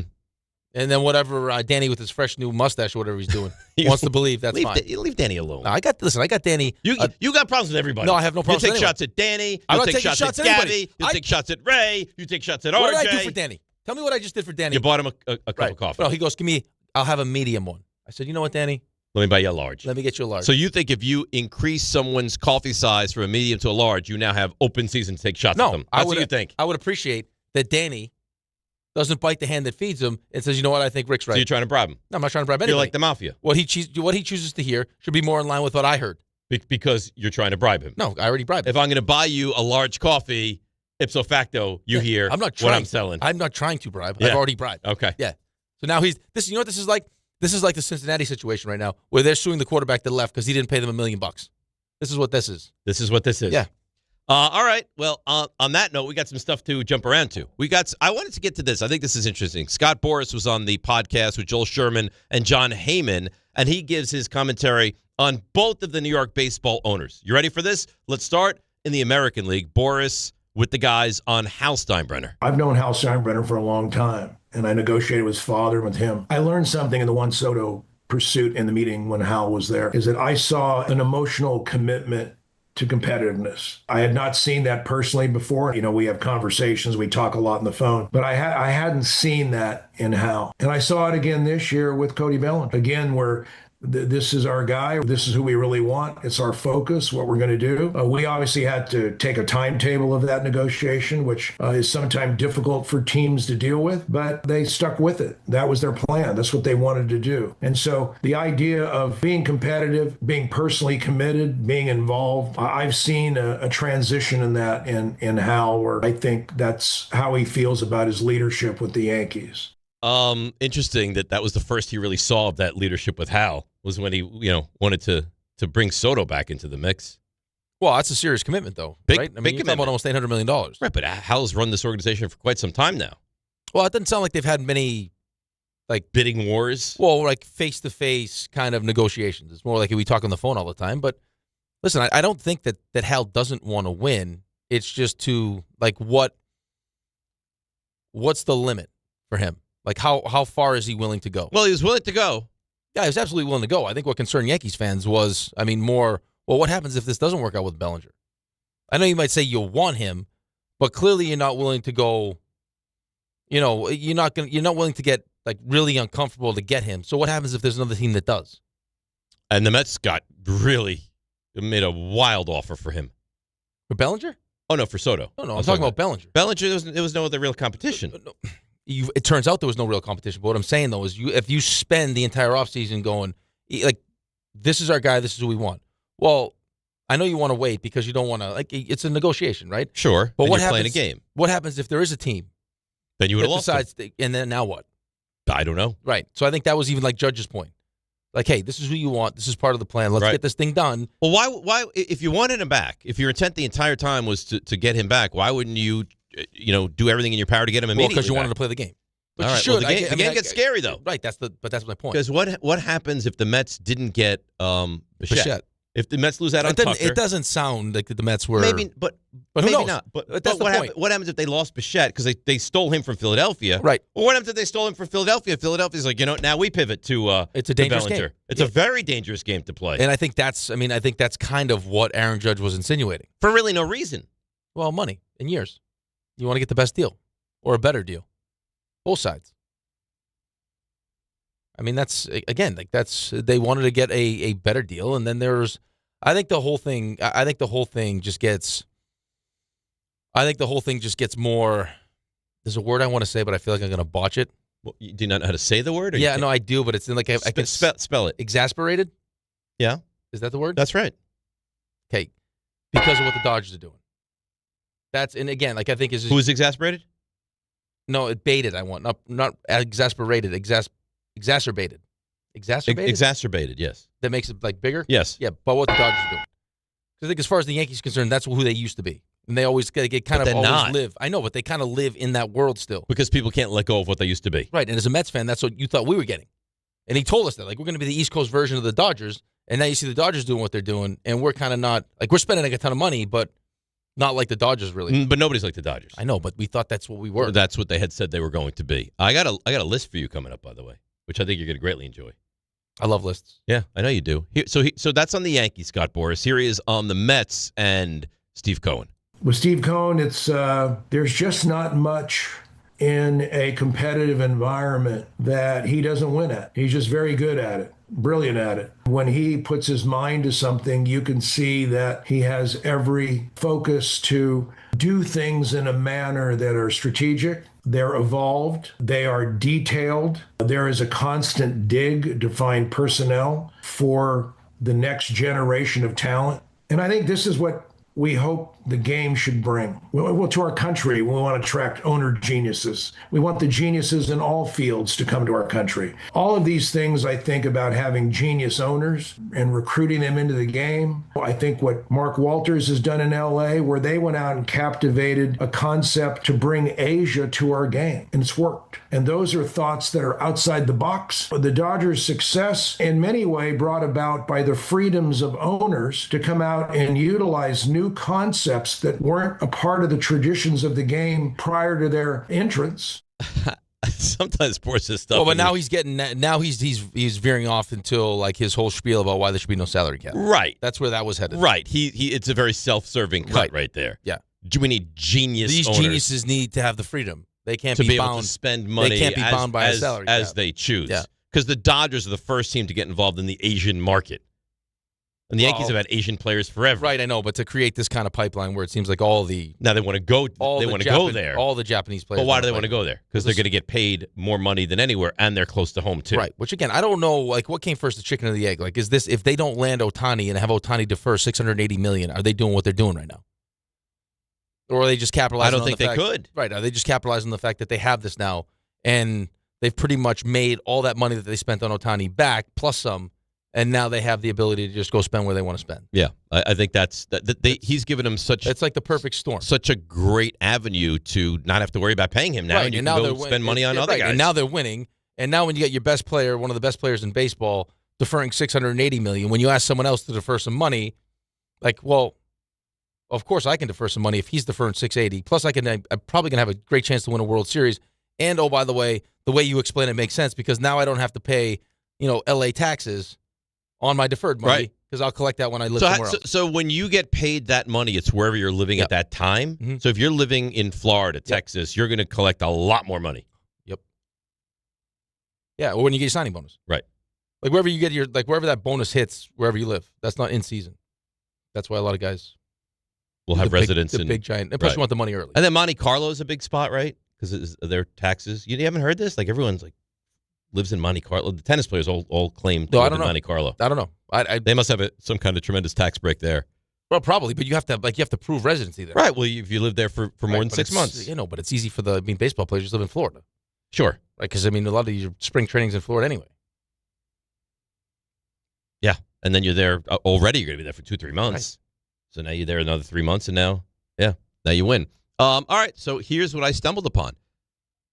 The 2026 MLB lineup rankings. Oh, the rankings around Major League Baseball. Raymond, have you seen these rankings? I have not. Bauer, he's a big baseball guy. Bauer, have you seen the Major League lineup rankings on ESPN? He is not. So we can play. I love it. All right, let's get started here, Raymond. If you had any game show music, that'd be great. There you are. All right, Rick, I'll allow you to start. Say top 8 answers on the board. Top 8 answers on the board. Yeah. How are we working this? Is it most answers correct, or do I get it as like a point system? We're going to do most answers correct. Most answers correct. Stole my pen. I didn't steal your pen. Give me your pen. All right. Well, you can borrow my pen. Thank you. I'll take track. With all this extra space I have on all these sheets of paper. paper, You can use any of those sheets. Look at all this extra space right here. Beautiful. All right. Rick. Yep. Tom's a big baseball guy. I believe Tom has a baseball podcast that he puts out there. A former baseball podcast. Is no longer? It is no longer, unfortunately.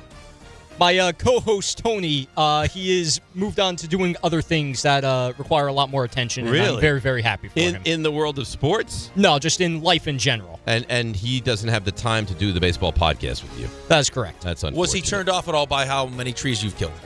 No, not at all. When you printed for the podcast, was it outrageous? If that's what makes you happy, then I'll say yes. All right, Rick, you're up. Top lineups in Major League Baseball. All right, I'll go with the one off the top. I think is probably right there. I'm going to go with the Dodgers. Yep, Dodgers number 1. Their grades: hitting B+, patience A, power A, base running A-, durability B+, depth B, versus righties A+, versus lefties A+. Wow. Stars, they consider them to have 7 stars in that starting lineup. Give me the lineup. Ohtani, Tucker, Betts, Freeman, Will Smith, Max Muncy, Teoscar Hernandez, Tommy Edman, and the Pajes. That's their lineup. Yeah. Teoscar Hernandez is going to be hitting 7th in that lineup. All right, number 1 off the board, Raymond. I feel like you got to feel good about that Mets lineup, right? That Mets lineup. Number 3. Hit at a B level, patience C+, power B+, base running B, durability B-, depth B- versus righties B+, versus lefties A. Ooh. Stars 6, holes 1.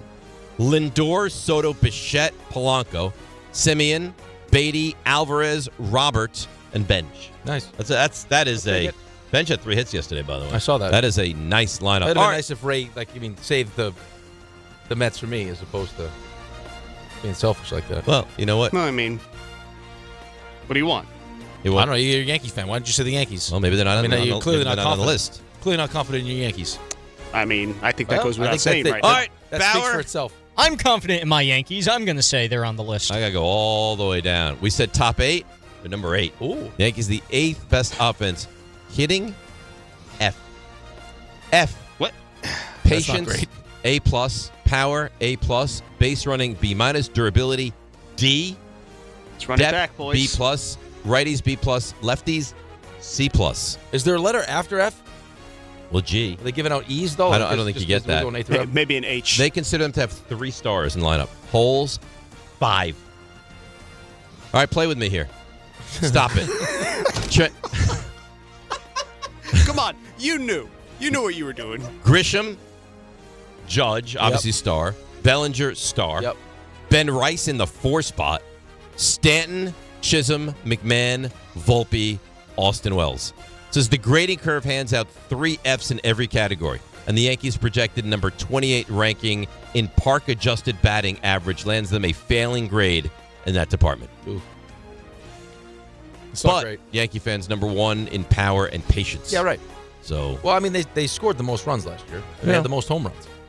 But McMahon, Volpe, Wells, bottom 30 year A little bit different than what the Dodgers are doing. Yeah, is not exactly. And Stanton in the 5 spot. And that also depends on when you're going to get. I mean, when and what version of Volpe you get back. Right. I mean, right now it's going to be Caballero. And if I told you 100 games on the button, would you take the over or the under for Stanton? I'll take the over. Over 100? Yeah. Okay. All right, so 8 off the board. We go back to you. I got 2. I got 4, 5, 6, 7. I'm going to go with the team that concerns me a little bit because I feel like you can't keep this team down for long. You hate them, I hate them. The Atlanta Braves. They're number 2. They are 1 spot ahead of the Mets. Acuna, Baldwin, who was really good last year. Olsen, Profar, Riley, Albies, Michael Harris II. Mike Yastrzemski is now there, and Kim.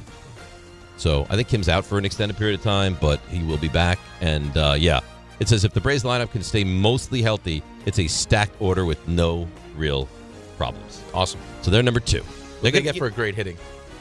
Their hitting grade is a B. Their patience is a B. They have 6 stars, no holes, versus righties A, versus lefties B+. Durability A-. So, yeah, they're a real problem. Raymond? Did you know that a flute with no holes is not a flute? But a donut without a hole is a Danish. Yes. I'll go with a team that also concerns me and annoys me slightly. Successful. Toronto. Toronto's number 5. Number 5. They hit at an A- level. Patience, they're not patient. Like Ray in high school. D+. Power, B-. Base running, C-. Durability, B. Depth, A. Righties, B. Lefties, B. 4 stars, 3 holes. Springer, Barger, Guerrero Jr., a little nubbin, Alejandro Kirk, Varsho, Jesus Sanchez, Okamoto, Clement, and Andres Jimenez. He really is. Like, I mean, you know how we always say, like, this guy's a specimen? Yeah. Like, he is the... Kirk, you're talking about? Right. He's like the opposite end of that spectrum, but still a specimen. Yeah, but it's like, how could someone play at such a high level looking like that? Right. What is he, like 5'5", 250? It's amazing. He hits the crap out of the ball, though. It really is. He's like a mini Vogelback. All right, so you got it. Where are we? Bauer? Yep. I'm going to go with another AL East team that everybody seems to be very high on. The Baltimore Orioles. Sorry, Bauer. Oh, just not there. Leaving a spot open. So 1 was the Dodgers, 2 the Braves, 3 the Mets. I got 4 on the board. I got 6 on the board. I got 7 on the board. 4, 6, 7. 4, 6, 7. I'm going to go out west. A little place called Seattle. Little place called Seattle. You're cleaning up in this competition, my friend. They're number 4. Yes. Brendan Donovan, big new addition. He'll lead off. Julio Rodriguez, Cal Raleigh, the big dumper. Naylor, Arozarena, Canzone, Raley, Young, and Crawford. 5 stars, 3 holes. Depth C+, base running C+, power C+, patience B+, hitting overall at a B-. Raymond, you're still alive in this competition. I got 6 and 7 on the board. Yeah, it's getting tough now. Yeah. I'll give another team that should probably concern Mets fans. What about Philadelphia? Have the buzzer available to... he's buzzing. No. I'm wide open here. It's wide open. It's wide open here. To win. All right. Bauer to save any hopes of meddling here. Well, I'm happy Ray took away the Phillies because I was going to say them. How about the Padres? You got the buzzer ready to go, Raymond? This list sucks. You suck just because you're not good at it. This is karma, baby. This is for all those trees. Every tree in this country is rooting against you. That's right. And they're happy right now because you've missed 2 in a row. Yeah. The trees unite. Yeah, and you are a human beaver, is what you are. So you're not the giving tree, I'll tell you that. All right, what do you got? I got one. Okay. You're going to like this. Okay? I used to go here for birthday parties. Chuck E. Cheese. No. First memory as a sports fan, like that we talked about, was in this city. I'm going to go with the Chicago Cubbies. They're number 7. Their number. That would have been my next choice. Sure, they would have Bregman to that lineup. It's right here. I made a list. Okay, you got you check Ian it Happ. twice. You got Pete Crow Armstrong, Nico Horner. PCA. I mean, they really are loaded here. They check in at number 7. Only one remains. You've won already, right or no? Yes. I got 4 already. Ray's got 2. Bauer's got 1. Oh, so no. Yeah. Barry, you only have 1? Yeah, I only got 1 because the list sucks. You suck. No, the list does suck. Just go ahead and tell us the last team. It's already 9:24. I've got nothing. And we got stuff you missed. Yeah. The Oakland days. I was going to say that next. You weren't going to say that. I was not going to. I have them first on my list. You guys are. I would never have gotten the A's. Would not have. So Rick just dominated. Would you have gotten the A's, Rick? The A's lineup is really good, though. The lineup's great. Really good. Well, there you go. So great. Congrats great to you. job. This is how Bauer does his list. Yeah. This is on one sheet. One per sheet. One per sheet. Every sheet you get a different team name on that list. Who's doing stuff you missed? That's you, Bauer. You ready? Oh yeah. I hope it's better. I hope it's better than You're what you going to do just some performed. work today? Yeah. Hey, Bauer, you want to do the open? No, I'm just so busy. I can't do the open. Is that what happened? Yeah. Could you please do it for me? And yet you were trying to pawn it off on me. I was trying to give you an opportunity, is what I was trying to do. You want some airtime? I give you some airtime. He's so good at trying to give opportunities to others. And taking shots at others, too. I'm an opportunity giver. Yep. This better be the best stuff you missed of all time. It's going to be good. Bauer. Now. Walk up three-pointer. He got it! See ya! Put it in the box! The you missed. Well, that list that Dave had sucked, and you know who else sucked last night? No, that would be St. John's. They lost 72-40 to UConn, unfortunately. It was by far the largest defeat for the Red Storm in 3 seasons under Rick Pitino. It was also their fewest points in a game since recording 40 against Notre Dame in March 2013. The worst stat of last night, St. John's missed 24 straight field goals to end the game against UConn. Their last field goal came with 17:28 left in the second half. I have never heard of anything like that. They scored 40 points with the shot clock. That is pathetic. And UConn wanted every bit of that game. Danny Hurley was challenging plays with 4 minutes to go. The starters were in the game with 2 minutes to go. They lost to St. John's, and he wanted to make a statement, and he made a massive statement. Any commentary there, Rick? Hello? I mean, what else would you like me to say, Tom? He's still basking in his victory. Yes. Okay, you continue to bask. I'll talk about a story that you acknowledged earlier. Cincinnati is suing their former quarterback, Brendan Sorsby, in federal court, alleging he breached his NIL contract with the Bearcats when he refused to pay back a $1 million exit fee after his transfer to Texas Tech. In the statement, the university said in his lucrative NIL agreement with Cincinnati, Sorsby committed to stay and play for 2 seasons as a proud Bearcat representative. He also agreed that if he left the university before that time, he would pay the university a specific amount for the substantial harm that his breach would cause. So now we're just entering a whole new territory of NIL. I think it said within 30 days, too. I think that was part of the initial agreement. Was that if he transferred within 30 days, he'd have to pay back? Right. How are you getting out of this, though, if this was the deal? I don't know. And I'm sure that there's going to be paperwork for this thing, right? It's going to go to lawyers. It wasn't like a, hey, here's the deal. I'll do you solid here. And no, it's a weird story. This whole underbelly of college basketball. Well, at least it's out in the open now, as opposed to what it was. Right. I guess, right? All of a sudden your parents get a home somewhere. You get an extra couple of cars. Have you seen some of this stuff, though? Like some of these, what some of these offers are now? Like some of the perks that go into this thing? Like, look at Look at Tony's deal in Miami. The running back receiver? The true freshman, a sweet ad. Yeah. It's just like add-ons all over the place. It's wild. It's almost like you just the Wild West. Just keep asking for stuff.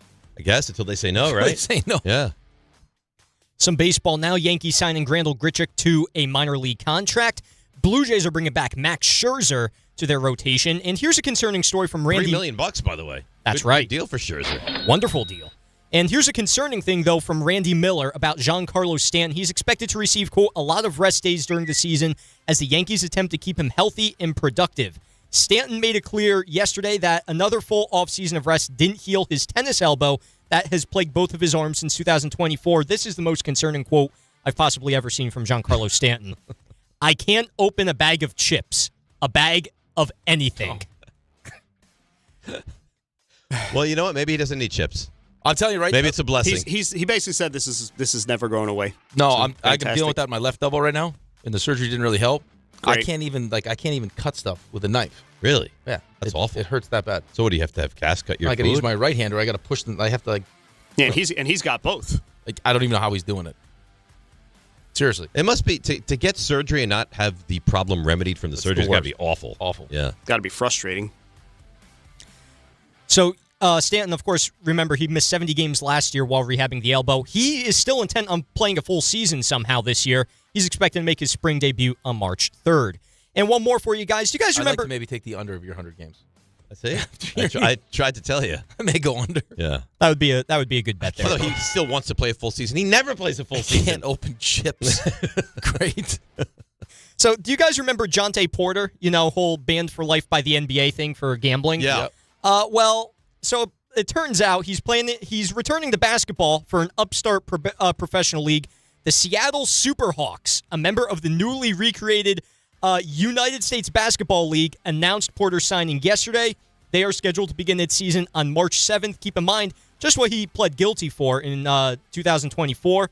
One count of conspiracy to commit wire fraud, a felony that carries up to 20 years in prison, although he's only expected to get about 3 to 4 years when he's sentenced, was also accused of manipulating his performance and working with gamblers to win prop bets in 2 games with the Toronto Raptors in the 2023-2024 season. And also, an NBA investigation also found Porter personally bet on 13 NBA games in 2024. That's stuff you missed. Oh, boy. Oh, boy. That's nice, Tom. I'm in one now. Oh, boy. You power through. Yeah. You don't say, oh, boy. I can't help myself. I'm an honest person. By the way, I'm not sure if these were 100% true, the Malachi Tony rumors, potentially. Oh, really? Yeah, the money may be right, but there was people are hitting you up saying that's not Well, accurate. no, I'm reading it right now, but it's one of the things was a private suite for every Dolphins home game. I don't know how true that is, but that's what I had initially read. All right. I'm sure he can purchase himself some Dolphins tickets if but he's not getting them. Yeah, but why purchase if you don't if have you to? Get it for free, right? Absolutely. Did you see this yesterday? I guess NFL insider or scout, somebody within an organization, said they wouldn't pay Tyreek Hill the league minimum. Really? There is no way. It's just wouldn't. That would have been a good question for Jordan. Would have. Yeah. You're right. It would have. That's my mistake. That's your fault. Misstep. Yeah, I'll own that. All right. Let's take a break. We'll come back, and we got to get to your calls. Haven't done that in a minute. And also, Renan was on multiple shows yesterday. We'll listen to what he had to say as well. DNR with you, ESPN New York. I'm the conductor. Let's see what's happening on the roads. Here's Debbie Duhame. DNR, good morning. Good morning, company. I'll give you a list of problems on the roads. Over on the outbound side of the Gowanus, right by the Prospect, a disabled vehicle. Grand Central Parkway West, out by the RFK Bridge. It's an accident. Queens Midtown Tunnel moving slowly, getting into town. Inbound GWB, 30 minutes into town. Inbound Lincoln Tunnel, 45. Holland, 45. Watch for delays. Outbound George, upper level, with some ongoing police department activity. And we're still seeing delays this morning over on North Ocean Ave, getting into Farmingville with a collision. Traffic sponsored by Positive Coaching Alliance. If you have questions about youth or high school sports, Positive Coaching Alliance can help. PCA develops better athletes and better people through youth and high school sports. PositiveCoach.org. I'm Debbie Duhame, 880 ESPN New York. If If you've been injured on a construction site, then you need a lawyer who knows New York's unique labor laws. At the Parisman Firm, they have decades of experience handling construction accident cases and a proven track record of delivering huge results. Their team has already recovered nearly $1 billion for hardworking New Yorkers. From scaffold accidents to slip and falls and equipment failures, they've got your back. Call the Parisman Firm now at 718-WORKERS. That's right, 718-WORKERS, because your case is their cause. Get the justice you deserve today. Focus Features presents the film Hamnet. From director Chloe Zhao and producers Steven Spielberg and Sam Mendes, the AFI hails. Hamnet lifts the audience high above humanity. And now, the Golden Globe winner for Best Picture of the Year has been nominated for 8 Academy Awards, including Best Actress Jessie Buckley and Best Picture of the Year. Hamnet, our stories live forever. Rated PG-13, may be inappropriate for children under 13. Now playing in theaters everywhere. March is here, and the madness is underway. Schweppes offers above-the-rim refreshment and is proud to sponsor the Big East Conference. Take a break from the action with a Schweppes seltzer. Enjoy 7 refreshing flavors such as black cherry, lemon lime, cranberry lime, and strawberry mango. Each Schweppes seltzer flavor provides a perfect touch for any occasion. Schweppes, a sparkling tradition since 1783, and the perfect way to elevate your everyday refreshment. Stop by your local food bazaar to get your favorite Schweppes seltzer for a slam dunk experience. Hey, it's Alan Hahn. Rings End is your locally owned Benjamin Moore retailer. They're your store for quality with a full line of brilliant and durable Benjamin Moore paints. They're your store for inspiration with thousands of colors and a variety of sheens. And Rings End is your store for expertise with one-on-one advice for contractors and homeowners. Insist on Benjamin Moore paint from Rings End because the gorgeous color you love can't be matched in another brand of paint. There are a lot of reasons why people buy at Ramsey Mazda. It's their selection, it's their customer service, and it's their savings. Lease a new 2026 Mazda CX-30 2.5S Select Sport all-wheel drive for $209 for 33 months. Start shopping now at RamseyMazda.com. Choose wisely. Choose Ramsey Mazda. Call 833-853-2970 for details. VIN TM105852. MSRP $29,530. Zero security deposit ends 3/2/26. At City Harvest, we believe no New Yorker has to go hungry. With your help, we're on the road 365 days a year, rescuing over 77 million pounds of nutritious food and delivering it free to millions of New Yorkers, transforming surplus food into sustenance, sustainability, and smiles, rallying thousands of New Yorkers to power a network of nourishment across our city. One day, one meal, and one New Yorker at a time. That's how we feed good. Donate at cityharvest.org. Progressive presents ways to save money that aren't bundling your home and auto insurance with Progressive. Thanks again for taking me to the game, man. I can't wait to get in there. By the way, what's in the bag? Oh, I bring my own hot dog and peanuts. Saves a ton. Savvy. And what about the beach chairs? Why buy seats when you can save big and bring your own? We can't get in without tickets. Tickets? What do you think the portable TV is for? Don't save money pretending to go to the game. You could save hundreds by switching to Progressive. Get a quote at Progressive.com. Progressive Casualty Insurance Company, affiliates, and other insurers. Not available in all states or situations. Access to education changes lives. That's why National University provides flexible online and hybrid programs from associate to doctorate degrees. Since 1971, NU was built to serve non-traditional, working, and military learners nationwide. NU understands the demands of work, family, and service. Each year, more than 130,000 learners trust National University to move forward. Visit nu.edu to learn more.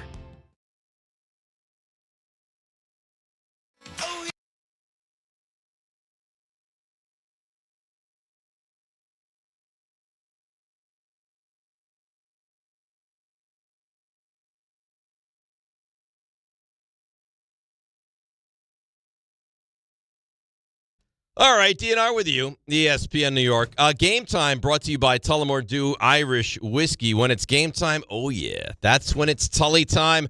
105, Mets taking on the Astros. Coverage begins right here on 880 ESPN New York, starting at 1 o'clock. By the way, 4 weeks from today, Mets and the Pirates. Baseball. Yeah, Mets and the Pirates.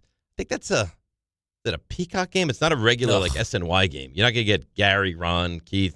Same thing with the Yankees. Yankees open up on... I forget what it is. Netflix, I think. Great. Netflix. So you're not going to get your local Everyone's announcers gonna for love that either. People are very serious about their local announcers. Yes. Like, they want the guys they're comfortable with. More so than any other sport. Baseball. Yes. Well, I mean, it's 162 games. Right. And you've kind of developed this, like, real kinship and especially relationship with your announcers. Especially if you have good announcers. And in New York, we do. Right. Right. Mets and Yankees announcers are both great. Speaking of the Yankees, they host the Braves 105 today. To the ice we go. Islanders travel north of the border, taking on the Les Habitants, the Montreal Canadiens. Silver medal winning Canadians. Yes. 7 o'clock, Devils visit the Penguins. 7:30, Nets hosting Wembayama and the Spurs. 8 o'clock, Rangers are at the Garden taking on the Flyers. Coverage begins right here on 880 ESPN New York and the ESPN New York app starting, I should say, at 7:30. And that's Game Time, brought to you by Tullamore Dew, the original triple distilled, triple blended, and triple cask matured Irish whiskey. Be sure to grab a Tullamore Dew or try the new Tullamore Dew Honey during today's action. Glasses up to enjoying Tullamore Dew responsibly. And now the trees can breathe easy because I'm done with my all reads 12 pages that you have on the day. Did you watch the doc? No. Yeah, of course. Not yet. So I'm the one that I as a great teammate, again, said, you know what? I got some time here. I'm going to watch this for Dave. Okay. And then I'm going to watch it. What'd you watch? Dexter's resurrected. Who am I saying no to the resurrection of Dexter? It's a young Dexter. Yeah, right. But, I mean, we can't take a quick time out after watching. I just feel like I got to finish these Dexters. Why, though? I don't know. I mean, you could take an hour break. I know. I can't. Sprinkle a little Lake No, Placid. he has me by the you-know-whats. I can't relieve myself of Dexter. He's all I don't over me. understand how you imprison yourself. I'm like a man with a deer. I can't let go of Dexter. I just don't understand how you put yourself in this mental prison of I have to watch 57 episodes. I don't know. You watch what? Sounds 8 like full serial seasons? killer 9? tendencies to be so hooked on it. I think 8 seasons, then a 7 full Dexter seasons. 1 comes back 10 years later, and now this where it's before No, it's whole like start. the prequel. This is the prequel. Right. Like Dexter That's getting what you his need. start. So you need more killing. Like 8 seasons wasn't enough. It's not about more killing. Now let's watch the child. It's not become about into a more psychopath. killing. It's more about the backstory. Right. And I like to finish what I start, is what this is about. I'm going to watch The Miracle. When, though? I'm going to watch it. But it's not going to be fresh in my mind. Thought we'd discuss it. You know? All right. You've kind How of long? ruined. How long is it? An hour and a half? Yeah, like hour and 40. If I were to watch it today, would I gain curry with Yes. you for tomorrow? You would. All right. Well, I'll do that. Yes. I'll watch it today. I'm in the midst of episode 4 of The Resurrection. I'm going to finish 4. Why are you laughing? I don't understand how you watch this much television. I don't get it. I'm really good at it. I know, but I don't think it's like a skill. No, but I've found a way to like I'll go on the treadmill. Now, I can't watch on the treadmill. I can't watch shows on the treadmill. So I'll go on the treadmill. While I'm cooling down, post-treadmill, boop, 20 minutes. Then I get in the shower. Come out of the shower. Before I dry off, sit down, boop, 10 minutes. Now it's like half an episode done. Before bed, I like to relax, unwind. 20 minutes, boop, there's an It would be episode. great. It would be great if you put this much thought, time, and effort into our show. I do put this much time like and as you're effort drying into off, our show. as you're waiting to dry off, like Yeah. boop, some show prep. Yeah. Right, cool down time. Boop. You know what? Bumbaka cuts his toenails at bedtime. Not me. If I cut my toenails, look, Dexter. I'll pop on some Dexter. Yeah. You're a multitasker. And boop away Well, is what I'll do. This is what makes you a hero. Calvin in Washington Heights. Calvin, you're on ESPN New York. Good morning. Good morning, Rick. Good morning, Dave. I'm extremely. You're saying 4 weeks for baseball season. Man, a week and a half for what? For the WBC? Yeah. This is the Olympics in baseball. I know people say these are meaningless games in baseball. That's incorrect. The Olympics in baseball, you don't have the best players participating due to the Major League Baseball season. And I would like to get my point across of that. And this baseball classic is so interesting. The reason I say this is because in NBA, which I can take that example, you have Lukas, Giannis, Jokic, and who else? Victor Wembanyama. They're all from different countries, right? But they're all not from the same country. That's what They're all different from the countries world, means. but they're not. Yeah. Well, let me explain this to you. Okay. In the World Baseball Classic is completely different. The United States is completely dominating the NBA. You can't put a team, whatever country Jokic is from, USA will be favored -16 to 18 against them in any given series or any given game. Listen, but in the World Baseball Classic, Calvin, we get we like the World Baseball Classic as well. You don't need to demean. Yeah, we love it. basketball. I'm totally I love into it. Grassa hates it. I love it. It starts next Thursday. When's March 5th? Next Thursday. Yeah, next Thursday. You get Chinese Taipei and Australia, and then you get Czechia and Korea, and then you got games on the 6th, and then all the way through. 6 is oh my God. And don't forget, we're going to have baseball in the Olympics in 28. Baseball was in the Olympics was it 21? Because we couldn't have the Olympics in 20. So baseball was in the Olympics in 21, and then it'll be back in the Olympics. But I would agree. The World Baseball Classic is better than the Olympic baseball. Definitely better. Well, depending on what, I mean. Because you can't get the actual players. They're in the middle of the season. Yeah, but could baseball take time off? I mean, it's in L.A. It is in L.A. So do you do you do what the NHL does? Do you pause the season? I don't. When does the U.S. play? U.S. doesn't play until March the 9th. They play Mexico. It's going to be great. And Paul Skeens. And it sounds like Scooble's only making one start. Right.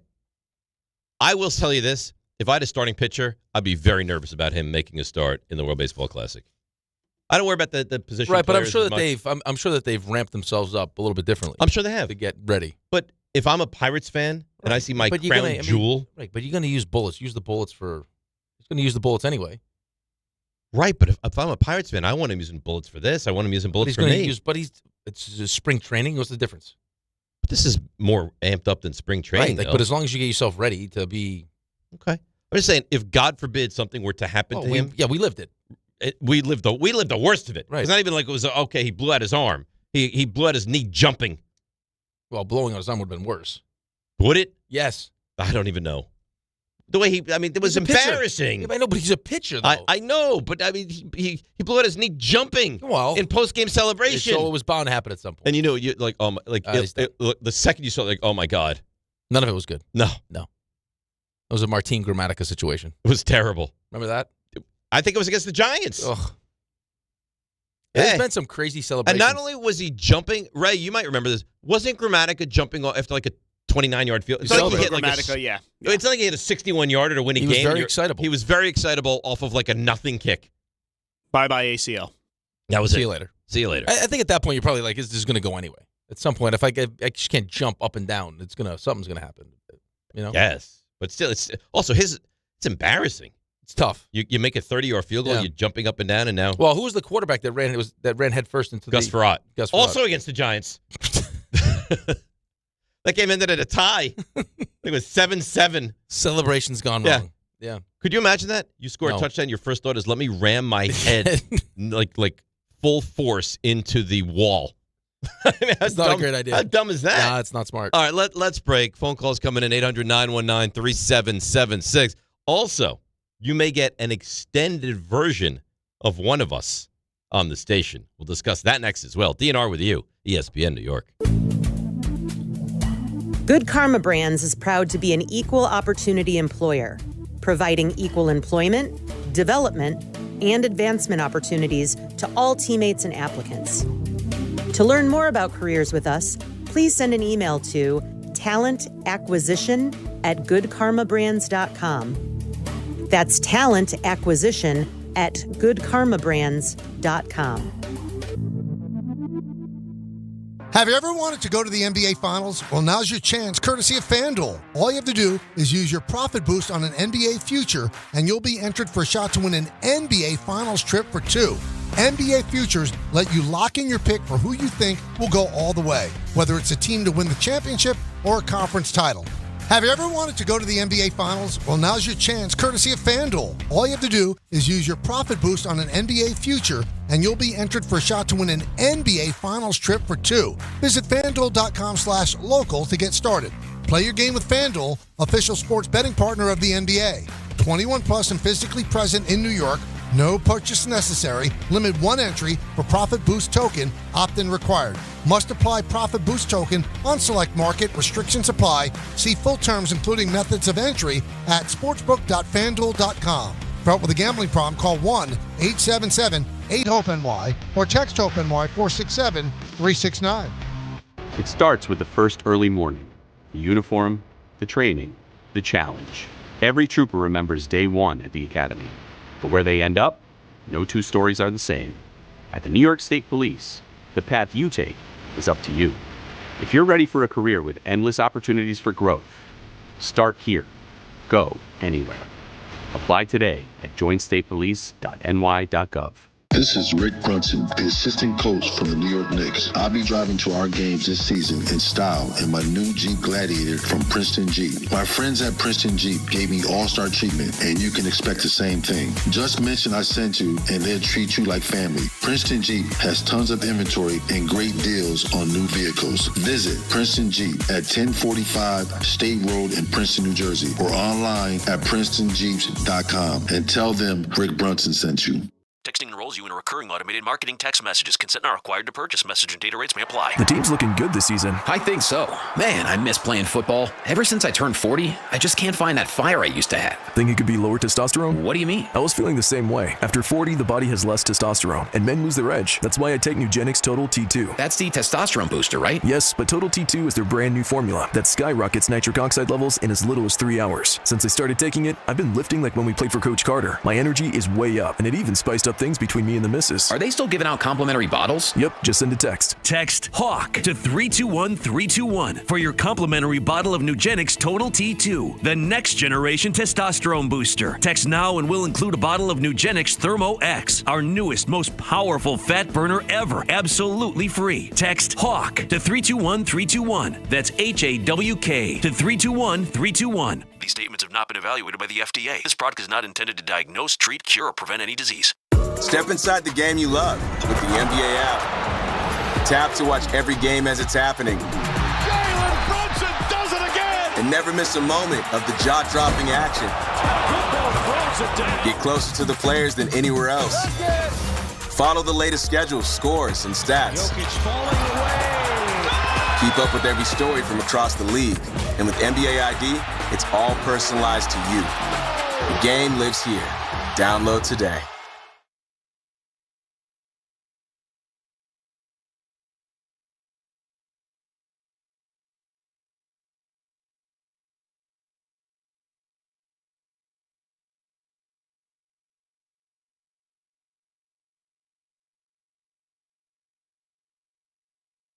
All right, DNR. Ray, I only wish you were a fly on the wall for this conversation. So let's talk about the dump button getting sponsored. Oh boy! And Rick says, if I say bleep, the F word, is that the F word? Is that okay well, the now? F word's allowed on YouTube, isn't it?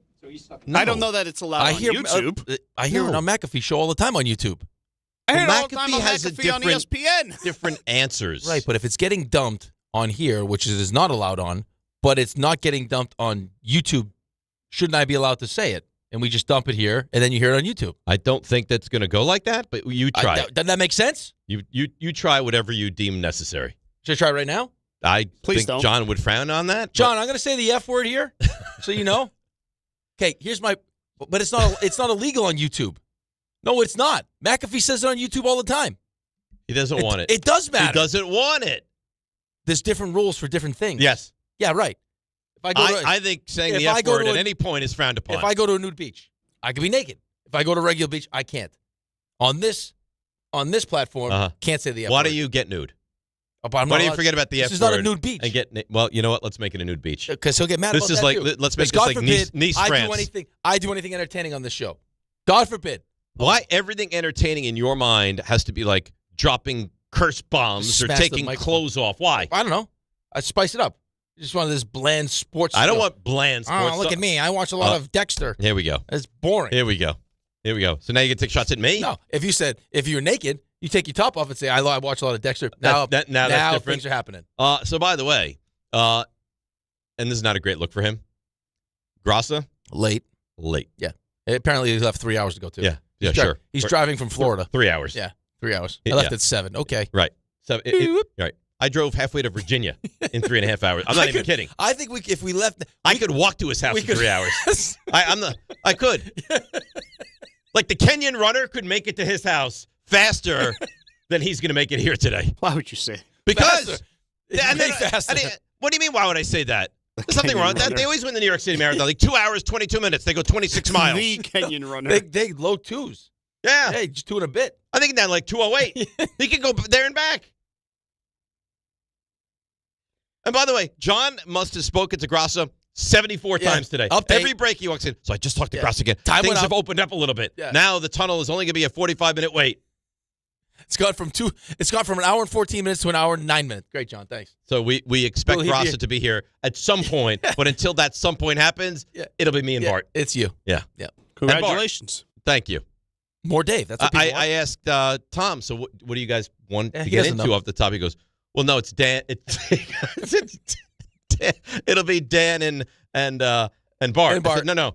Dan's going to be late. It'll be me. He goes, oh, I didn't know about that. I know, right? Yeah.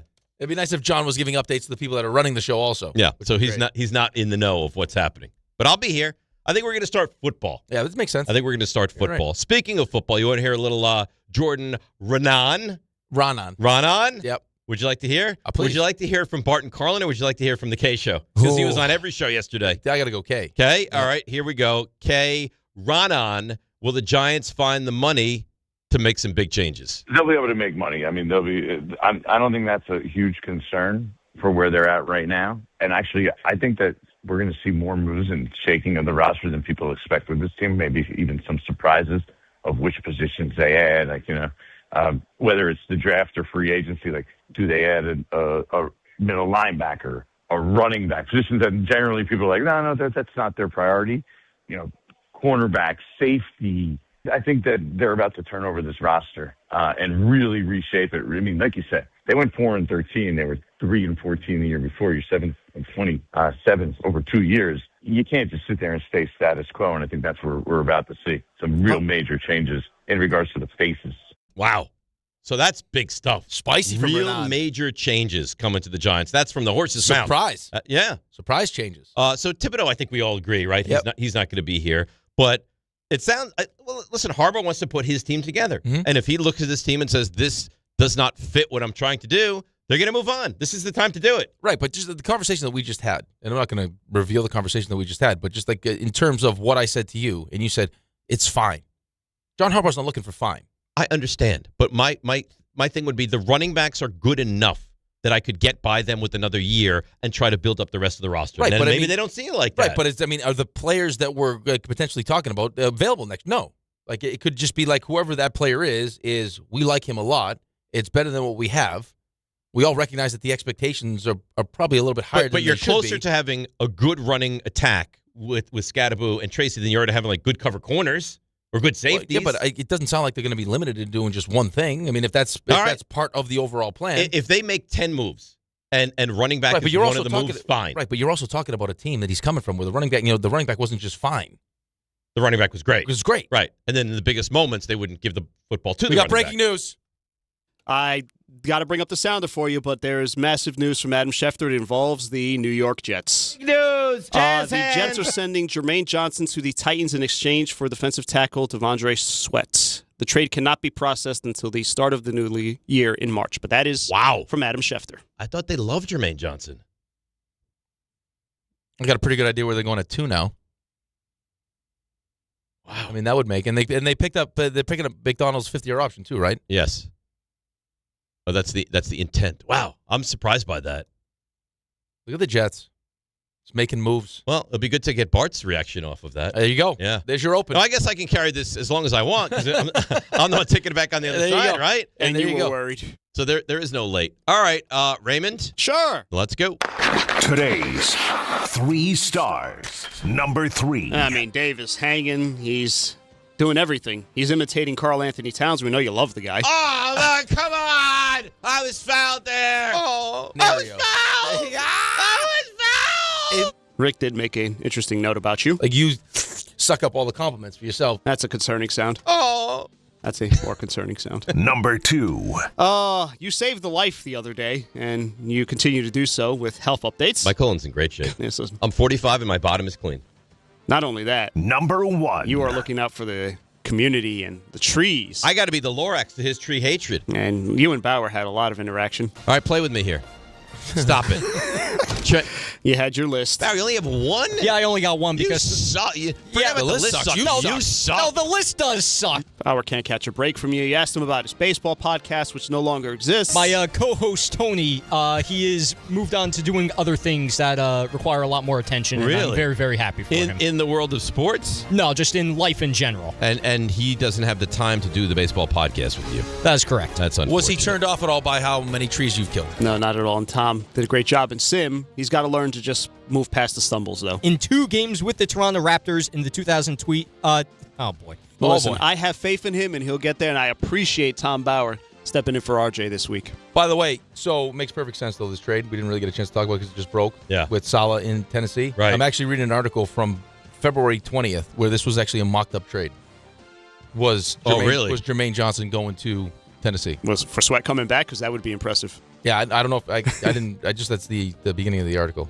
Well, I mean, listen, this is the guy that Salah wants, clearly, right, to go ahead and make this trade. So good stuff. I'm going nowhere. Bart and I are going to hang out for a little bit until Dan's traffic opens up.